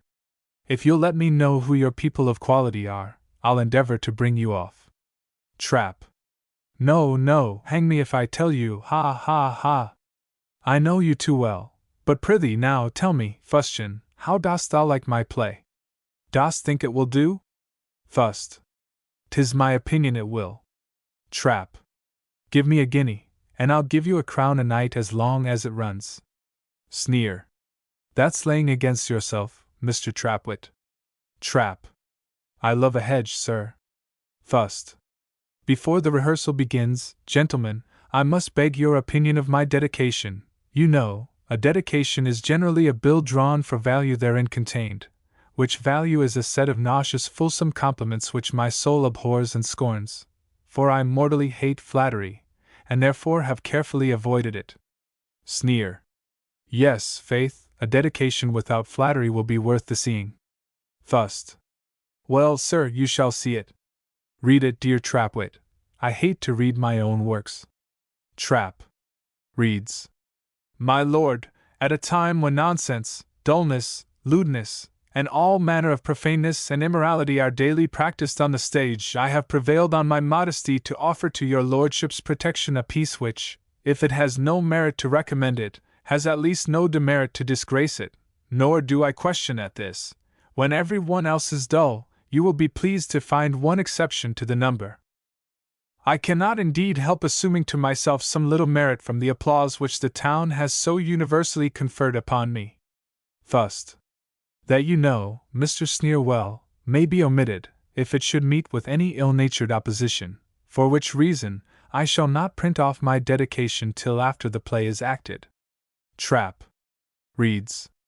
I might here indulge myself with a delineation of your lordship's character, but as I abhor the least imputation of flattery, And as I am certain your lordship is the only person in this nation that does not love to hear your praises, I shall be silent.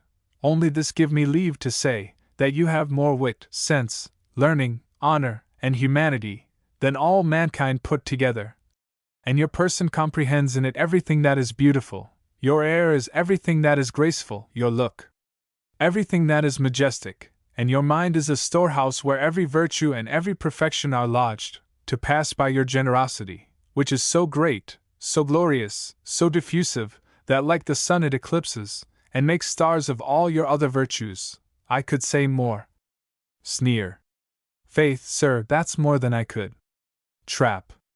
But shall commit a violence upon myself, and conclude with assuring your lordship that I am, my lord, your lordship's most obedient, most devoted, most obsequious, and most obliged humble servant.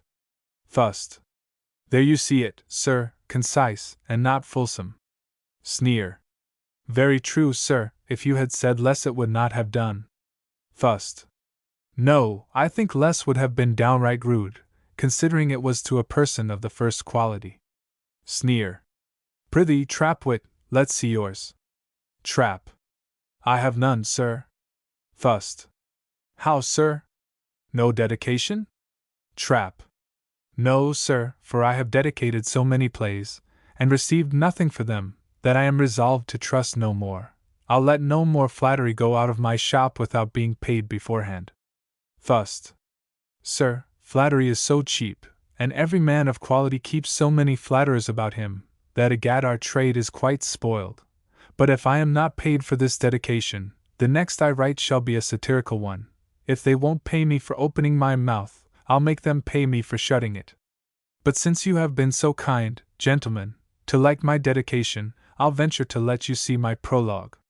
Sir, I beg the favor of you to repeat the prologue, if you are perfect in it. To a player. Play. Sir, I'll do it to the best of my power. Fust. This prologue was writ by a friend. Prologue. When death's sharp scythe has mowed the hero down, the muse again awakes him to renown. She tells proud fate that all her darts are vain, and bids the hero live and strut about again. Nor is she only able to restore, but she can make what ne'er was made before, can search the realms of fancy, and create what never came into the brain of fate. Forth from these realms, to entertain tonight, she brings imaginary kings and queens to light, bids common sense in person mount the stage, and harlequin to storm in tragic rage. Britons, attend, and decent reverence shew to her, who made Athenian bosoms glow, whom the undaunted Romans could revere, and who in Shakespeare's time was worshipped here. If none of these can her success presage, your hearts at least a wonder may engage. Oh, I love her like her sister monsters of the age. Sneer. Faith, sir, your friend has writ a very fine prologue. Fust. Do you think so? Why then, sir, I must assure you, that friend is no other than myself.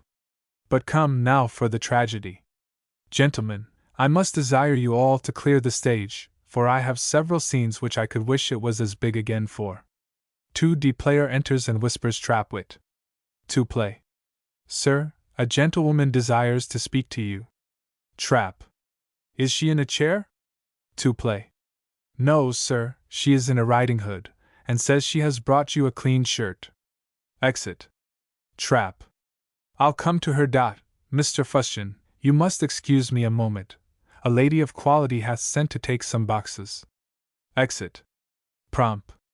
Common sense, sir, desires to speak with you in the green room. Fust. I'll wait upon her. Sneer. You ought, for it is the first message, I believe, you ever received from her. Aside. Excellent fuss. And sneer? Enter a dancer. Dane. Look'ee, Mr. Prompter, I expect to dance first, goddess. I will not dance under Miss Minuet. I am sure I shew more to the audience than any lady upon the stage. Prompt. Madam, it is not my business. Dane. I don't know whose business it is, but I think the town ought to be the judges of a dancer's merit. I am sure they are on my side, and if I am not used better, I'll go to France. For now we have got all their dancers away, perhaps they may be glad of some of ours. Prompt. Heyday! What's the matter? A noise within. Enter player. Play. The author and common sense are quarreling in the green room. Prompt. Nay, then, that's better worth seeing than anything in the play. Exit prompt. Dank. Hang this play, and all plays. The dancers are the only people that support the house. If it were not for us, they might act their Shakespeare to empty benches. Act 4. Scene I. Enter Fustian Sneerwell. Fust. These little things, Mr. Sneerwell, will sometimes happen. Indeed, a poet undergoes a great deal before he comes to his third night. First with the muses, who are humorous ladies, and must be attended, for if they take it into their head at any time to go abroad and leave you, you will pump your brain in vain. Then, sir, with the master of a playhouse to get it acted, whom you generally follow a quarter of a year before you know whether he will receive it or no, and then, perhaps, he tells you it won't do, and returns it to you again, reserving the subject, and perhaps the name, which he brings out in his next pantomime. But if he should receive the play, then you must attend again to get it writ out into parts and rehearsed. Well, sir, at last the rehearsals begin. Then, sir, begins another scene of trouble with the actors, some of whom don't like their parts, and all are continually plaguing you with alterations. At length, after having waded through all these difficulties, his play appears on the stage, where one man hisses out of resentment to the author, a second out of dislike to the house, a third out of dislike to the actor, a fourth out of dislike to the play, a fifth for the joke's sake, a sixth to keep all the rest in company. Enemies abuse him, friends give him up, the play is damned, and the author goes to the devil. So ends the farce. Sneer.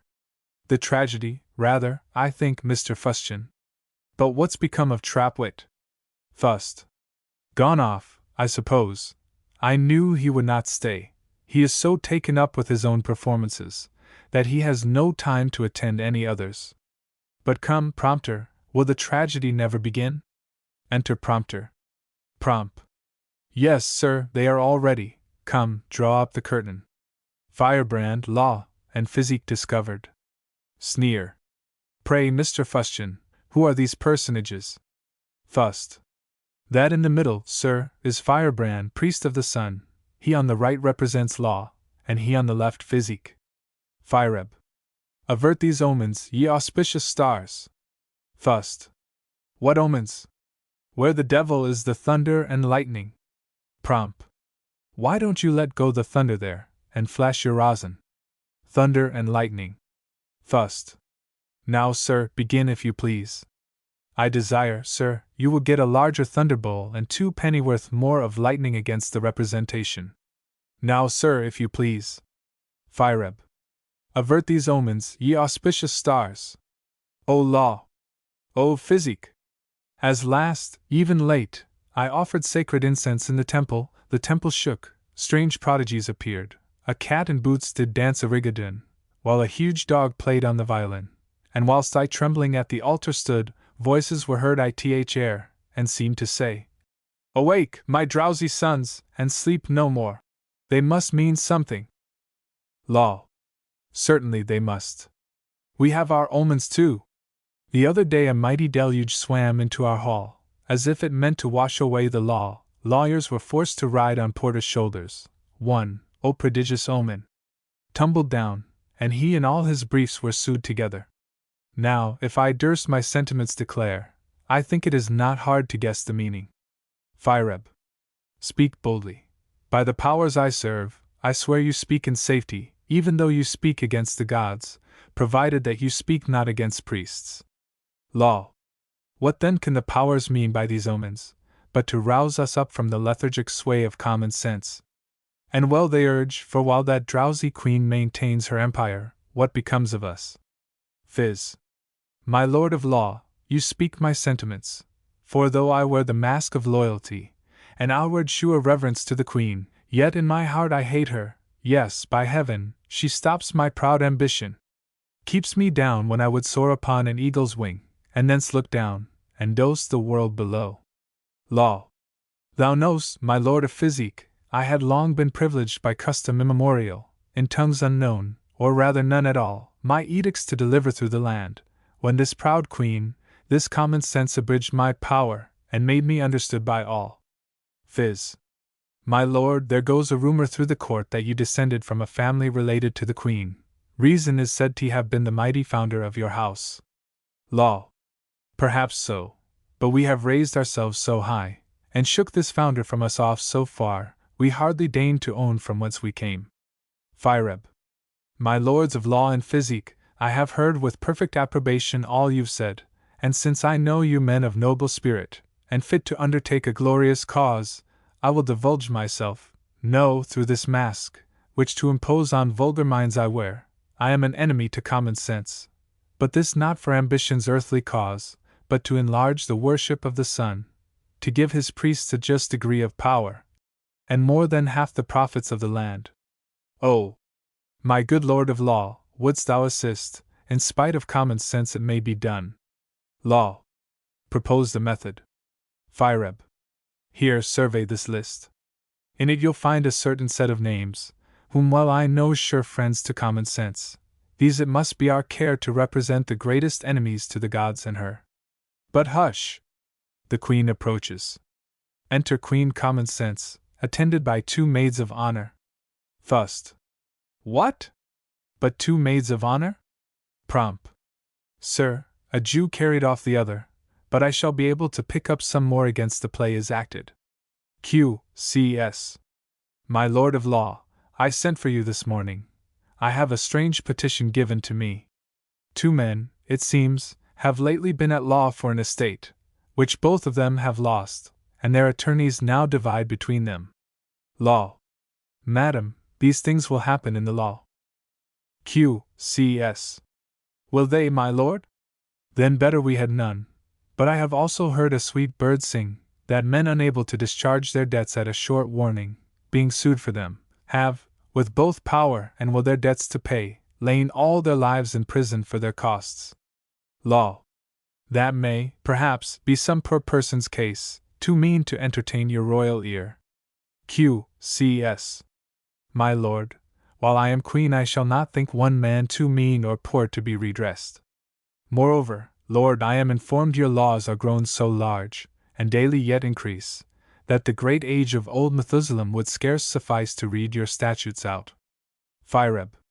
Madam, a more important cause demands your royal care. Strange omens have appeared, sights have been seen, and voices have been heard. The gods are angry, and must be appeased.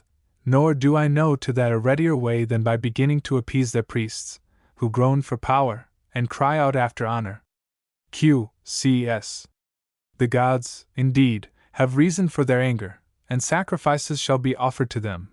But would you make him welcome, priest, be meek, be charitable, kind, nor dare affront the Son you worship, while yourselves prevent that happiness to men you ask of him. Enter an officer. Q.C.S. What means this hasty message in your looks? Ophic. Forgive me, madam, if my tongue declares news for your sake, which most my heart abhors. Queen Ignorance is landed in your realm, with a vast power from Italy and France of singers, fiddlers, tumblers, and rope dancers. Q.C.S. Order our army instantly to get themselves in readiness. Ourself will head M. My lords, you are concerned as well as we to oppose this foreign force, and we expect you join us with your utmost levies straight. Go, priest, and drive all frightful omens hence. To fright the vulgar they are your pretense, but sure the gods will side with common sense. Exit come we. Phireb. They know their interests better, or at least their priests do for them, and themselves. Oh, lords, this Queen of Ignorance, whom you have heard just now described in such a horrid form, is the most gentle and most pious queen, so fearful of the gods, that she believes whatever their priests affirm. And by the Son, faith is no faith if it falls short of that. I'd be infallible, and that, I know, will ne'er be granted me by common sense, wherefore I do disclaim her, and will join the cause of ignorance. And now, my lords, each to his post. The rostrum I ascend, my lord of law, you to your courts repair, and you, my good lord Physique, to the queen, handle her pulse, potion and pill her well. Phys. Oh, my good lord, had I her royal ear, would she but take the counsel I would give, you need no foreign power to overthrow her, yes, by the gods. I would with one small pill unhinge her soul, and tear it from her body. But to my art and me a deadly foe, she has averred, in the public court, that water gruel is the best physician, for which, when she's forgiven by the college, or when we own the sway of common sense, may we be forced to take our own prescriptions. Fireb. My lord of physique, I applaud thy spirit. Yes, by the sun, my heart laughs loud within me, to see how easily the world's deceived, to see this common sense thus tumbled down by men whom all the cheated nations own to be the strongest pillars of her throne. Exeunt Fireb, Law, and Phys. Fust. Thus ends the first act, sir. Sneer. This tragedy of yours, Mr. Fustian, I observe to be emblematical. Do you think it will be understood by the audience? Fust. Sir, I cannot answer for the audience, though I think the panegyric intended by it is very plain and very seasonable. Sneer. What panegyric? Fust. On our clergy, sir, at least the best of them, to shew the difference between a heathen and a Christian priest.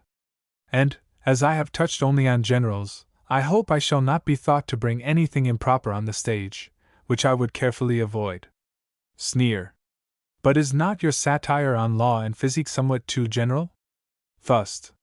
What is said here cannot hurt either an honest lawyer or a good physician, and such may be, nay, I know such are. If the opposites to these are the most general, I cannot help that. As for the professors themselves, I have no great reason to be their friend, for they once joined in a particular conspiracy against me. Sneer. Ah, how so? Fust. Why, an apothecary brought me in a long bill, and a lawyer made me pay it. Sneer. Ha ha ha! A conspiracy, indeed! Fust. Now, sir, for my second act. My tragedy consists but of 3. Sneer. I thought that had been immethodical in tragedy. Fust. That may be, but I spun it out as long as I could keep common sense alive. Or even her ghost. Come, begin the second act. The scene draws and discovers Queen Common Sense asleep. Sneer.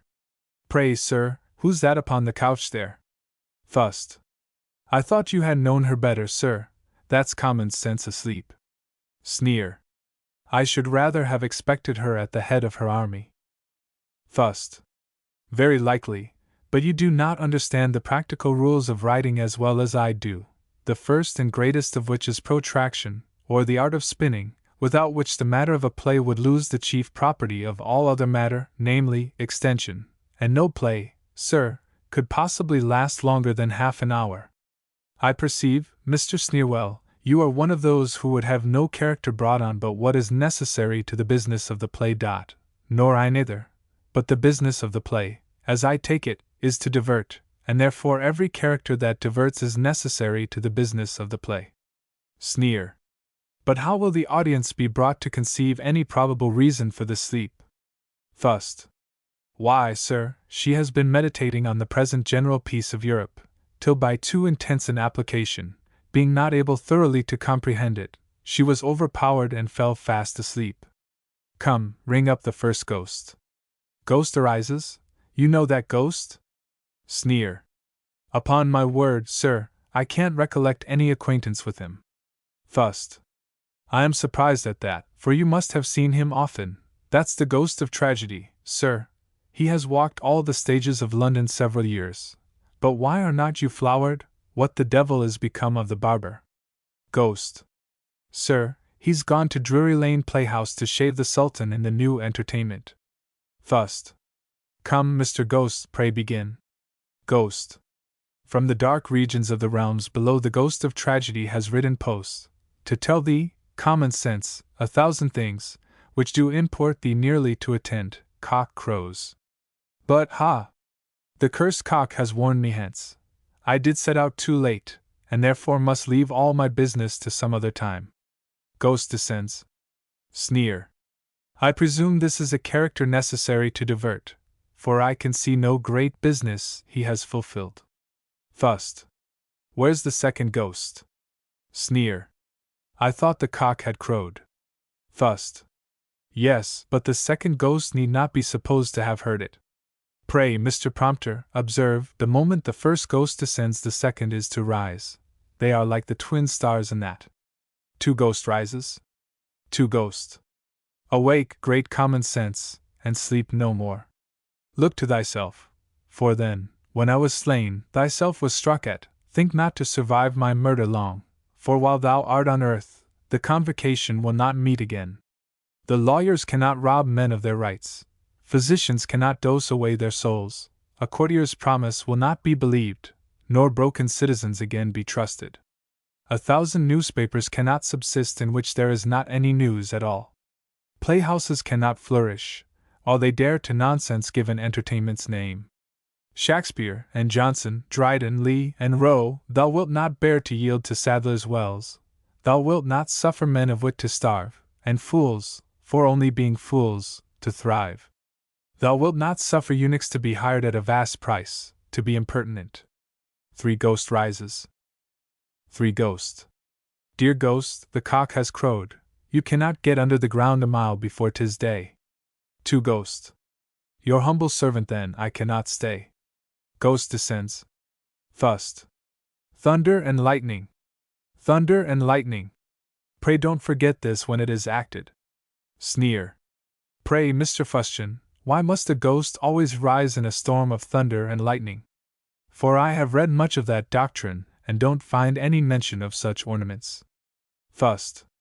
That may be, but they are very necessary. They are indeed properly the paraphernalia of a ghost. Sneer. But pray, whose ghost was that? Thust. Whose should it be but Comedy's? I thought, when you had been told the other was tragedy, you would have wanted no intimation who this was. Come, common sense, you are to awake and rub your eyes. Q.C.S. Waking, who's there? Enter maid of honor. Did you not hear or see someone rousting? Maid. No, may it please your majesty, I did not. Q.C.S. I was a-dreamed I overheard a ghost.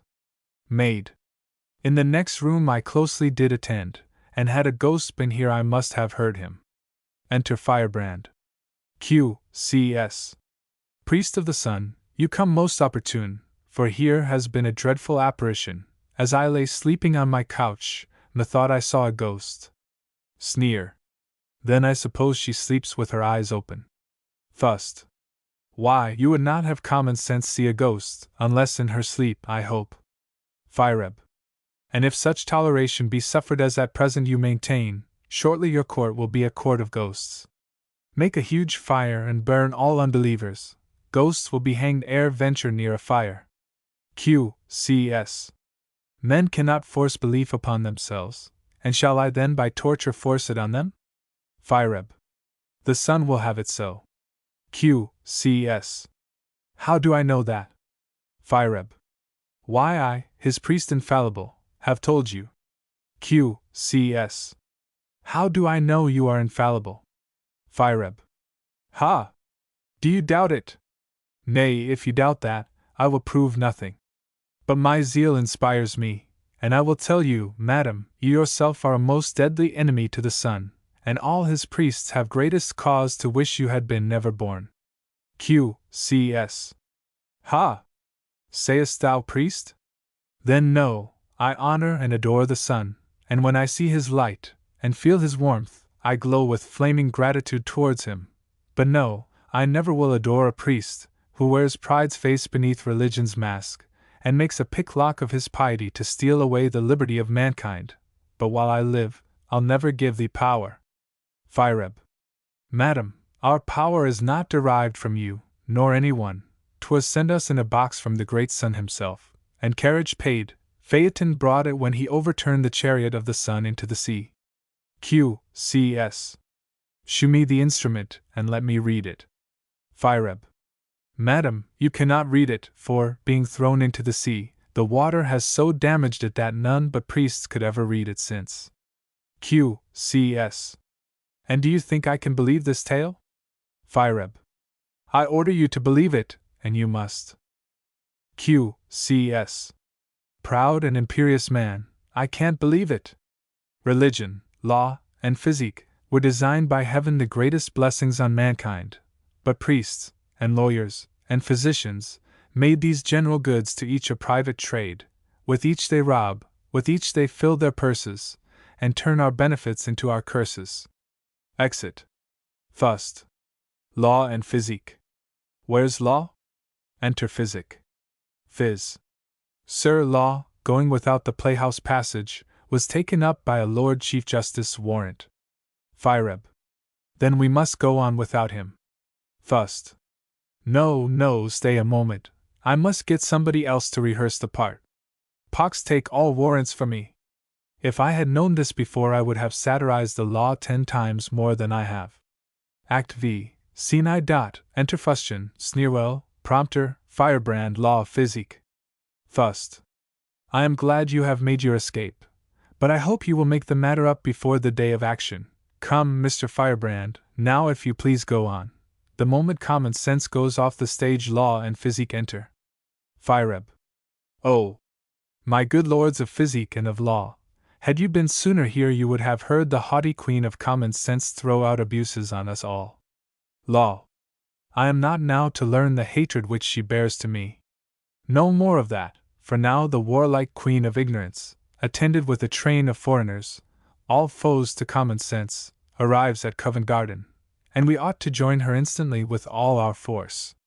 At Temple Bar some regiments parade, the colonels, Clifford, Thavies, and Finival, through Holborn lead their powers to Drury Lane, attorneys all completely armed in brass, these, bailiffs and their followers will join, with justices, and constables, and watchmen.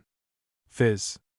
In Warwick Lane my powers expect me now, 100 chariots with a chief in each, well famed for slaughter, in his hand he bears a feathered dart that seldom errs in flight. Next march a band of choice apothecaries, each armed with deadly pill, a regiment of surgeons terrible maintain the rear. All ready first to kill, and then dissect. Fireb. My lords, you merit greatly of the Queen, and ignorance shall well repay your deeds, for I foretell that by her influence men shall be brought, what scarce can be believed, to bribe you with large fees to their undoing. Success attend your glorious enterprise. I'll go and beg it earnest of the sun, I, by my office, am from fight debarred, but I'll be with you ere the booty's shared. Extant Firebrand, Law, and Physique. Thust. Now, Mr. Sneerwell, we shall begin my third and last act, and I believe I may defy all the poets who have ever writ, or ever will write, to produce its equal. It is, sir, so crammed with drums and trumpets, thunder and lightning, battles and ghosts, that I believe the audience will want no entertainment after it. It is as full of shoe as Merlin's cave itself, and for wit, no rope dancing or tumbling can come near it. Come, begin. A ridiculous march is played. Enter Queen Ignorance, attended with singers, fiddlers, rope dancers, tumblers, and C.Q. IGN. Here fix our standard. What is this place called? 1_ATT_. Great Madam, Covent Garden is its name. Q. IGN. Ha! Then methinks we have ventured too far, too near those theatres where common sense maintains her garrisons of mighty force, who, should they sally on us ere we're joined by law and physique, may offend us much. Drum beats within. But ha! What means this drum? 1_ATT_. It beats a parley, not a point of war. Enter Harlequin. Harl. To you, great Queen of Ignorance, I come ambassador from the 2 theatres, who both congratulate you on your arrival, and to convince you with what hearty meaning they sue for your alliance. They have sent their choicest treasure here as hostages, to be detained till you are well convinced they're not less foes to common sense than you. Q. IGN. Where are the hostages? Harl. Madam, I have brought a catalogue, and all therein shall be delivered to your order. But consider, O mighty Queen! They offer you their all, and gladly for the least of these would give their poets, and their actors in exchange. Q. IGN. Read the catalogue. Harl. Reads. A tall man, and a tall woman, hired at a vast price. A strong man exceeding dear. 2 dogs that walk on their hind legs only, and personate human creatures so well, they might be mistaken for them. A human creature that personate as a dog so well that he might almost be taken for one. 2 human cats. A most curious set of puppies. A pair of pigeons. A set of rope dancers and tumblers from Sadler's Wells. IGN. Enough, enough, and is it possible that they can hold alliance with my friends of Sadler's Wells? Then are they foes indeed to common sense, and I'm indebted to M. Take back their hostages, for they may need M, and take this play, and bid M forthwith act it. There is not in it either head or tail. Harl. Madam, they will most gratefully receive it. The character you give would recommend it, though it had come from a less powerful hand. IGN. The modish couple is its name. Myself stood gossip to it, and I will support this play against the town. IATT. Madam, the Queen of Common Sense advances with her powers. IGN.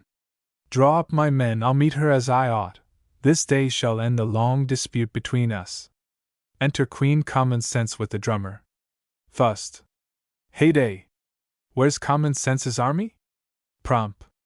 Sir, I have sent all over the town, and could not get one soldier for her, except that poor drummer, who was lately turned out of an Irish regiment. Drum. Upon my soul, but I have been a drummer these 20 years, master, and have seen no wars yet, and I was willing to learn a little of my trade before I died. Fust. Hush, sirrah! Don't you be witty, that is not in your part. Drum. I don't know what is in my part, sir, but T desire to have something in it, for I have been tired of doing nothing a great while. Fust. Silence. CS. What is the reason, madam, that you bring these hostile arms into my peaceful realm? _Q. IGN to ease your subjects from that dire oppression they groan beneath, which longer to support unable, they invited my redress. CS. And can my subjects then complain of wrong? Base and ungrateful. What is their complaint? IGN. They say you do impose a tax of thought upon their minds, which they're too weak to bear. CS. Wouldst thou from thinking then absolve mankind? IGN. I would, for thinking only makes men wretched, and happiness is still the lot of fools. Why should a wise man wish to think, when thought still hurts his pride, in spite of all his art, malicious fortune, by a lucky train of accidents, shall still defeat his schemes, and set the greatest blunder above him? CS. Urgest thou that against me, which thyself has been the wicked cause of? Which thy power, thy artifice, thy favorites have done? Could common sense bear universal sway, no fool could ever possibly be great. IGN. What is this folly, which you try to paint in colors so detestable and black? Is not the general gift of fate to men? And though some few may boast superior sense, are they not called odd fellows by the rest? In any science, if this sense peep forth, shew men the truth, and strive to turn their steps from ways wherein their gross forefathers erred, is not the general cry against them straight? Sneer. This ignorance, Mr. Fustian, seems to know a great deal. Fust. Yes, sir, she knows what she has seen so often, but you find she mistakes the cause, and common sense can never beat it into her. IGN. Sense is the parent still of fear. The fox, wise beast, who knows the treachery of men, flies their society, and skulks in woods, while the poor goose, in happiness and ease, fearless grows fat within its narrow coop, and thinks the hand that feeds it is its friend. Then yield thee, common sense, nor rashly dare try a vain combat with superior force. CS. No, Queen, I never will give up the cause of all these followers. When at the head of all these heroes I resign my right, may my cursed name be blotted from the earth. Sneer. Methinks common sense, though, ought to give it up, when she has no more to defend it. Fust. It does indeed look a little odd at present, but I'll get her an army strong enough against its acted. Come, go on. IGN. Then thus I hurled defiance at thy head. Draw all your swords. CS. And gentlemen, draw yours. IGN. Fall on, have at thy heart. A fight. CS. And have at thine. Fust. Oh, fie upont, I never saw a worse battle in all my life upon any stage. Pray, gentlemen, come some of you over to the other side. Sneer. These are Swiss soldiers, I perceive, Mr. Fustian. They care not which side they fight of. Fust. Now, begin again, if you please, and fight away. Pray fight as if you were in earnest, gentlemen. They fight. Wounds, Mr. Prompter. I fancy you hired these soldiers out of the trained bands. They are afraid to fight even in jest. They fight again. There, pretty well. I think, Mr. Sneerwell, we have made a shift to make out a good sort of a battle at last. Sneer. Indeed, I cannot say I ever saw a better. Fust. You don't seem, Mr. Sneerwell, to relish this battle greatly. Sneer. I cannot profess myself the greatest admirer of this part of tragedy, and I own my imagination can better conceive the idea of a battle from a skilful relation of it than from such a representation, for my mind is not able to enlarge the stage into a vast plain, nor multiply half a score into several thousands. Fust. Oh, your humble servant. But if we write to please you and half a dozen others, who will pay the charges of the house? Sir, if the audience will be contented with a battle or two, instead of all the rarefying shows exhibited to them in what they call entertainments. Sneer. Pray, Mr. Fustian, how came they to give the name of entertainments to their pantomimical farces? Fust. Faith, sir, out of their peculiar modesty, intimating that after the audience had been tired with the dull works of Shakespeare, Jonson, Vanbrugh, and others, they are to be entertained with one of these pantomimes, of which the master of the playhouse, 2 or 3 painters, and half a score dancing masters are the compilers.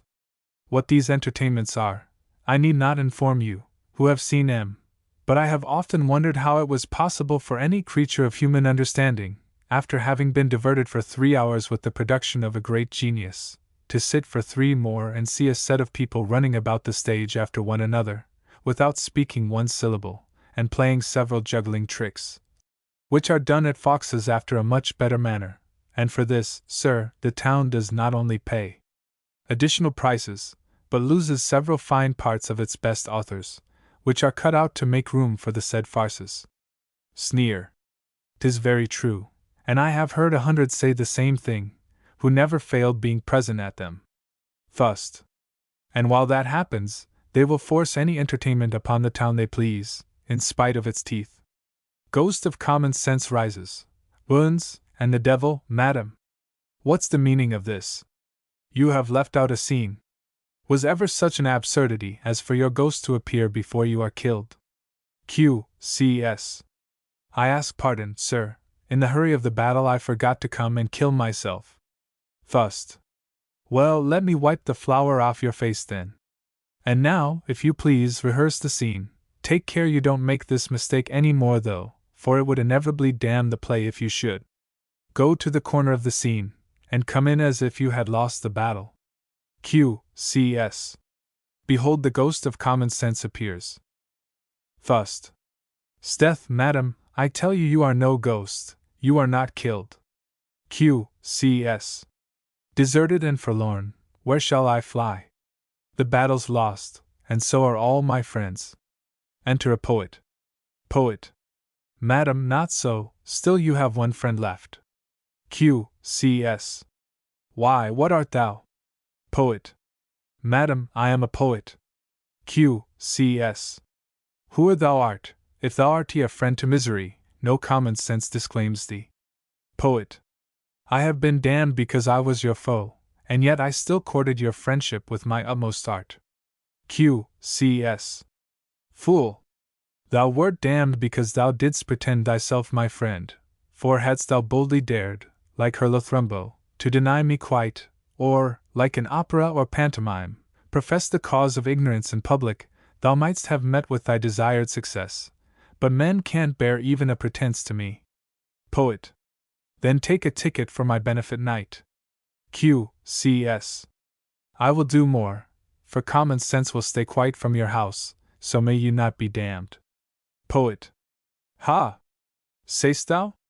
By my soul, a better play ne'er came upon a stage.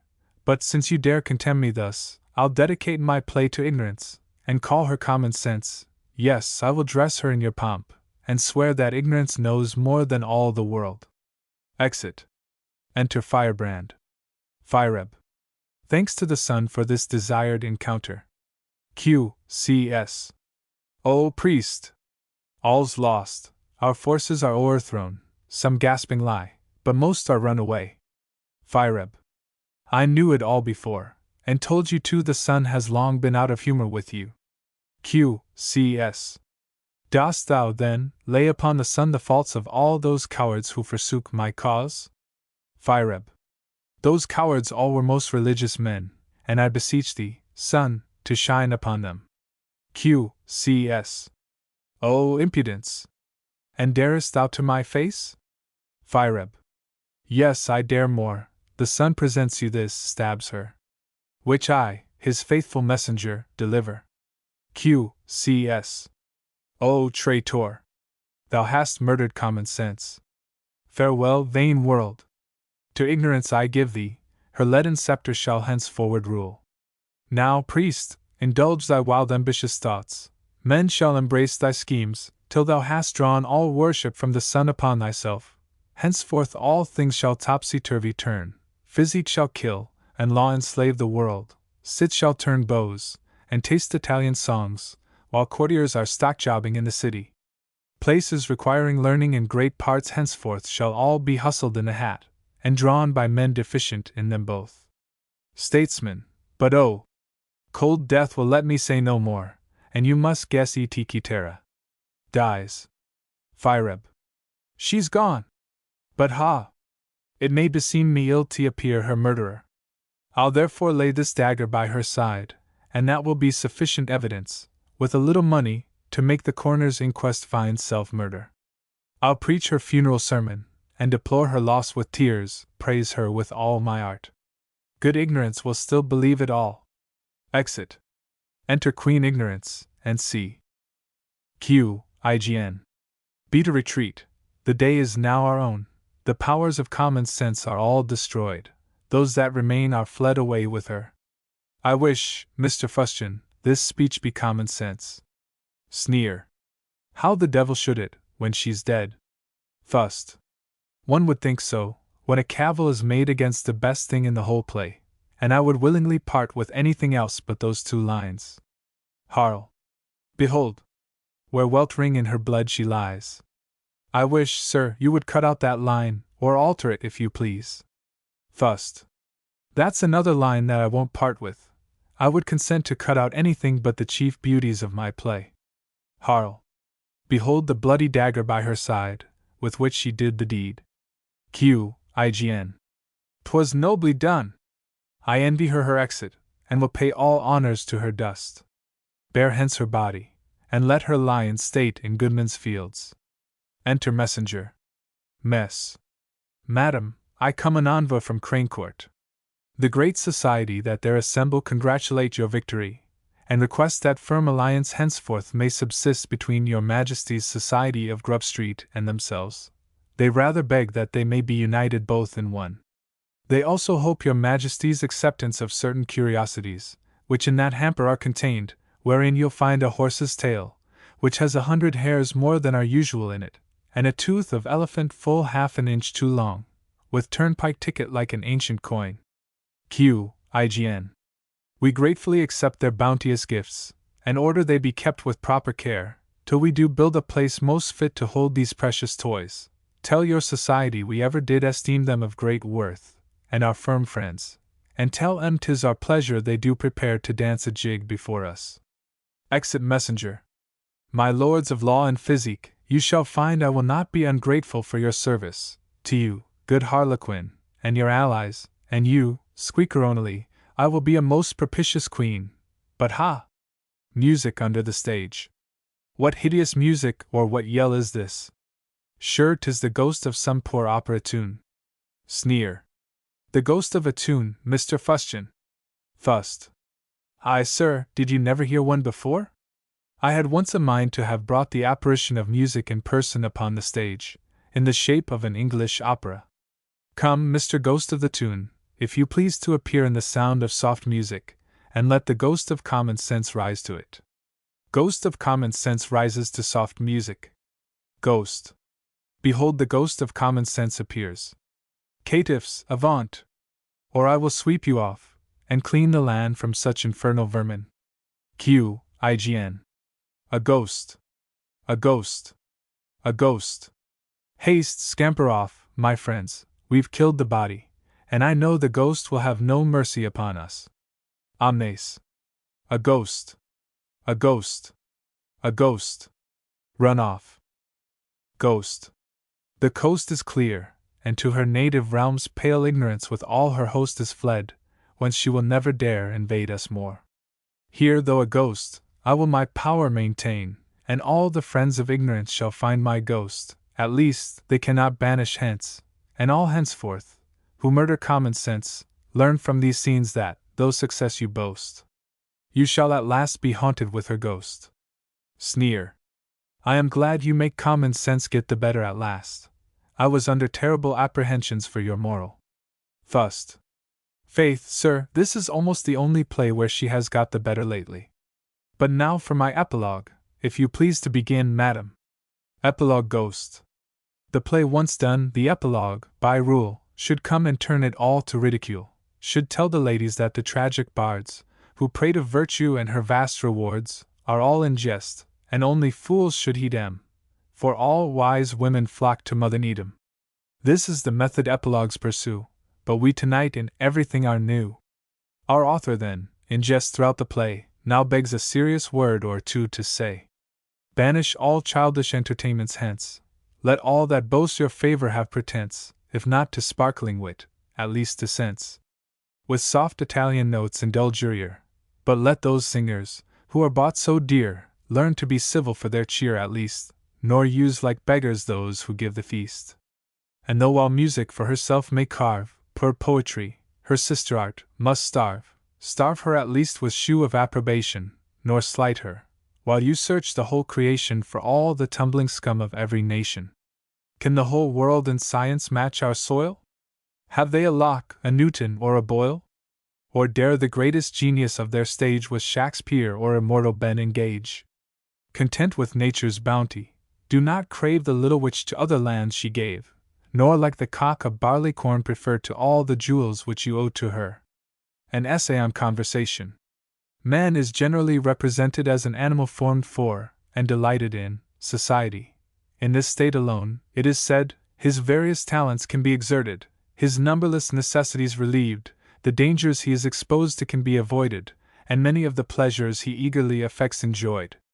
If these assertions be, as I think they are, undoubtedly and obviously certain, those few who have denied man to be a social animal have left us these two solutions of their conduct, either that there are men as bold in denial as can be found in assertion, and as Cicero says there is no absurdity which some philosopher or other hath not asserted, so we may say there is no truth so glaring that some have not denied it, or else that these rejectors of society borrow all their information from their own savage dispositions, and are, indeed, themselves, the only exceptions to the above general rule. But to leave such persons to those who have thought them more worthy of an answer, there are others who are so seemingly fond of this social state, that they are understood absolutely to confine it to their own species, and entirely excluding the tamer and gentler, the herding and flocking parts of the creation, from all benefits of it, to set up this as one grand general distinction between the human and the brute species. Shall we conclude this denial of all society to the nature of brutes, which seems to be in defiance of every day's observation, to be as bold as the denial of it to the nature of men? Or, may we not more justly derive the error from an improper understanding of this word society in too confined and special a sense? In a word, do those who utterly deny it to the brutal nature mean any other by society than conversation? Now, if we comprehend them in this sense, as I think we very reasonably may, the distinction appears to me to be truly just, for though other animals are not without all use of society, yet this noble branch of it seems, of all the inhabitants of this globe, confined to man only, the narrow power of communicating some few ideas of lust, or fear, or anger, which may be observable in brutes, falling infinitely short of what is commonly meant by conversation, as may be deduced from the origination of the word itself, the only accurate guide to knowledge. The primitive and literal sense of this word is, I apprehend, to turn round together, and in its more copious usage we intend by it that reciprocal interchange of ideas by which truth is examined, things are, in a manner, turned round and sifted, and all our knowledge communicated to each other. In this respect man stands, I conceive, distinguished from, and superior to, all other earthly creatures. It is this privilege which, while he is inferior in strength to some, in swiftness to others, without horns or claws or tusks to attack them, or even to defend himself against them, hath made him master of them all. Indeed, in other views, however vain men may be of their abilities, they are greatly inferior to their animal neighbors. With what envy must a swine, or a much less voracious animal, be surveyed by a glutton, and how contemptible must the talents of other sensualists appear, when opposed, perhaps, to some of the lowest and meanest of brutes. But in conversation man stands alone, at least in this part of the creation. He leaves all others behind him at his first start, and the greater progress he makes the greater distance is between them. Conversation is of three sorts. Men are said to converse with God, with themselves, and with one another. The two first of these have been so liberally and excellently spoken to by others, that I shall at present pass them by and confine myself in this essay to the third only, since it seems to me amazing that this grand business of our lives, the foundation of everything either useful or pleasant, should have been so slightly treated of, that, while there is scarce a profession or handicraft in life, however mean and contemptible, which is not abundantly furnished with proper rules to the attaining its perfection, men should be left almost totally in the dark, and without the least light to direct, or any guide to conduct them, in the proper exerting of those talents which are the noblest privilege of human nature and productive of all rational happiness, and the rather as this power is by no means self-instructed, and in the possession of the artless and ignorant is of so mean use that it raises them very little above those animals who are void of it. As conversation is a branch of society, it follows that it can be proper to none who is not in his nature social. Now, society is agreeable to no creatures who are not inoffensive to each other, and we therefore observe in animals who are entirely guided by nature that it is cultivated by such only, while those of more noxious disposition addict themselves to solitude, and unless when prompted by lust, or that necessary instinct implanted in them by nature for the nurture of their young, shun as much as possible the society of their own species. If therefore there should be found some human individuals of so savage a habit, it would seem they were not adapted to society, and consequently, not to conversation, nor would any inconvenience ensue the admittance of such exceptions, since it would by no means impeach the general rule of man's being a social animal, especially when it appears, as is sufficiently and admirably proved by my friend the author of an Inquiry into Happiness, that these men live in a constant opposition to their own nature, and are no less monsters than the most wanton abortions or extravagant births. Again, if society requires that its members should be inoffensive, so the more useful and beneficial they are to each other the more suitable are they to the social nature, and more perfectly adapted to its institution. For all creatures seek their own happiness, and society is therefore natural to any, because it is naturally productive of this happiness. To render therefore any animal social is to render it inoffensive, an instance of which is to be seen in those the ferocity of whose nature can be tamed by man. And here the reader may observe a double distinction of man from the more savage animals by society, and from the social by conversation. But if men were merely inoffensive to each other, it seems as if society and conversation would be merely indifferent, and that, in order to make it desirable by a sensible being, it is necessary we should go farther and propose some positive good to ourselves from it, and this presupposes, not only negatively, our not receiving any hurt, but positively, our receiving some good, some pleasure or advantage from each other in it, something which we could not find in an unsocial and solitary state.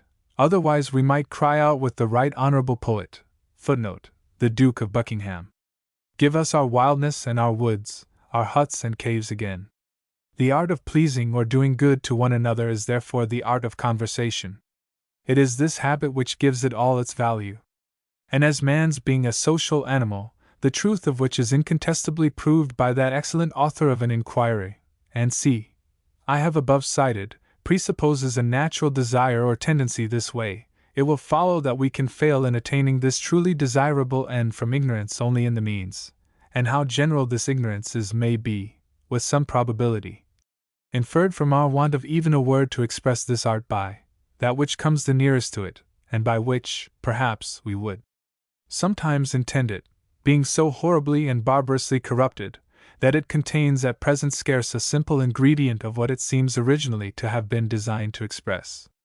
The word I mean is good breeding, a word I apprehend, not at first confined to externals, much less to any particular dress or attitude of the body, nor were the qualifications expressed by it to be furnished by a milliner, a tailor, or a periwig maker, no, nor even by a dancing master himself.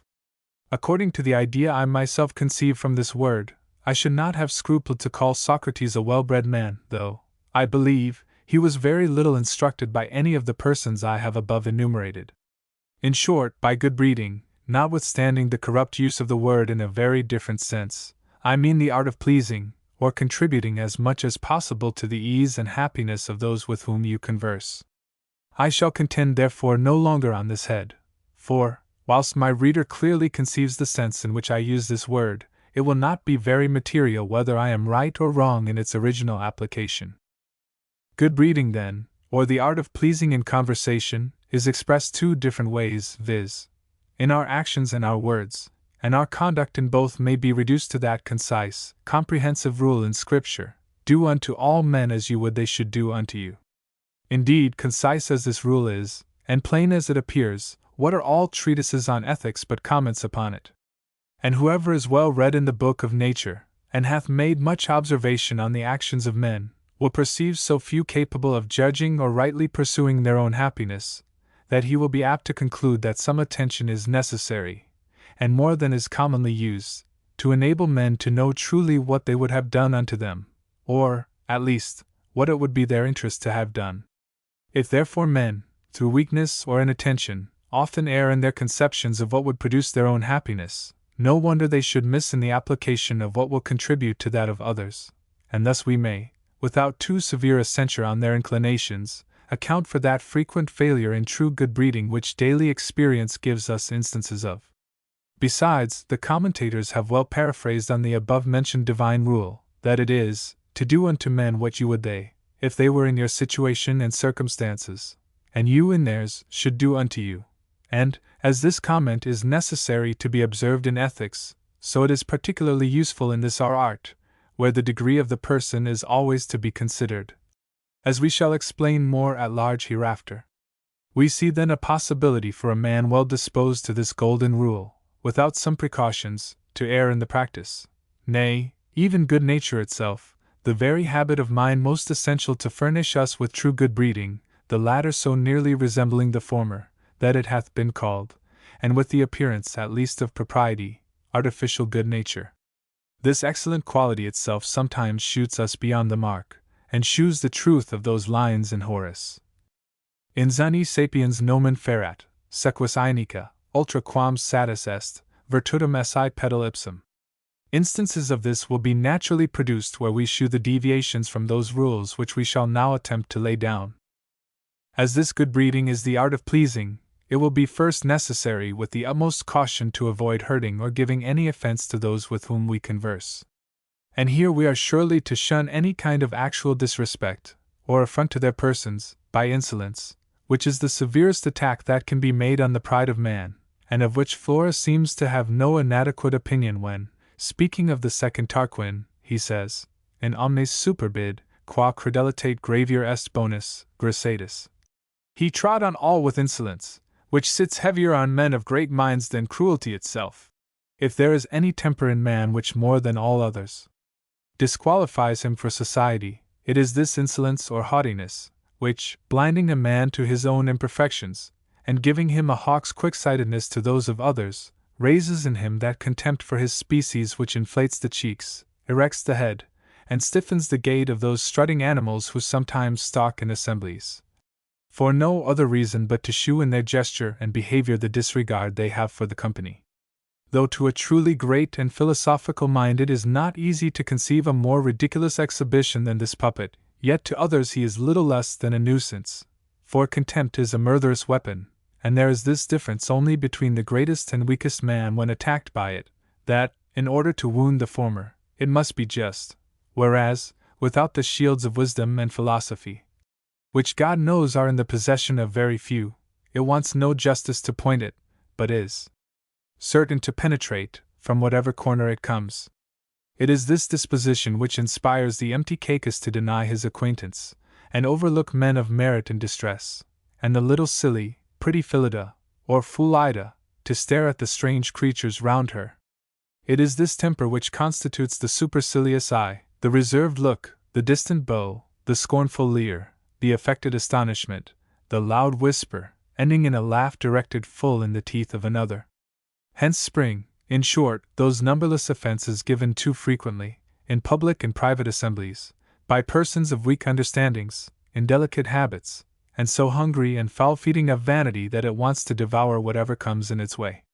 Now, if good breeding be what we have endeavored to prove it, how foreign, and indeed how opposite to it, must such a behavior be? And can any man call a duke or a duchess who wears it well-bred? Or are they not more justly entitled to those inhuman names which they themselves allot to the lowest vulgar? But behold a more pleasing picture on the reverse. See the Earl of C., noble in his birth, splendid in his fortune, and embellished with every endowment of mind. How affable! How condescending! Himself the only one who seems ignorant that he is every way the greatest person in the room. But it is not sufficient to be inoffensive. We must be profitable servants to each other. We are, in the second place, to proceed to the utmost verge in paying the respect due to others. We had better go a little too far than stop short in this particular. My Lord Shaftesbury hath a pretty observation, that the beggar, in addressing to a coach with, my lord, is sure not to offend, even though there be no lord there. But, on the contrary, should plain sir fly in the face of a nobleman, what must be the consequence? And indeed, whoever considers the bustle and contention about precedence, the pains and labors undertaken, and sometimes the prices given, for the smallest title or mark of preeminence, and the visible satisfaction betrayed in its enjoyment, may reasonably conclude this is a matter of no small consequence. The truth is, we live in a world of common men, and not of philosophers, for one of these, when he appears, which is very seldom, among us, is distinguished, and very properly too, by the name of an odd fellow, for what is it less than extreme oddity to despise what the generality of the world think the labor of their whole lives well employed in procuring? We are therefore to adapt our behavior to the opinion of the generality of mankind, and not to that of a few odd fellows. It would be tedious, and perhaps impossible, to specify every instance, or to lay down exact rules for our conduct in every minute particular. However, I shall mention some of the chief which most ordinarily occur, after premising that the business of the whole is no more than to convey to others an idea of your esteem of them, which is indeed the substance of all the compliments, ceremonies, presents, and whatever passes between well-bred people. And here I shall lay down these positions. First, that all mere ceremonies exist in form only, and have in them no substance at all, but being imposed by the laws of custom, become essential to good breeding, from those high-flown compliments paid to the Eastern monarchs, and which pass between Chinese mandarins, to those coarser ceremonials in use between English farmers and Dutch boors. Secondly, that these ceremonies, poor as they are of more consequence than they at first appear, and in reality, constitute the only external difference between man and man. Thus, His Grace, Right Honourable, my Lord, Right Reverend, Reverend, Honourable, Sir, Esquire, Mr., and C., have in a philosophical sense no meaning, yet are perhaps politically essential, and must be preserved by good breeding, because, thirdly, they raise an expectation in the person by law and custom entitled to them, and who will consequently be displeased with the disappointment. Now, in order to descend minutely into any rules for good breeding, it will be necessary to lay some scene, or to throw our disciple into some particular circumstance. We will begin them with a visit in the country, and as the principal actor on this occasion is the person who receives it, we will, as briefly as possible, lay down some general rules for his conduct, marking, at the same time, the principal deviations we have observed on these occasions. When an expected guest arrives to dinner at your house, if your equal, or indeed not greatly your inferior, he should be sure to find your family in some order, and yourself dressed and ready to receive him at your gate with a smiling countenance. This infuses an immediate cheerfulness into your guest, and persuades him of your esteem and desire of his company. Not so is the behavior of Polly Spurkin, at whose gate you are obliged to knock a considerable time before you gain admittance. At length, the door being opened to you by a maid or some improper servant, who wonders where the devil all the men are, and being asked if the gentleman is at home, answers she believes so, you are conducted into a hall, or back parlor, where you stay some time before the gentleman, in a dishabille from his study or his garden, waits upon you, asks pardon, and assures you he did not expect you so soon. Your guest, being introduced into a drawing-room, is, after the first ceremonies, to be asked whether he will refresh himself after his journey, before dinner, for which he is never to stay longer than the usual or fixed hour. But this request is never to be repeated oftener than twice, not in imitation of Calipus, who, as if hired by a physician, crams wine in a morning down the throats of his most temperate friends, their constitutions being not so dear to them as their present quiet.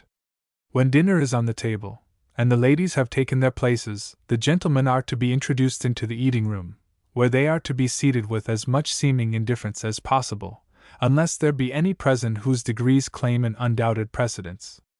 As to the rest, the general rules of precedence are by marriage, age, and profession. Lastly, in placing your guests, regard is rather to be had to birth than fortune, for though purse pride is forward enough to exalt itself, it bears a degradation with more secret comfort and ease than the former, as being more inwardly satisfied with itself, and less apprehensive of neglect or contempt. The order in helping your guests is to be regulated by that of placing them, but here I must, with great submission, recommend to the lady at the upper end of the table to distribute her favors as equally and as impartially as she can. I have sometimes seen a large dish of fish extend no farther than to the fifth person, and a haunch of venison lose all its fat before half the table had tasted it. A single request to eat of any particular dish, how elegant soever, is the utmost I allow. I strictly prohibit all earnest solicitations, all complaints that you have no appetite, which are sometimes little less than burlesque, and always impertinent and troublesome.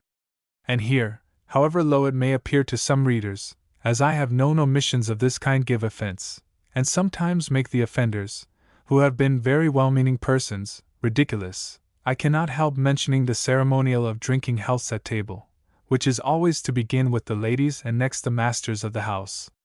When dinner is ended, and the ladies retired, though I do not hold the master of the feast obliged to fuddle himself through complaisance, and indeed, it is his own fault generally if his company be such as would desire it, yet he is to see that the bottle circulates sufficient to afford every person present a moderate quantity of wine if he chooses it, at the same time permitting those who desire it either to pass the bottle or to fill their glass as they please. Indeed, the beastly custom of besotting, an ostentatious contention for preeminence in their cups, seems at present pretty well abolished among the better sort of people. Yet Methus still remains, who measures the honesty and understanding of mankind by a capaciousness of their swallow, who sings forth the praises of a bumper, and complains of the light in your glass, and at whose table it is as difficult to preserve your senses as to preserve your purse at a gaming table, or your health at a B.Y. house. On the other side, Sophronis eyes you carefully whilst you are filling out his liquor. The bottle as surely stops when it comes to him as your chariot at Temple Bar, and it is almost as impossible to carry a pint of wine from his house as to gain the love of a reigning beauty, or borrow a shilling of P.W. But to proceed. After a reasonable time, if your guest intends staying with you the whole evening, and declines the bottle, you may propose play, walking, or any other amusement, but these are to be but barely mentioned, and offered to his choice with all indifference on your part. What person can be so dull as not to perceive in Agerdes a longing to pick your pockets, or in Alazon a desire to satisfy his own vanity in shewing you the rarities of his house and gardens? When your guest offers to go, there should be no solicitations to stay, unless for the whole night, and that no farther than to give him a moral assurance of his being welcome so to do, no assertions that he shan't go yet, no laying on violent hands, no private orders to servants to delay providing the horses or vehicles, like Desmophylax, who never suffers any one to depart from his house without entitling him to an action of false imprisonment. Let us now consider a little the part which the visitor himself is to act. And first, he is to avoid the two extremes of being too early or too late, so as either to surprise his friend unawares or unprovided, nor detain him too long in expectation. Orthreus, who hath nothing to do, disturbs your rest in the morning, and the frugal Chronophatus, lest he should waste some minutes of his precious time, is sure to spoil your dinner. The address at your arrival should be as short as possible, especially when you visit a superior, not imitating Philanapius, who would stop his friend in the rain rather than omit a single bow. Be not too observant of trifling ceremonies, such as rising, sitting, walking first in or out of the room, except with one greatly your superior, but when such a one offers you precedence it is uncivil to refuse it, of which I will give you the following instance. An English nobleman, being in France, was bid by Louis XIV. To enter the coach before him, which he excused himself from. The king then immediately mounted, and ordering the door to be shut, drove on, leaving the nobleman behind him. Never refuse anything offered you out of civility, unless in preference of a lady, and that no oftener than once, for nothing is more truly good breeding than to avoid being troublesome. Though the taste and humor of the visitor is to be chiefly considered, yet is some regard likewise to be had to that of the master of the house, for otherwise your company will be rather a penance than a pleasure. Methuselah plainly discovers his visit to be paid to his sober friend's bottle, nor will Philopposus abstain from cards, though he is certain they are agreeable only to himself, whilst the slender Leptins gives his fat entertainer a sweat, and makes him run the hazard of breaking his wind up his own mounts.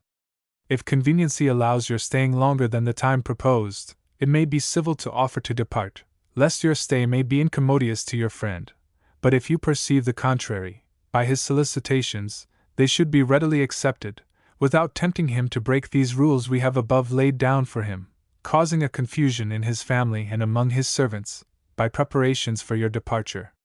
Lastly, when you are resolved to go, the same method is to be observed which I have prescribed at your arrival. No tedious ceremonies of taking leave, not like Hyperphilus, who bows and kisses and squeezes by the hand as heartily, and wishes you as much health and happiness, when he is going a journey home of 10 miles, from a common acquaintance, as if he was leaving his nearest friend or relation on a voyage to the East Indies. Having thus briefly considered our reader in the circumstance of a private visit, let us now take him into a public assembly, where, as more eyes will be on his behavior, it cannot be less his interest to be instructed. We have, indeed, already formed a general picture of the chief enormities committed on these occasions. We shall here endeavor to explain more particularly the rules of an opposite demeanor, which we may divide into 3 sorts, viz., our behavior to our superiors, to our equals, and to our inferiors. In our behavior to our superiors 2 extremes are to be avoided, namely, an abject and base servility, and an impudent and encroaching freedom. When the well-bred Hypergillus approaches a nobleman in any public place, you would be persuaded he was one of the meanest of his domestics. His cringes fall little short of prostration, and his whole behavior is so mean and servile that an Eastern monarch would not require more humiliation from his vassals. On the other side, Anascintus, whom fortunate accidents, without any pretensions from his birth, have raised to associate with his betters, shakes my Lord Duke by the hand with a familiarity savouring not only of the most perfect intimacy but the closest alliance. The former behavior properly raises our contempt, the latter our disgust. Hypergillus seems worthy of wearing his lordship's livery, Anascintus deserves to be turned out of his service for his impudence. Between these 2 is that golden mean which declares a man ready to acquiesce in allowing the respect due to a title by the laws and customs of his country, but impatient of any insult, and disdaining to purchase the intimacy with in favor of a superior at the expense of conscience or honor. As to the question, who are our superiors? I shall endeavor to ascertain them when I come, in the second place, to mention our behavior to our equals, the first instruction on this head being carefully to consider who are such, every little superiority of fortune or profession being too apt to intoxicate men's minds, and elevate them in their own opinion beyond their merit or pretensions. Men are superior to each other in this our country by title, by birth, by rank in profession, and by age, very little, if any, being to be allowed to fortune, though so much is generally exacted by it, and commonly paid to it. Mankind never appear to me in a more despicable light than when I see them, by a simple as well as mean servility, voluntarily concurring in the adoration of riches, without the least benefit or prospect from them. Respect and deference are perhaps justly demandable of the obliged, and may be, with some reason at least, from expectation, paid to the rich and liberal from the necessitous. But that men should be allured by the glittering of wealth only to feed the insolent pride of those who will not in return feed their hunger, that the sordid niggard should find any sacrifices on the altar of his vanity, seems to arise from a blinder idolatry, and a more bigoted and senseless superstition, than any which the sharp eyes of priests have discovered in the human mind. All gentlemen, therefore, who are not raised above each other by title, birth, rank in profession, age, or actual obligation, being to be considered as equals, let us take some lessons for their behavior to each other in public from the following examples, in which we shall discern as well what we are to elect as what we are to avoid. Autobiography is so absolutely abandoned to his own humor that he never gives it up on any occasion. If Seraphina herself, whose charms one would imagine should infuse alacrity into the limbs of a cripple sooner than the bath waters, was to offer herself for his partner, he would answer he never danced, even though the ladies lost their ball by it. Nor doth this denial arise from incapacity, for he was in his youth an excellent dancer, and still retains sufficient knowledge of the art, and sufficient abilities in his limbs to practice it, but from an affectation of gravity which he will not sacrifice to the eagerest desire of others. Discalus hath the same aversion to cards, and though competently skilled in all games, is by no importunities to be prevailed on to make a third at ombre, or a fourth at whisk and quadrille. He will suffer any company to be disappointed of their amusement rather than submit to pass an hour or two a little disagreeably to himself. The refusal of Philotas is not so general. He is very ready to engage, provided you will indulge him in his favorite game, but it is impossible to persuade him to any other.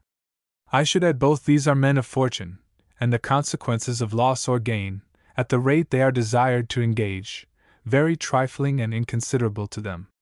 The rebukes these people sometimes meet with are no more equal to their deserts than the honor paid to Charistus, the benevolence of whose mind scarce permits him to indulge his own will, unless by accident.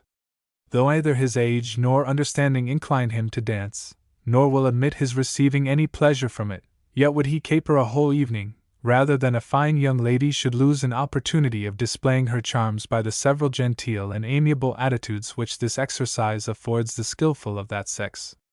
And though cards are not adapted to his temper, he never once balked the inclinations of others on that account. But, as there are many who will not in the least instance mortify their own humor to purchase the satisfaction of all mankind, so there are some who make no scruple of satisfying their own pride and vanity at the expense of the most cruel mortification of others. Of this kind is Agroicus, who seldom goes to an assembly but he affronts half his acquaintance by overlooking or disregarding them. As this is a very common offense, and indeed much more criminal, both in its cause and effect, than is generally imagined, I shall examine it very minutely, and I doubt not but to make it appear that there is no behavior, to speak like a philosopher, more contemptible, nor, in a civil sense, more detestable, than this. The first ingredient in this composition is pride, which, according to the doctrine of some, is the universal passion. There are others who consider it as the foible of great minds, and others again who will have it to be the very foundation of greatness, and perhaps it may of that greatness which we have endeavored to expose in many parts of these works, but to real greatness, which is the union of a good heart with a good head, it is almost diametrically opposite, as it generally proceeds from the depravity of both, and almost certainly from the badness of the latter.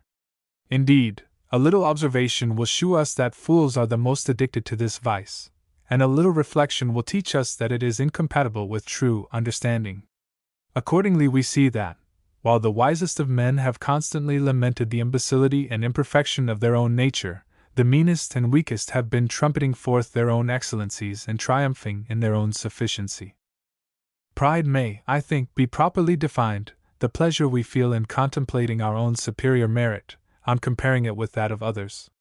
That it arises from this supposed superiority is evident, for, however great you admit a man's merit to be, if all men were equal to him, there would be no room for pride.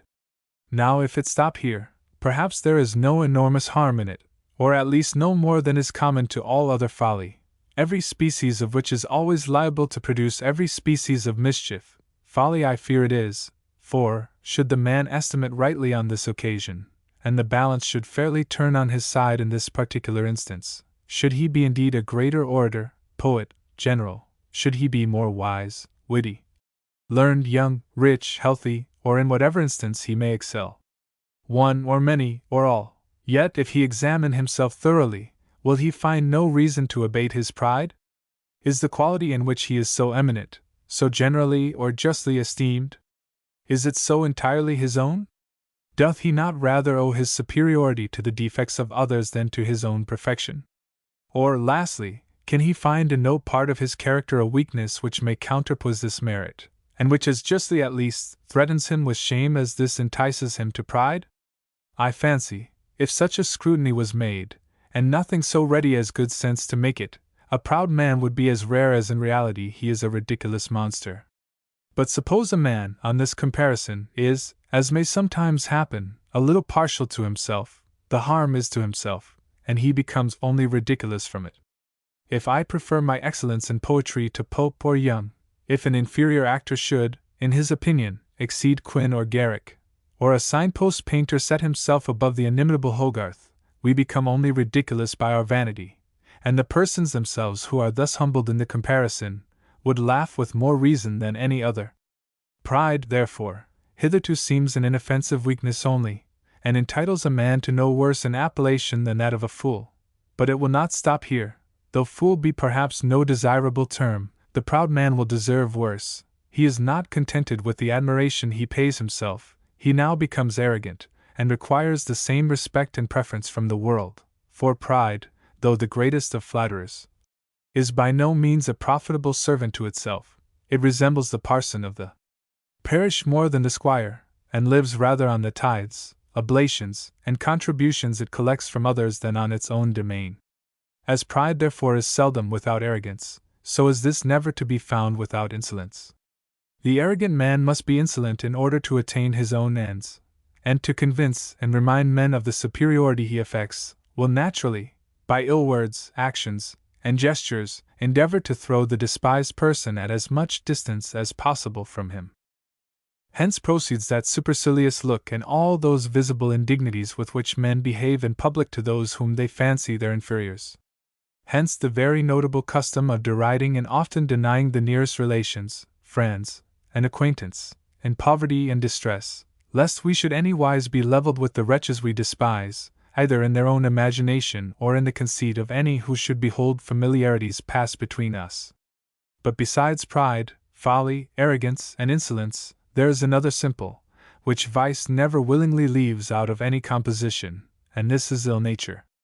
A good-natured man may indeed, provided he is a fool, be proud, but arrogant and insolent he cannot be, unless we will allow to such a still greater degree of folly and ignorance of human nature, which may indeed entitle them to forgiveness in the benign language of Scripture, because they know not what they do. For, when we come to consider the effect of this behavior on the person who suffers it, we may perhaps have reason to conclude that murder is not a much more cruel injury. What is the consequence of this contempt? Or, indeed, what is the design of it but to expose the object of it to shame?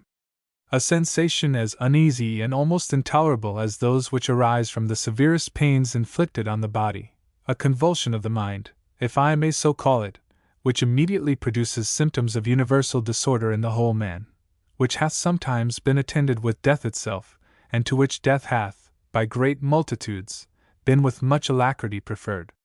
Now, what less than the highest degree of ill nature can permit a man to pamper his own vanity at the price of another's shame? Is the glutton, who, to raise the flavor of his dish, puts some birds or beasts to exquisite torment, more cruel to the animal than this our proud man to his own species? This character then is a composition made up of those odious, contemptible qualities, pride, folly, arrogance, insolence, and ill nature. I shall dismiss it with some general observations, which will place it in so ridiculous a light, that a man must hereafter be possessed of a very considerable portion either of folly or impudence to assume it. First, it proceeds on one grand fallacy. For, whereas this wretch is endeavoring by a supercilious conduct to lead the beholder into an opinion of his superiority to the despised person, he inwardly flatters his own vanity with a deceitful presumption that this his conduct is founded on a general preconceived opinion of this superiority. Secondly, this caution to preserve it plainly indicates a doubt that the superiority of our own character is very slightly established, for which reason we see it chiefly practiced by men who have the weakest pretensions to the reputation they aim at, and indeed, none was ever freer from it than that noble person whom we have already mentioned in this essay, and who can never be mentioned but with honor by those who know him.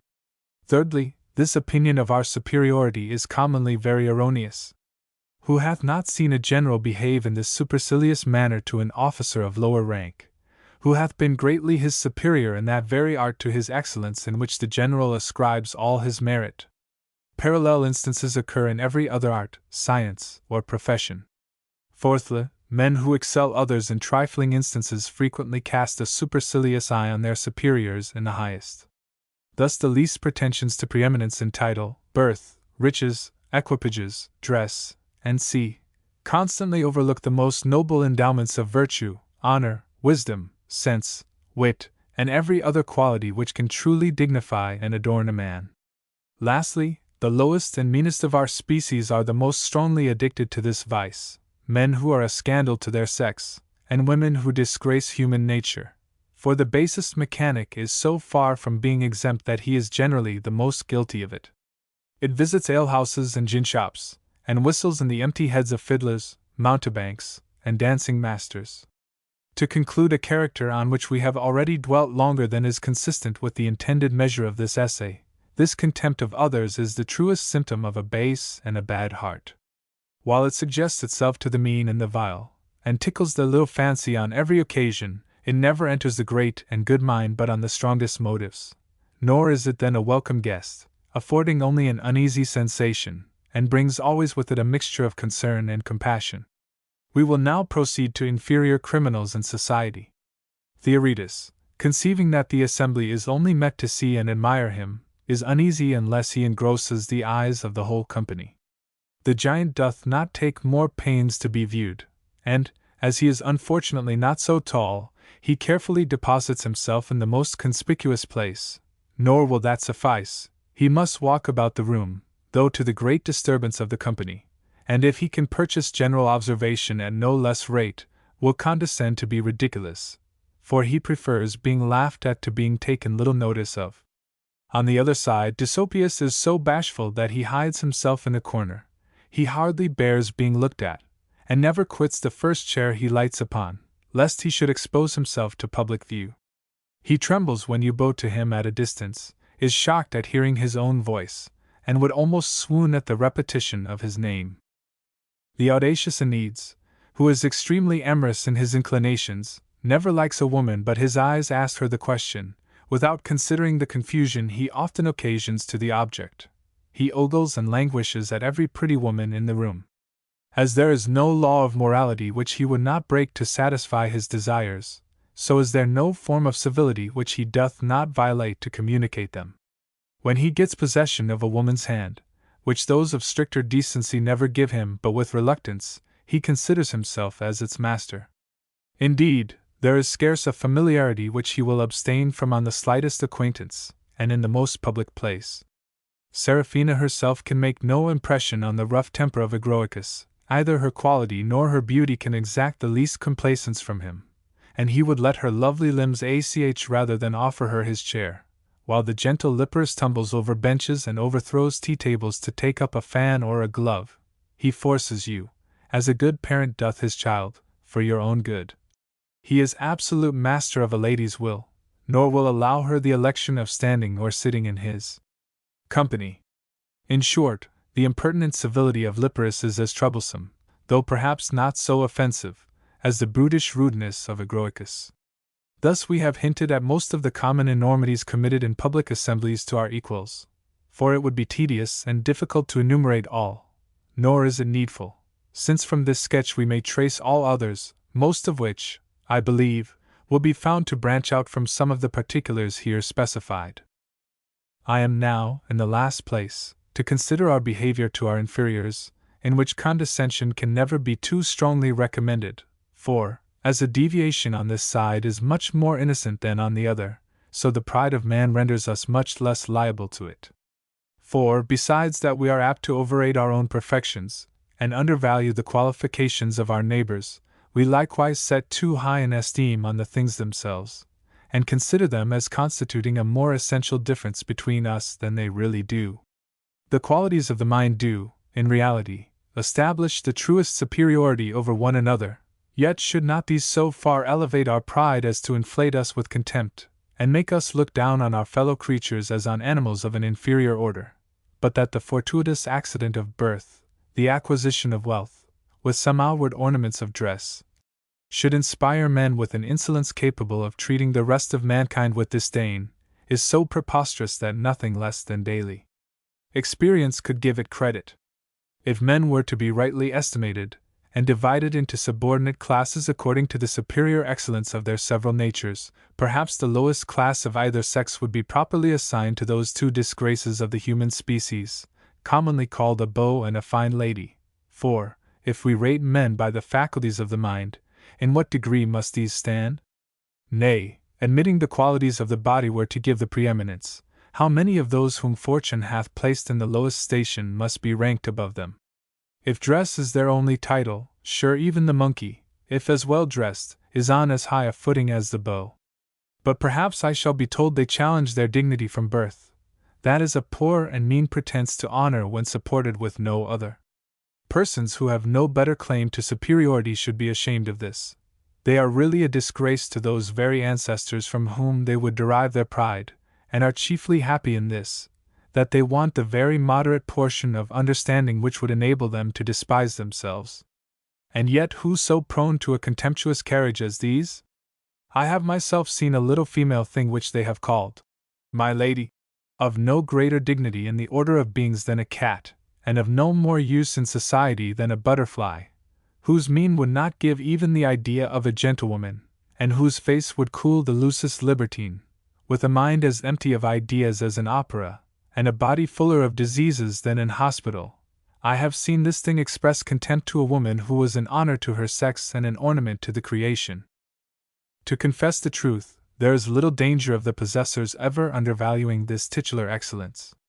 Not that I would withdraw from it that deference which the policy of government hath assigned it. On the contrary, I have laid down the most exact compliance with this respect, as a fundamental in good breeding. Nay, I insist only that we may be admitted to pay it, and not treated with a disdain even beyond what the Eastern monarchs shew to their slaves. Surely it is too high an elevation when, instead of treating the lowest human creature, in a Christian sense, as our brethren, we look down on such as are but one rank in the civil order removed from us as unworthy to breathe even the same air, and regard the most distant communication with them as an indignity and disgrace offered to ourselves. This is considering the difference not in the individual, but in the very species, a height of insolence impious in a Christian society, and most absurd and ridiculous in a trading nation. I have now done with my first head, in which I have treated of good breeding, as it regards our actions. I shall, in the next place, consider it with respect to our words, and shall endeavor to lay down some rules, by observing which our well-bred man may, in his discourse as well as actions, contribute to the happiness and well-being of society. Certain it is, that the highest pleasure which we are capable of enjoying in conversation is to be met with only in the society of persons whose understanding is pretty near on an equality with our own. Nor is this equality only necessary to enable men of exalted genius and extensive knowledge to taste the sublimer pleasures of communicating their refined ideas to each other, but it is likewise necessary to the inferior happiness of every subordinate degree of society, down to the very lowest. For instance, we will suppose a conversation between Socrates, Plato, Aristotle, and 3 dancing masters. It will be acknowledged, I believe, that the heel sophists would be as little pleased with the company of the philosophers as the philosophers with theirs. It would be greatly, therefore, for the improvement and happiness of conversation, if society could be formed on this equality. But, as men are not ranked in this world by the different degrees of their understanding, but by other methods, and consequently all degrees of understanding often meet in the same class, and must ex necessitate frequently converse together, the impossibility of accomplishing any such utopian scheme very plainly appears. Here therefore is a visible but unavoidable imperfection in society itself.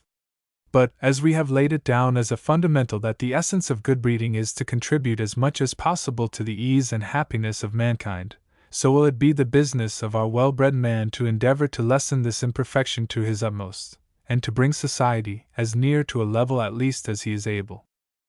Now there are but two ways to compass this, viz., by raising the lower, and by lowering what is higher.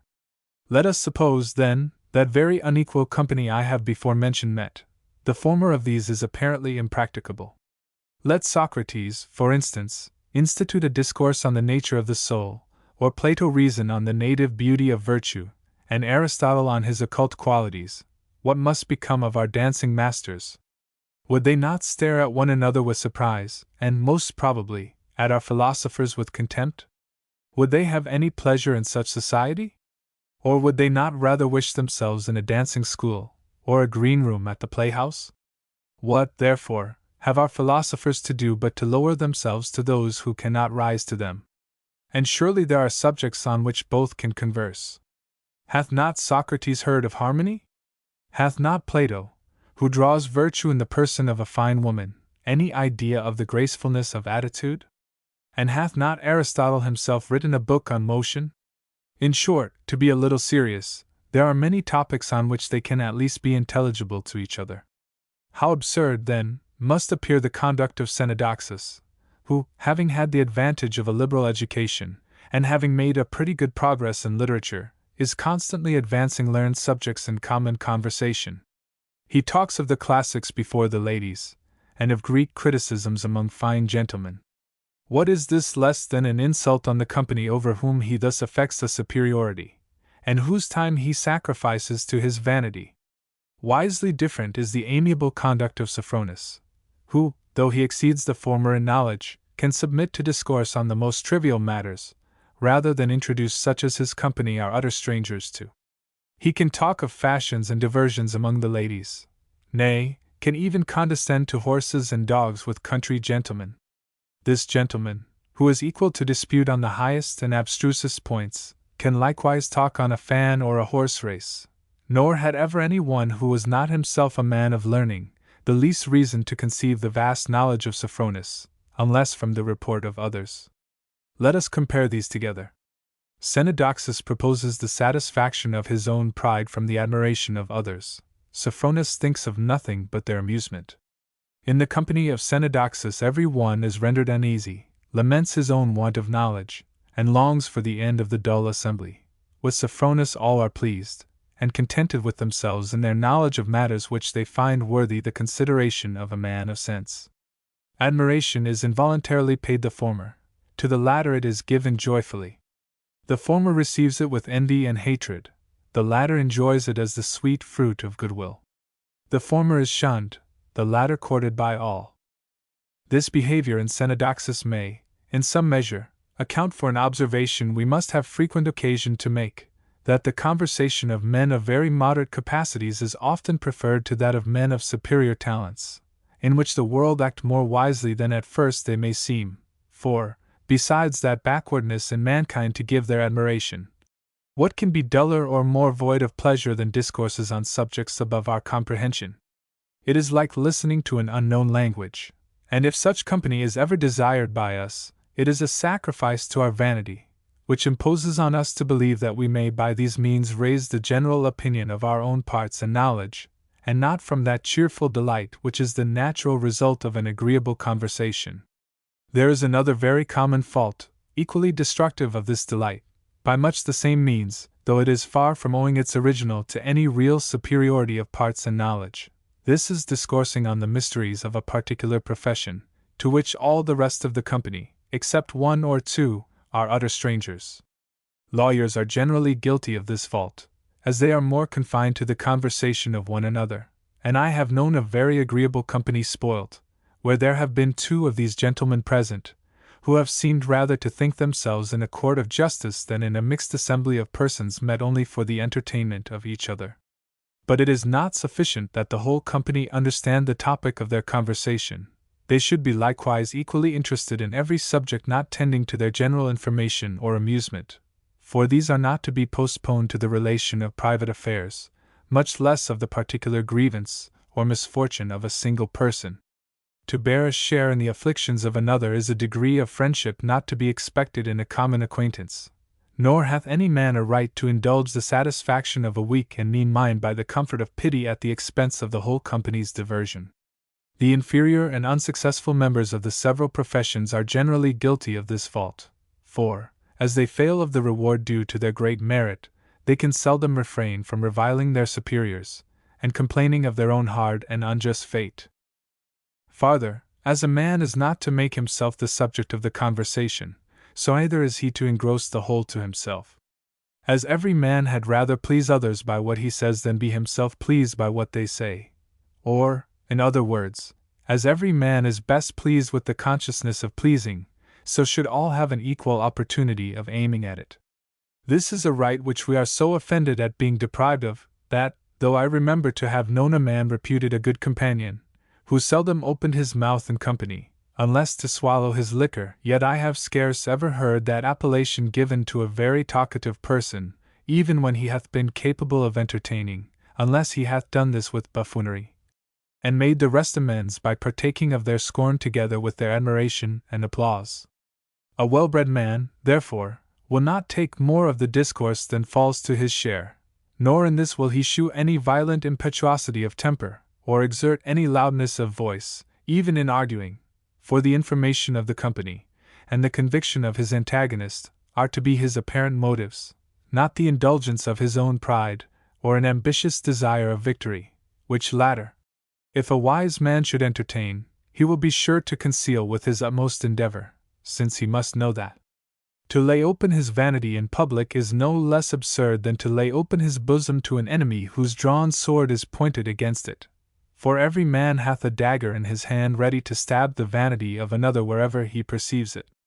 Having now shown that the pleasure of conversation must arise from the discourse being on subjects levelled to the capacity of the whole company, from being on such in which every person is equally interested, from every one's being admitted to his share in the discourse, and lastly, from carefully avoiding all noise, violence, and impetuosity, it might seem proper to lay down some particular rules for the choice of those subjects which are most likely to conduce to the cheerful delights proposed from this social communication.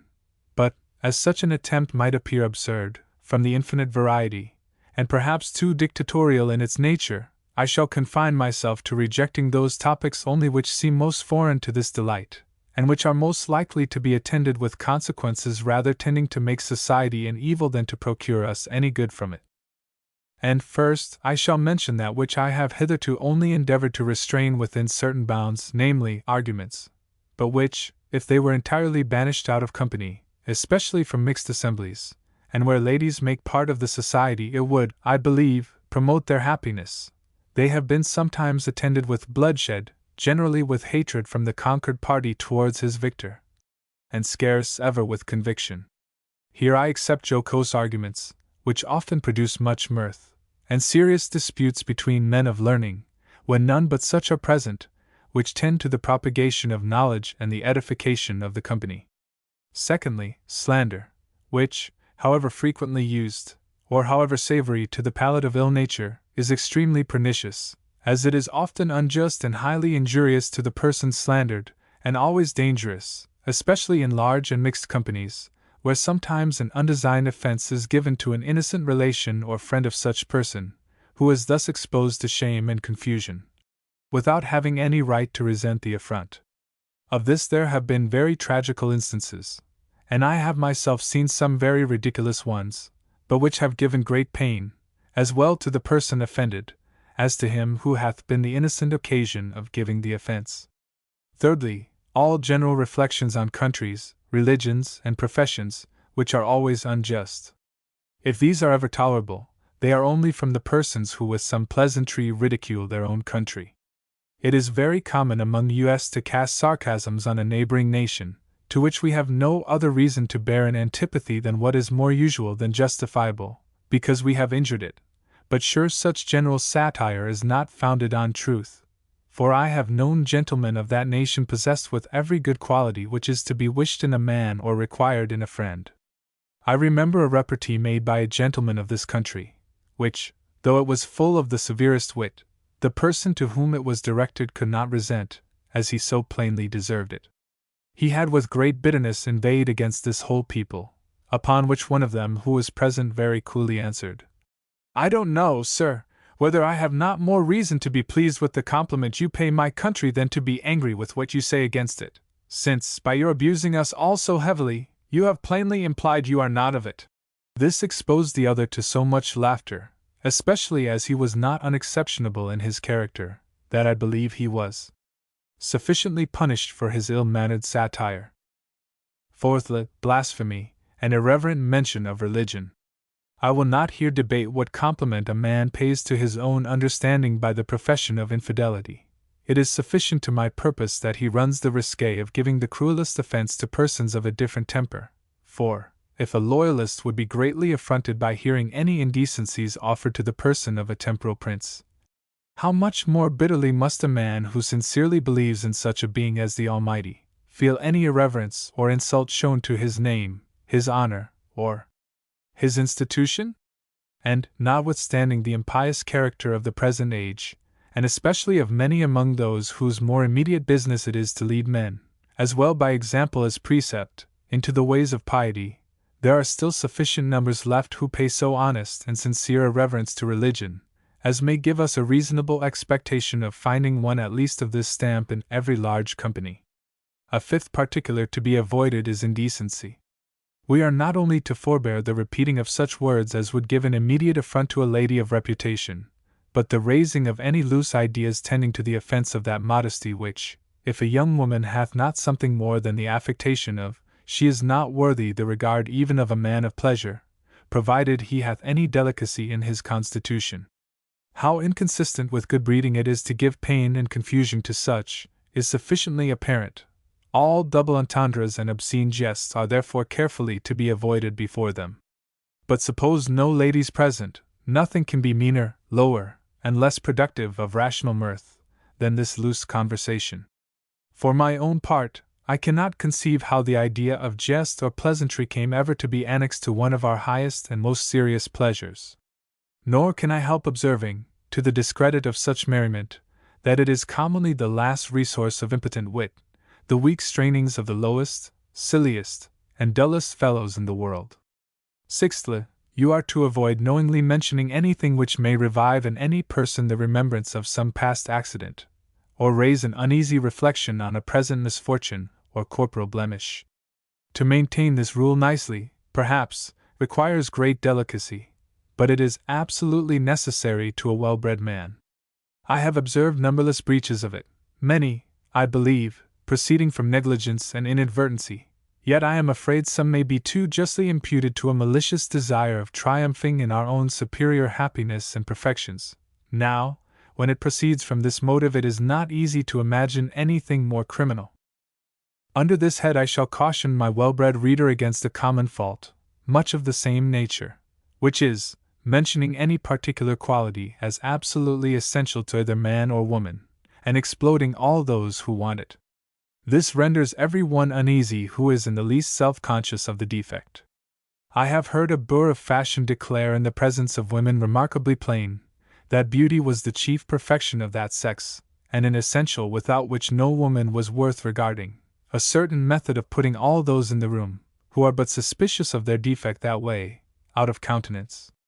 I shall mention one fault more, which is, not paying a proper regard to the present temper of the company, or the occasion of their meeting, in introducing a topic of conversation, by which as great an absurdity is sometimes committed, as it would be to sing a dirge at a wedding, or an epithalamium at a funeral. Thus I have, I think, enumerated most of the principal errors which we are apt to fall into in conversation, and though, perhaps, some particulars worthy of remark may have escaped me, yet an attention to what I have here said may enable the reader to discover them. At least I am persuaded that, if the rules I have now laid down were strictly observed, our conversation would be more perfect, and the pleasure resulting from it purer and more unsullied, than at present it is. But I must not dismiss this subject without some animadversions on a particular species of pleasantry, which, though I am far from being desirous of banishing from conversation, requires, most certainly, some reins to govern, and some rule to direct it. The reader may perhaps guess I mean raillery, to which I may apply the fable of the lapdog and the ass, for, while in some hands it diverts and delights us with its dexterity and gentleness, in others it paws, daubs, offends, and hurts. The end of conversation being the happiness of mankind, and the chief means to procure their delight and pleasure, it follows, I think, that nothing can conduce to this end which tends to make a man uneasy and dissatisfied with himself, or which exposes him to the scorn and contempt of others. I here accept that kind of raillery, therefore, which is concerned in tossing men out of their chairs, tumbling them into water, or any of those handicraft jokes which are exercised on those notable persons commonly known by the name of buffoons, who are contented to feed their belly at the price of their br.ch, and to carry off the wine and the p.s.s. of a great man together. This I pass by, as well as all remarks on the genius of the great men themselves, who are, to fetch a phrase from school, a phrase not improperly mentioned on this occasion, great dabs at this kind of facetiousness. But, leaving all such persons to expose human nature among themselves, I shall recommend to my well-bred man, who aims at raillery, the excellent character given of Horace by Persius. Omni ve fervidium redenti flacus amico tangit, et admissus circum precordia ludit, calidus excusso populum suspendere naso. Thus excellently rendered by the late ingenious translator of that obscure author. Yet could shrewd Horace, with the sportive wit, rally his friend, and tickle while he bit, winning access he played around the heart, and gently touching, pricked the tainted part. The crowd he sneered, but sneered with such a grace, it passed for downright innocence of face. The raillery which is consistent with good breeding is a gentle animadversion on some foible, which, while it raises a laugh in the rest of the company, doth not put the person rallied out of countenance, or expose him to shame and contempt. On the contrary, the jest should be so delicate that the object of it should be capable of joining in the mirth it occasions. All great vices, therefore, misfortunes, and notorious blemishes of mind or body, are improper subjects of raillery. Indeed, a hint at such is an abuse and an affront which is sure to give the person, unless he be one shameless and abandoned, pain and uneasiness, and should be received with contempt, instead of applause, by all the rest of the company. Again, the nature and quality of the person are to be considered. As to the first, some men will not bear any raillery at all. I remember a gentleman who declared he never made a jest, nor would ever take one. I do not, indeed, greatly recommend such a person for a companion, but at the same time, a well-bred man, who is to consult the pleasure and happiness of the whole, is not at liberty to make any one present uneasy. By the quality, I mean the sex, degree, profession, and circumstances, on which head I need not be very particular. With regard to the two former, all raillery on ladies and superiors should be extremely fine and gentle, and with respect to the latter, any of the rules I have above laid down, most of which are to be applied to it, will afford sufficient caution. Lastly, a consideration is to be had of the persons before whom we rally. A man will be justly uneasy at being reminded of those railleries in one company which he would very patiently bear the imputation of in another. Instances on this head are so obvious that they need not be mentioned.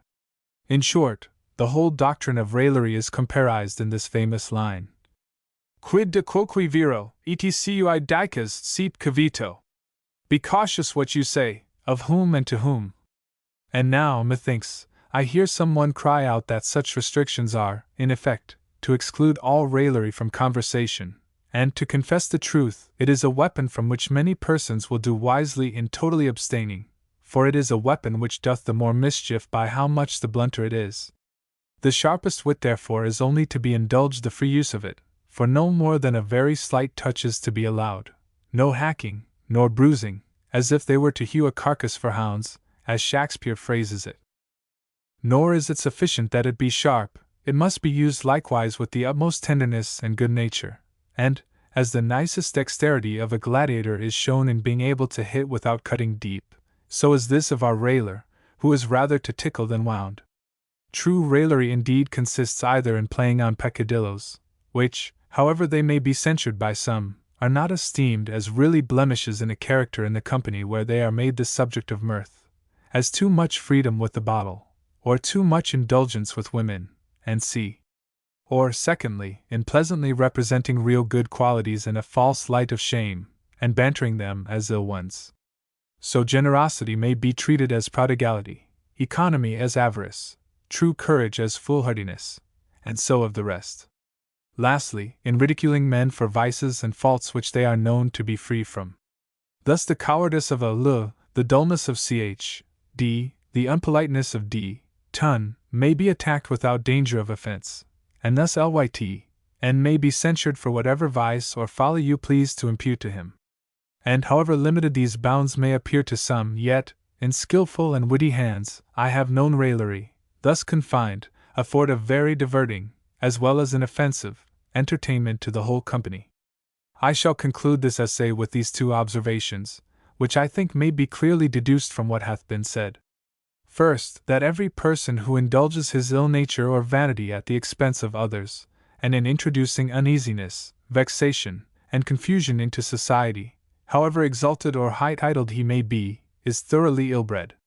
Secondly, that whoever, from the goodness of his disposition or understanding, endeavors to his utmost to cultivate the good humor and happiness of others, and to contribute to the ease and comfort of all his acquaintance, however low in rank fortune may have placed him, or however clumsy he may be in his figure or demeanor, hath, in the truest sense of the word, a claim to good breeding. The True Patriot. Number 13. Tuesday, January 28, 1746. Que non rect instituent at Garidiant liberos, non solum liberi sed et rea publici faciant injuriam. Cicero. Mr. Adams having favored me with a second letter, I shall give it the public without any apology. If anything in it should at first a little shock those readers who know the world better, I hope they will make allowances for the ignorance and simplicity of the writer. To the True Patriot. My worthy friend, I am concerned to find, by all our public accounts, that the rebels still continue in the land. In my last I evidently proved that their successes were owing to a judgment denounced against our sins, and concluded with some exhortations for averting the divine anger by the only methods which suggested themselves to my mind. These exhortations, by the event, I perceive have not had that regard paid to them I had reason to expect. Indeed, I am the more confirmed in this conjecture, by a lad whom I lately met at a neighboring baronet's, where I sojourned the 2 last days of the year, with my good friend Mr. Wilson. This lad, whom I imagine to have been come from school to visit his friends for the holidays, for though he is perhaps of sufficient age, I found, on examination, he was not yet qualified for the university, is, it seems, a man sui juris, and is, as I gather from the young damsels Sir John's daughters, a member of the Society of Beaux. I know not whether I spell the word right, for I am not ashamed to say I neither understand its etymology nor true import, as it hath never once occurred in any lexicon or dictionary which I have yet perused. Whatever this society may be, either the lad with whom I communed is an unworthy member, or it would become the government to put it down by authority, for he uttered many things during our discourse for which I would have well scourged any of the youth under my care. He had not long entered the chamber before he acquainted the damsels that he and his companions had carried the opera, in opposition to the puts, by which I afterwards learned he meant all sober and discreet persons. And fags, says he, I am afraid, though, he made use of a worse word. We expected the bishops would have interfered, but if they had we should have silenced them. I then thought to myself, stripling, if I had you well horsed on the back of another lad, I would teach you more reverence to their lordships. This opera, I am informed, is a diversion in which a prodigious sum of money, more than is to be collected out of 20 parishes, is lavished away on foreign eunuchs and papists, very scandalous to be suffered at any time, especially at a season when both war and famine hang over our heads. Illustration. He acquainted the damsels that he and his companions had carried the opera. During the whole time of our repast at dinner, the young gentleman entertained us with an account of several drums and routs at which he had been present. These are, it seems, large congregations of men and women, who, instead of assembling together to hear something that is good, nay, or to divert themselves with gambols, which might be allowed now and then in holiday times, meet for no other purpose but that of gaming, for a whole guinea and much more at a stake. At this married women sit up all night, nay, sometimes till 1 or 2 in the morning, neglect their families, lose their money, and some, Mr. Wilson says, have been suspected of doing even worse than that. Yet this is suffered in a Christian kingdom. Nay, quod prorsus incredible est, the holy Sabbath is, it seems, prostituted to these wicked revellings, and card-playing goes on as publicly then as on any other day. Nor is this only among the young lads and damsels, who might be supposed to know no better, but men advanced in years, and grave matrons, are not ashamed of being caught at the same pastime. O tempora! O mores! When grace was said after meat, and the damsels departed, the lad began to grow more wicked. Sir John, who is an honest Englishman, hath no other wine but that of Portugal. This our beau could not drink, and when Sir John very nobly declared he scorned to indulge his palate with rarities, for which he must furnish the foe with money to carry on a war with the nation, the stripling replied, "Rat the nation! God forgive me for repeating such words. I had rather live under French government than be debarred from French wine. Oho, my youth! If I had you horsed, thinks I again dot." But indeed, Sir John well scourged him with his tongue for that expression, and I should have hoped he had made him ashamed, had not his subsequent behavior shown him totally void of grace. For when Sir John asked him for a toast, which you know is another word for drinking the health of one's friend or wife, or some person of public eminence, he named the health of a married woman, filled out a bumper of wine, swore he would drink her health in vinegar, and at last openly professed he would commit adultery with her if he could. Pro pudor! Nay, and if such a sin might admit of any aggravation, she is, it seems, a lady of very high degree, aka.ms, the wife of a lord. Et dies et carta deficiderint si omnia velum percurrere, multa culdum impura et impudica quae memora nefas, recitavit. Nor is this youth, it seems, a monster or prodigy in the age he lives. On the contrary, I am told he is an exemplar only of all the rest. But I now proceed to what must surprise you. After he had spent an hour in rehearsing all the vices to which youth have been ever too much addicted, and shown us that he was possessed of them all, utica impudicus, adulter, ganio, alia, manu, ventra, pene, bona patria laceraverat, he began to enter upon politics.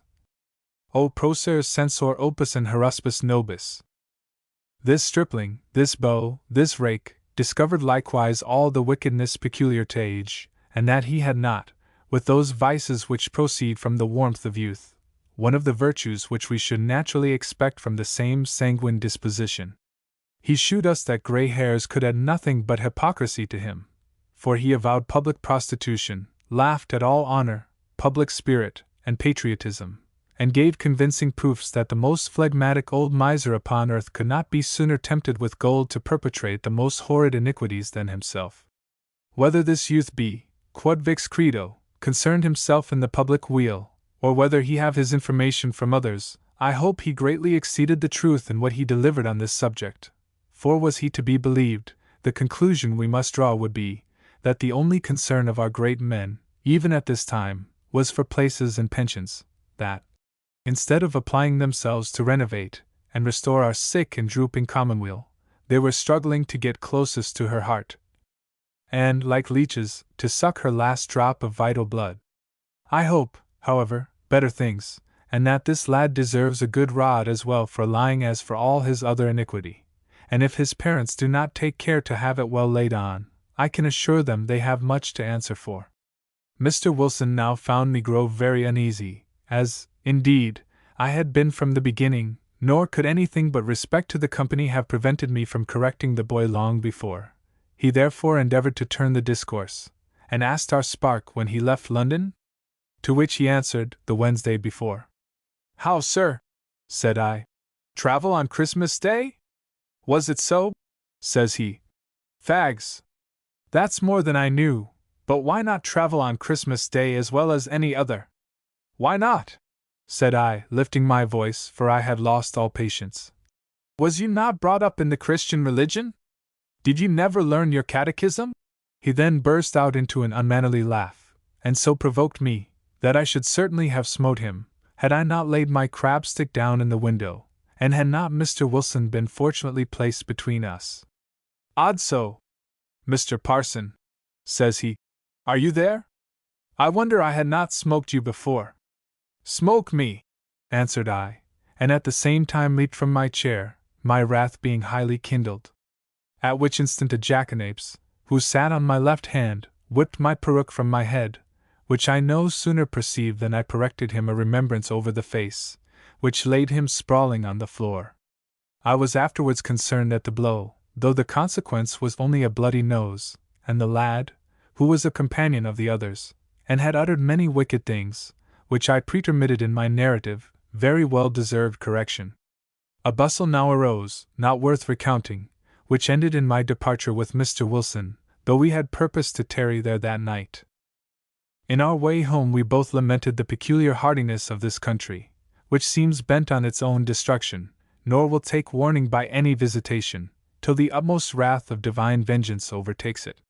In discoursing upon this subject, we imputed much of the present profligacy to the notorious want of care in parents in the education of youth, who, as my friend informs me, with very little school learning, and not at all instructed, any minime cadem in beauty, in any principles of religion, virtue, and morality, are brought to the great city, or sent to travel to other great cities abroad, before they are 20 years of age, where they become their own masters, and enervate both their bodies and minds with all sorts of diseases and vices before they are adult. I shall conclude with a passage in Aristotle's Politics, Lib. 8. Cap. I. Greek text, which, for the sake of women, and those few gentlemen who do not understand Greek, I have rendered somewhat paraphrastically in the vernacular. No man can doubt but that the education of youth ought to be the principal care of every legislator, by the neglect of which great mischief accrues to the civil polity in every city. I am, while you write like an honest man and a good Christian, your hearty friend and well-wisher, Abraham Adams. The Covent Garden Journal. Number 10. Tuesday, February 4th, 1752. At nostri proevi Platinos et numeros, et laudavir sales, nimium patientu utrunc, any dicam stult, mirati. Modernized. In former times this tasteless, silly town too fondly praised Tom Dearfy and Tom Brown. The present age seems pretty well agreed in an opinion, that the utmost scope and end of reading is amusement only, and such, indeed, are now the fashionable books, that a reader can propose no more than mere entertainment, and it is sometimes very well for him if he finds even this, in his studies. Letters, however, were surely intended for a much more noble and profitable purpose than this. Writers are not, I presume, to be considered as mere jack-puddings, whose business it is only to excite laughter. This, indeed, may sometimes be intermixed and served up with graver matters, in order to titillate the palate, and to recommend wholesome food to the mind, and for this purpose it hath been used by many excellent authors. For why, as Horace says, should not any one promulgate truth with a smile on his countenance? Ridicule, indeed, as he again intimates, is commonly a stronger and better method of attacking vice than the severer kind of satire. When wit and humor are introduced for such good purposes, when the agreeable is blended with the useful, then is the writer said to have succeeded in every point. Pleasantry, as the ingenious author of Clarissa says of a story, should be made only the vehicle of instruction, and thus romances themselves, as well as epic poems, may become worthy the perusal of the greatest of men. But when no moral, no lesson, no instruction, is conveyed to the reader, where the whole design of the composition is no more than to make us laugh, the writer comes very near to the character of a buffoon. And his admirers, if an old Latin proverb be true, deserve no great compliments to be paid to their wisdom. After what I have here advanced, I cannot fairly, I think, be represented as an enemy to laughter, or to all those kinds of writing that are apt to promote it. On the contrary, few men, I believe, do more admire the works of those great masters who have sent their satire, if I may use the expression, laughing into the world. Such are the great triumvirate, Lucian, Cervantes, and Swift. These authors I shall ever hold in the highest degree of esteem, not indeed for that wit and humor alone which they all so eminently possess, but because they all endeavored, with the utmost force of their wit and humor, to expose and extirpate those follies and vices which chiefly prevailed in their several countries. I would not be thought to confine wit and humor to these writers. Shakespeare, Molière, and some other authors have been blessed with the same talents, and have employed them to the same purposes. There are some, however, who, though not void of these talents, have made so wretched a use of them, that, had the consecration of their labors been committed to the hands of the hangman, no good man would have regretted their loss, nor am I afraid to mention Rabelais, and Aristophanes himself, in this number. For if I may speak my opinion freely of these two last writers, and of their works, their design appears to me very plainly to have been to ridicule all sobriety, modesty, decency, virtue, and religion out of the world. Now, whoever reads over the 5 great writers first mentioned in this paragraph, must either have a very bad head, or a very bad heart if he doth not become both a wiser and a better man. In the exercise of the mind, as well as in the exercise of the body, diversion is a secondary consideration, and designed only to make that agreeable which is at the same time useful, to such noble purposes as health and wisdom. But what should we say to a man who mounted his chamber hobby, or fought with his own shadow, for his amusement only? How much more absurd and weak would he appear who swallowed poison because it was sweet? How differently did Horace think of study from our modern readers? Quid verum at decens curo et rogo, et omnis in hoc sum, condo et campano, quae mox deprimer possum. Truth and decency are my whole care and inquiry. In this study I am entirely occupied, these I am always laying up, and so disposing that I can at any time draw forth my stores for my immediate use. The whole epistle, indeed, from which I have paraphrased this passage, is a comment upon it, and affords many useful lessons of philosophy. When we are employed in reading a great and good author, we ought to consider ourselves as searching after treasures, which, if well and regularly laid up in the mind, will be of use to us on sundry occasions in our lives. If a man, for instance, should be overloaded with prosperity or adversity, both of which cases are liable to happen to us, who is there so very wise, or so very foolish, that, if he was a master of Seneca and Plutarch, could not find great matter of comfort and utility from their doctrines? I mention these rather than Plato and Aristotle, as the works of the latter are not, I think, yet completely made English, and consequently, are less within the reach of most of my countrymen. But perhaps it may be asked, will Seneca or Plutarch make us laugh? Perhaps not, but if you are not a fool, my worthy friend, which I can hardly with civility suspect, they will both, the latter especially, please you more than if they did. For my own part, I declare, I have not read even Lucian himself with more delight than I have Plutarch, but surely it is astonishing that such scribblers as Tom Brown, Tom Dearfy, and the wits of our age should find readers, while the writings of so excellent, so entertaining, and so voluminous an author as Plutarch remain in the world, and, as I apprehend, are very little known. The truth, I am afraid, is, that real taste is a quality with which human nature is very slenderly gifted. It is indeed so very rare, and so little known, that scarce 2 authors have agreed in their notions of it, and those who have endeavored to explain it to others seem to have succeeded only in shewing us that they know it not themselves. If I might be allowed to give my own sentiments, I should derive it from a nice harmony between the imagination and the judgment, and hence perhaps it is that so few have ever possessed this talent in any eminent degree. Neither of these will alone bestow it.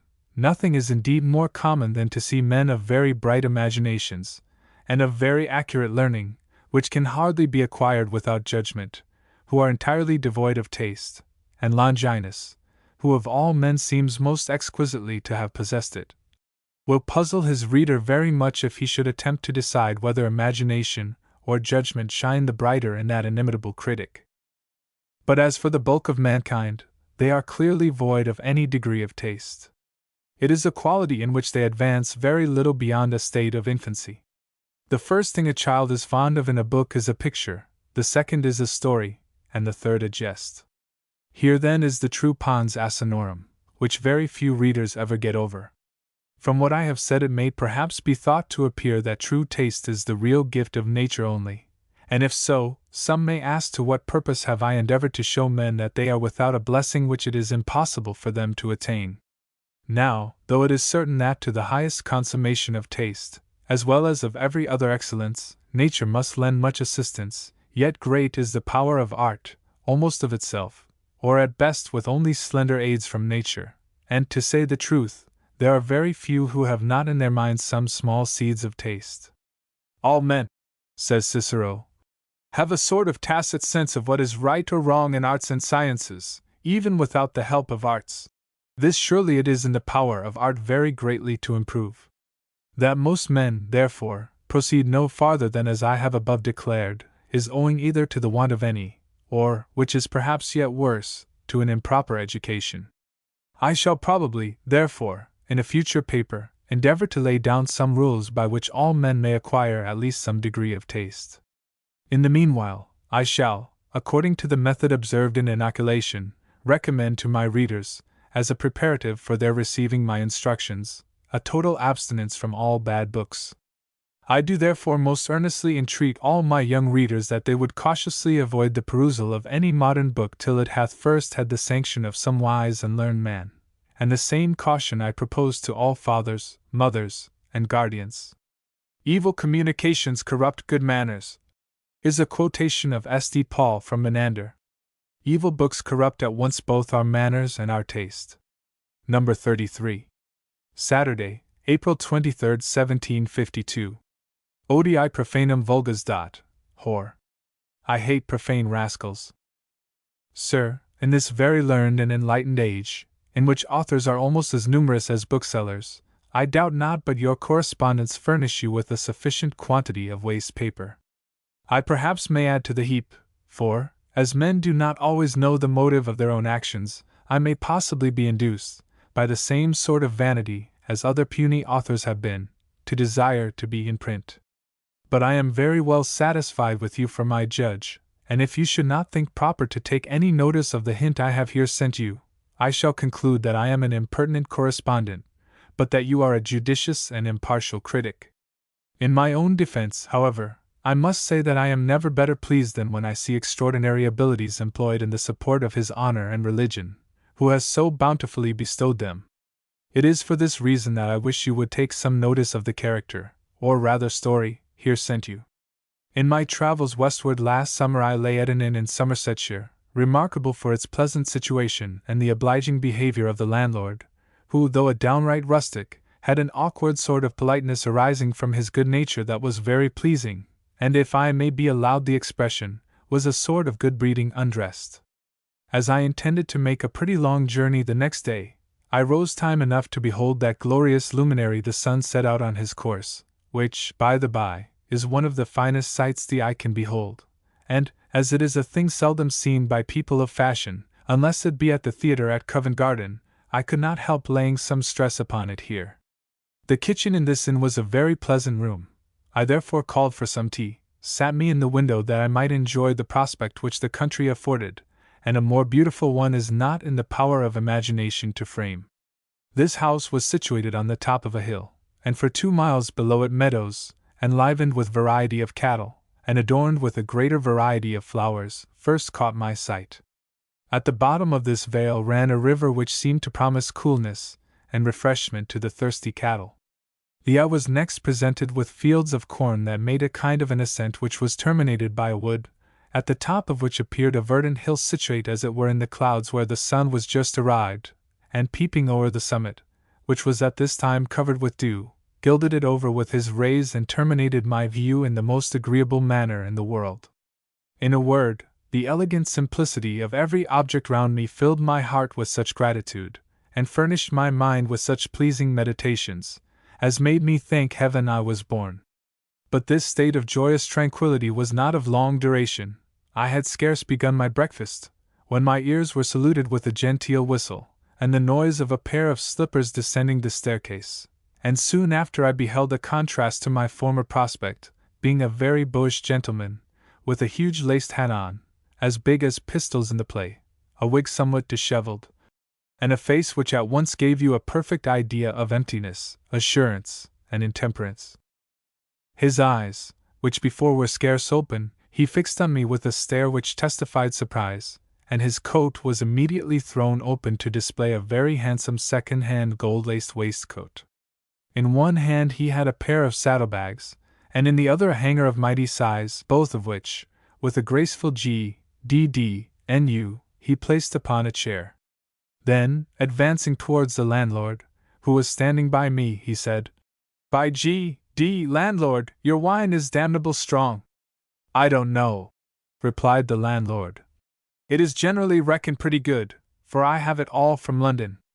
"Pray, who is your wine merchant?" says the man of importance. "A very great man," says the landlord.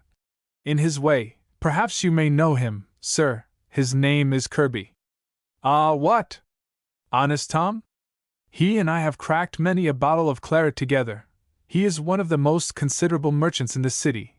The dog is hellish poor, damnable poor, for I don't suppose he is worth a farthing more than £100,000.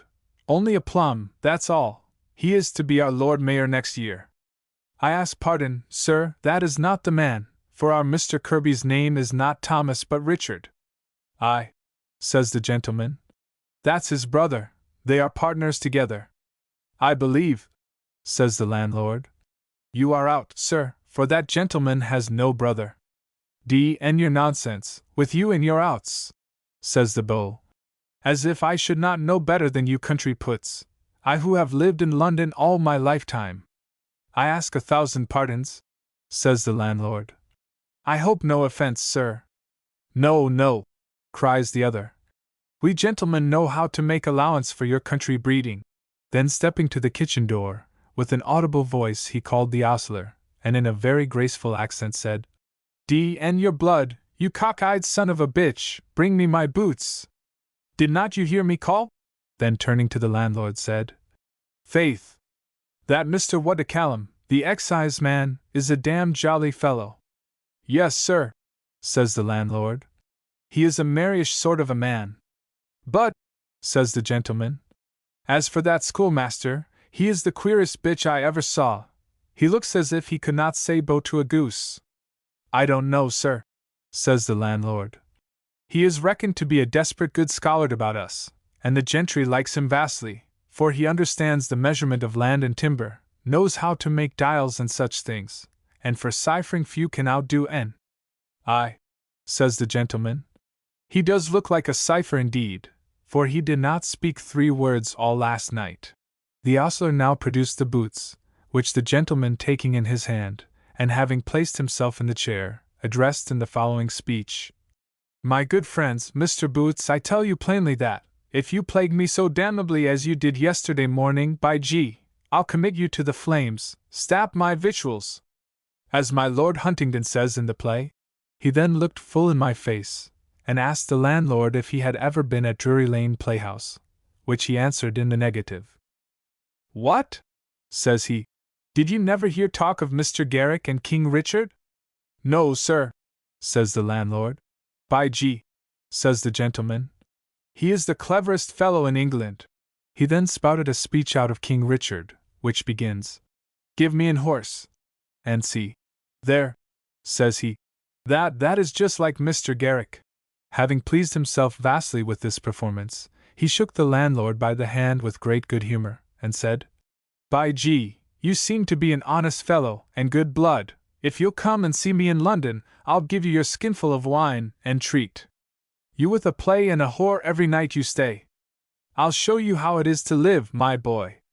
But here, bring me some paper, my girl. Come, let us have one of your love letters to air my boots." Upon which the landlord presented him with a piece of an old newspaper. "D.N.U," says the gent, "this is not half enough. Have you never a Bible or common prayer book in the house? Half a dozen chapters of Genesis, with a few prayers, make an excellent fire and a pair of boots."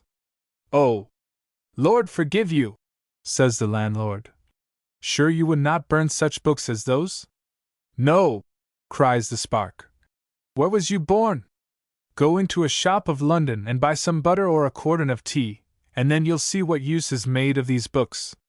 Aye, says the landlord. We have a saying here in our country that 'tis as sure as the devil is in London, and if he was not there they could not be so wicked as they be. Here a country fellow who had been standing up in one corner of the kitchen eating of cold bacon and beans, and who, I observed, trembled at every oath this spark swore, took his dish and pot, and marched out of the kitchen, fearing, as I afterwards learnt, that the house would fall down about his ears, for he was sure, he said, that man in the gold-laced hat was the devil. The young spark, having now displayed all his wit and humor, and exerted his talents to the utmost, thought he had sufficiently recommended himself to my favor and convinced me he was a gentleman. He therefore with an air addressed himself to me, and asked me which way I was traveling? To which I gave him no answer. He then exalted his voice, but, at my continuing silent, he asked the landlord if I was deaf. Upon which the landlord told him he did not believe the gentleman was Dunch, for that he talked very well just now.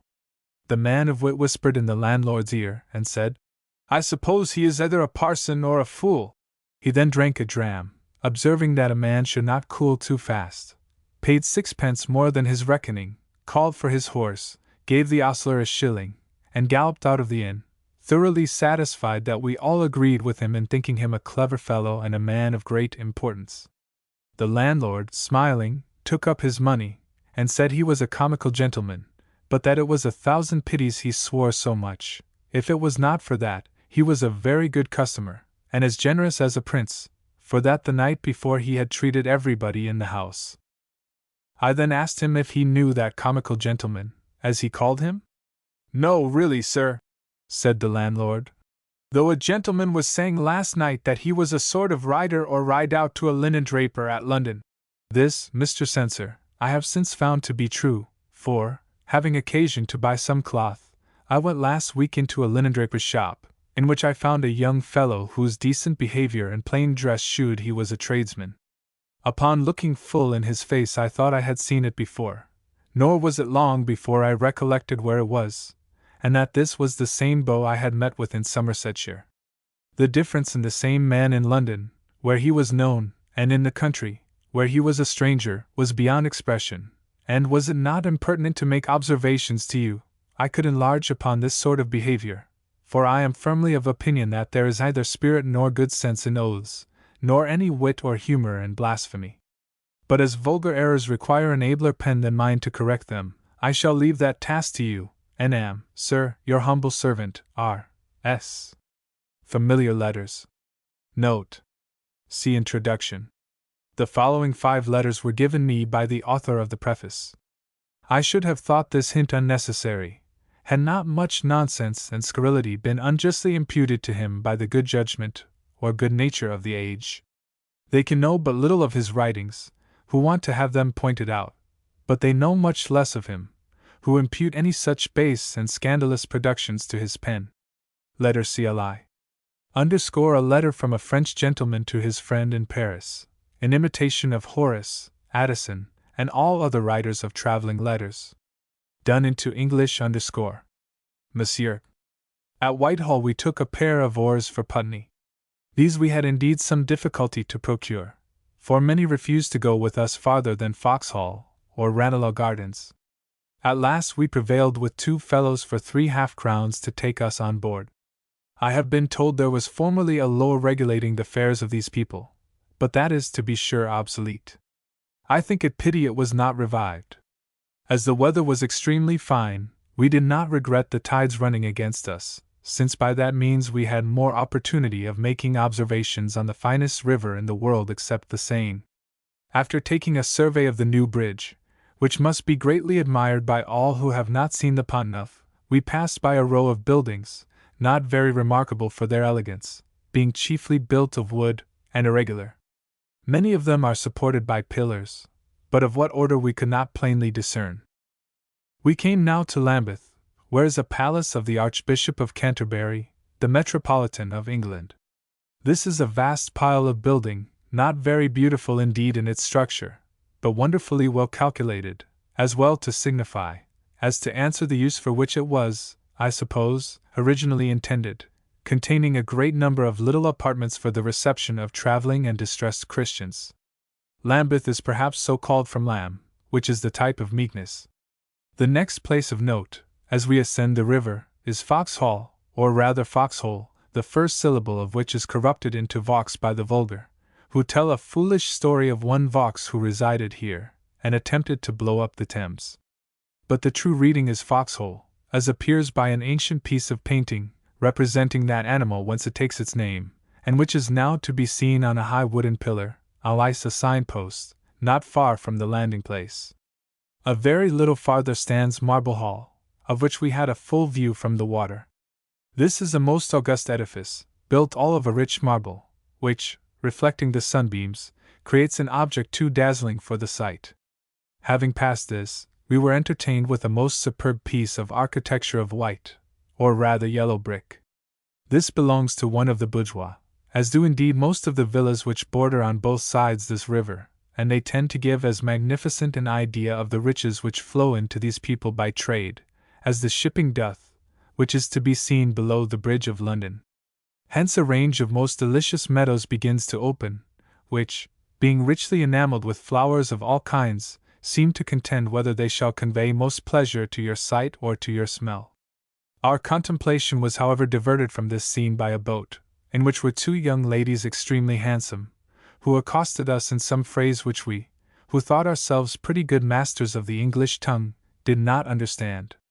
They were answered however by our waterman, who afterwards told us, that this is called water language, and consequently, I suppose, not to be learned on shore.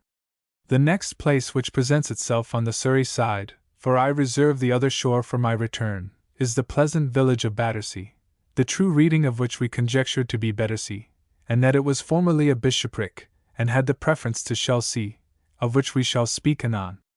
It is chiefly famous at present for affording a retreat to one of the greatest statesmen of his time, who hath here a magnificent palace. From Battersea, verging to the southwest, stands Wandsworth, as it is vulgarly called, but its true name was undoubtedly Windmill Shore, from whence it is of very easy corruption, and several windmills are yet to be found in its neighborhood. Here are to be seen a parish church, and some houses, but it is otherwise little worth the curiosity of travelers. As you sail from hence, two lofty towers at once salute your eyes from opposite shores of the river, divided by a magnificent wooden bridge. That on the Surrey shore is called Putney or Putney, a fair and beautiful town, consisting principally of one vast street, which extends from north to south, and is adorned with most beautiful buildings. Here we went ashore, in order to regale ourselves in one of their houses of entertainment, as they are called, but in reality there is no entertainment at them. Here were no tarts nor cheesecakes, nor any sort of food but an English dish called bread and cheese, and some raw flesh. But if it be difficult to find anything to allay hunger, it is still more so to quench your thirst. There is a liquor sold in this country which they call wine, most of the inhabitants indeed call it wind. Of what ingredients it is composed I cannot tell, but you are not to conceive, as the word seems to import, that this is a translation of our French word vin, a liquor made of the juice of the grape, for I am very well assured there is not a drop of any such juice in it. There must be many ingredients in this liquor, from the many different tastes, some of which are sweet, others sour, and others bitter. But though it appeared so nauseous to me and my friend, that we could not swallow it, the English relish it very well.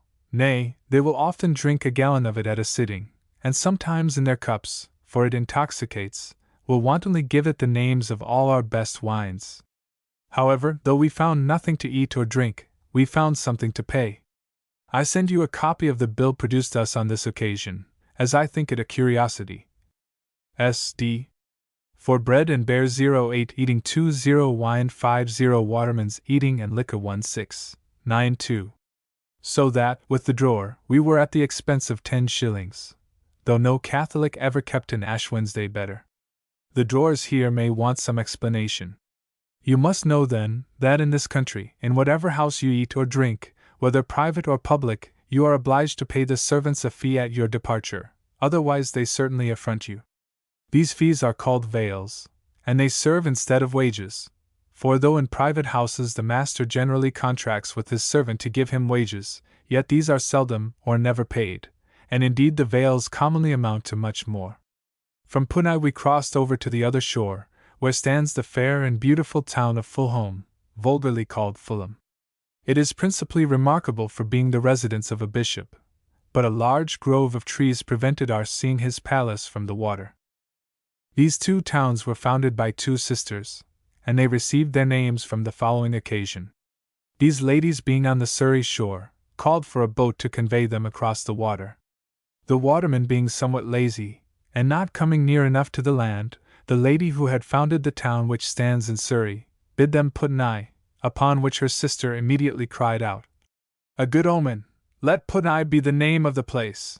When they came to the other side, she who had founded the other town ordered the waterman to push the boat full home. Her sister then returned the favor, and gave the name of Fulham to the place. Here stands a most stately and magnificent bridge. We inquired of the waterman by whose benefaction this was built. "Benefaction, do you call it?" says one of them with a sneer. "I heartily wish it had been by mine. There hath been a fine parcel of money got by that job." A name which the English give to all works of a public nature, for so grateful are these people, that nobody ever doth anything for the public, but he is certain to make his fortune by it.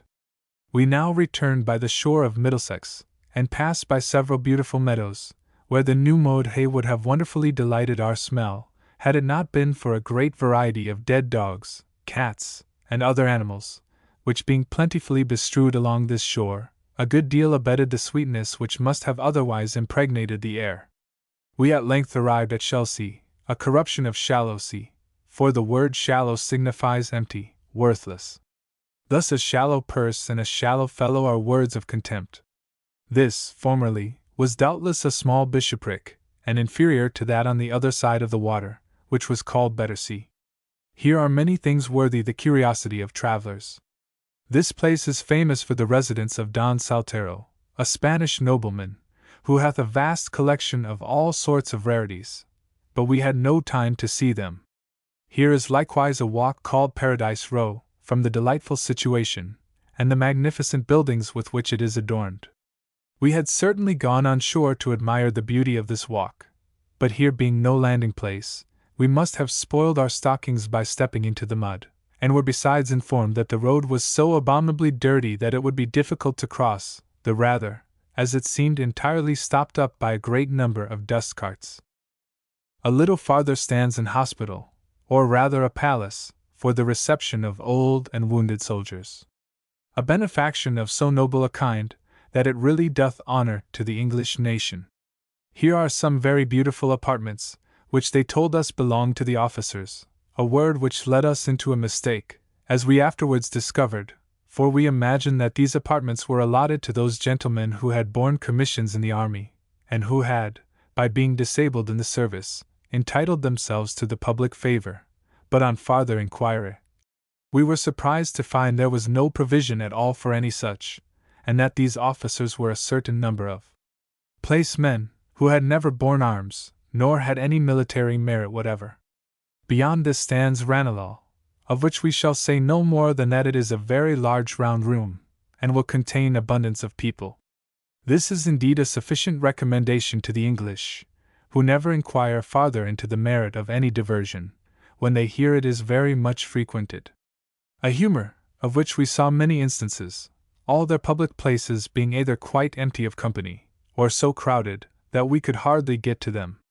Hence, sailing by a shore where we saw little very remarkable, save only the carcasses of animals, which were here in much greater quantity than we had before found them, we arrived at a place called Millbank, or Milebank, and soon after we passed, as we were informed, by the Senate houses, but though we went within a few yards of them, we could not discern with any certainty which were they. Having again shot, as they call it, the New Bridge, we saw the palace of a nobleman, who hath the honor to be a Duke of France as well as of England, and the happiness to be greatly esteemed in both countries. Near this palace stands that of another Duke, who, among other great and good qualities, is reputed the most benevolent man in the world. A little further we saw the palace of an Earl, of a very high character likewise among his countrymen, and who, in times of corruption, hath maintained the integrity of an old Roman. The palaces of these three noblemen, who do a real honor to their high rank, and who are greatly beloved and respected by their country, are extremely elegant in their buildings, as well as delightful in their situation, and, to be sincere, are the only edifices that discover any true taste which we saw in all our voyage. We now approached to Hungerford Stairs, the place destined for our landing, where we were entertained with a sight very common, it seems, in this country. This was the ducking of a pickpocket. When we were first told this, we imagined it might be the execution of some legal sentence, but we were informed that his executioners had been likewise his judges. To give you some idea of this, for it is impossible for any one who doth not live in what they call a free country, to have an adequate notion of a mob, whenever a pickpocket is taken in the fact, the person who takes him calls out, "Pickpocket!"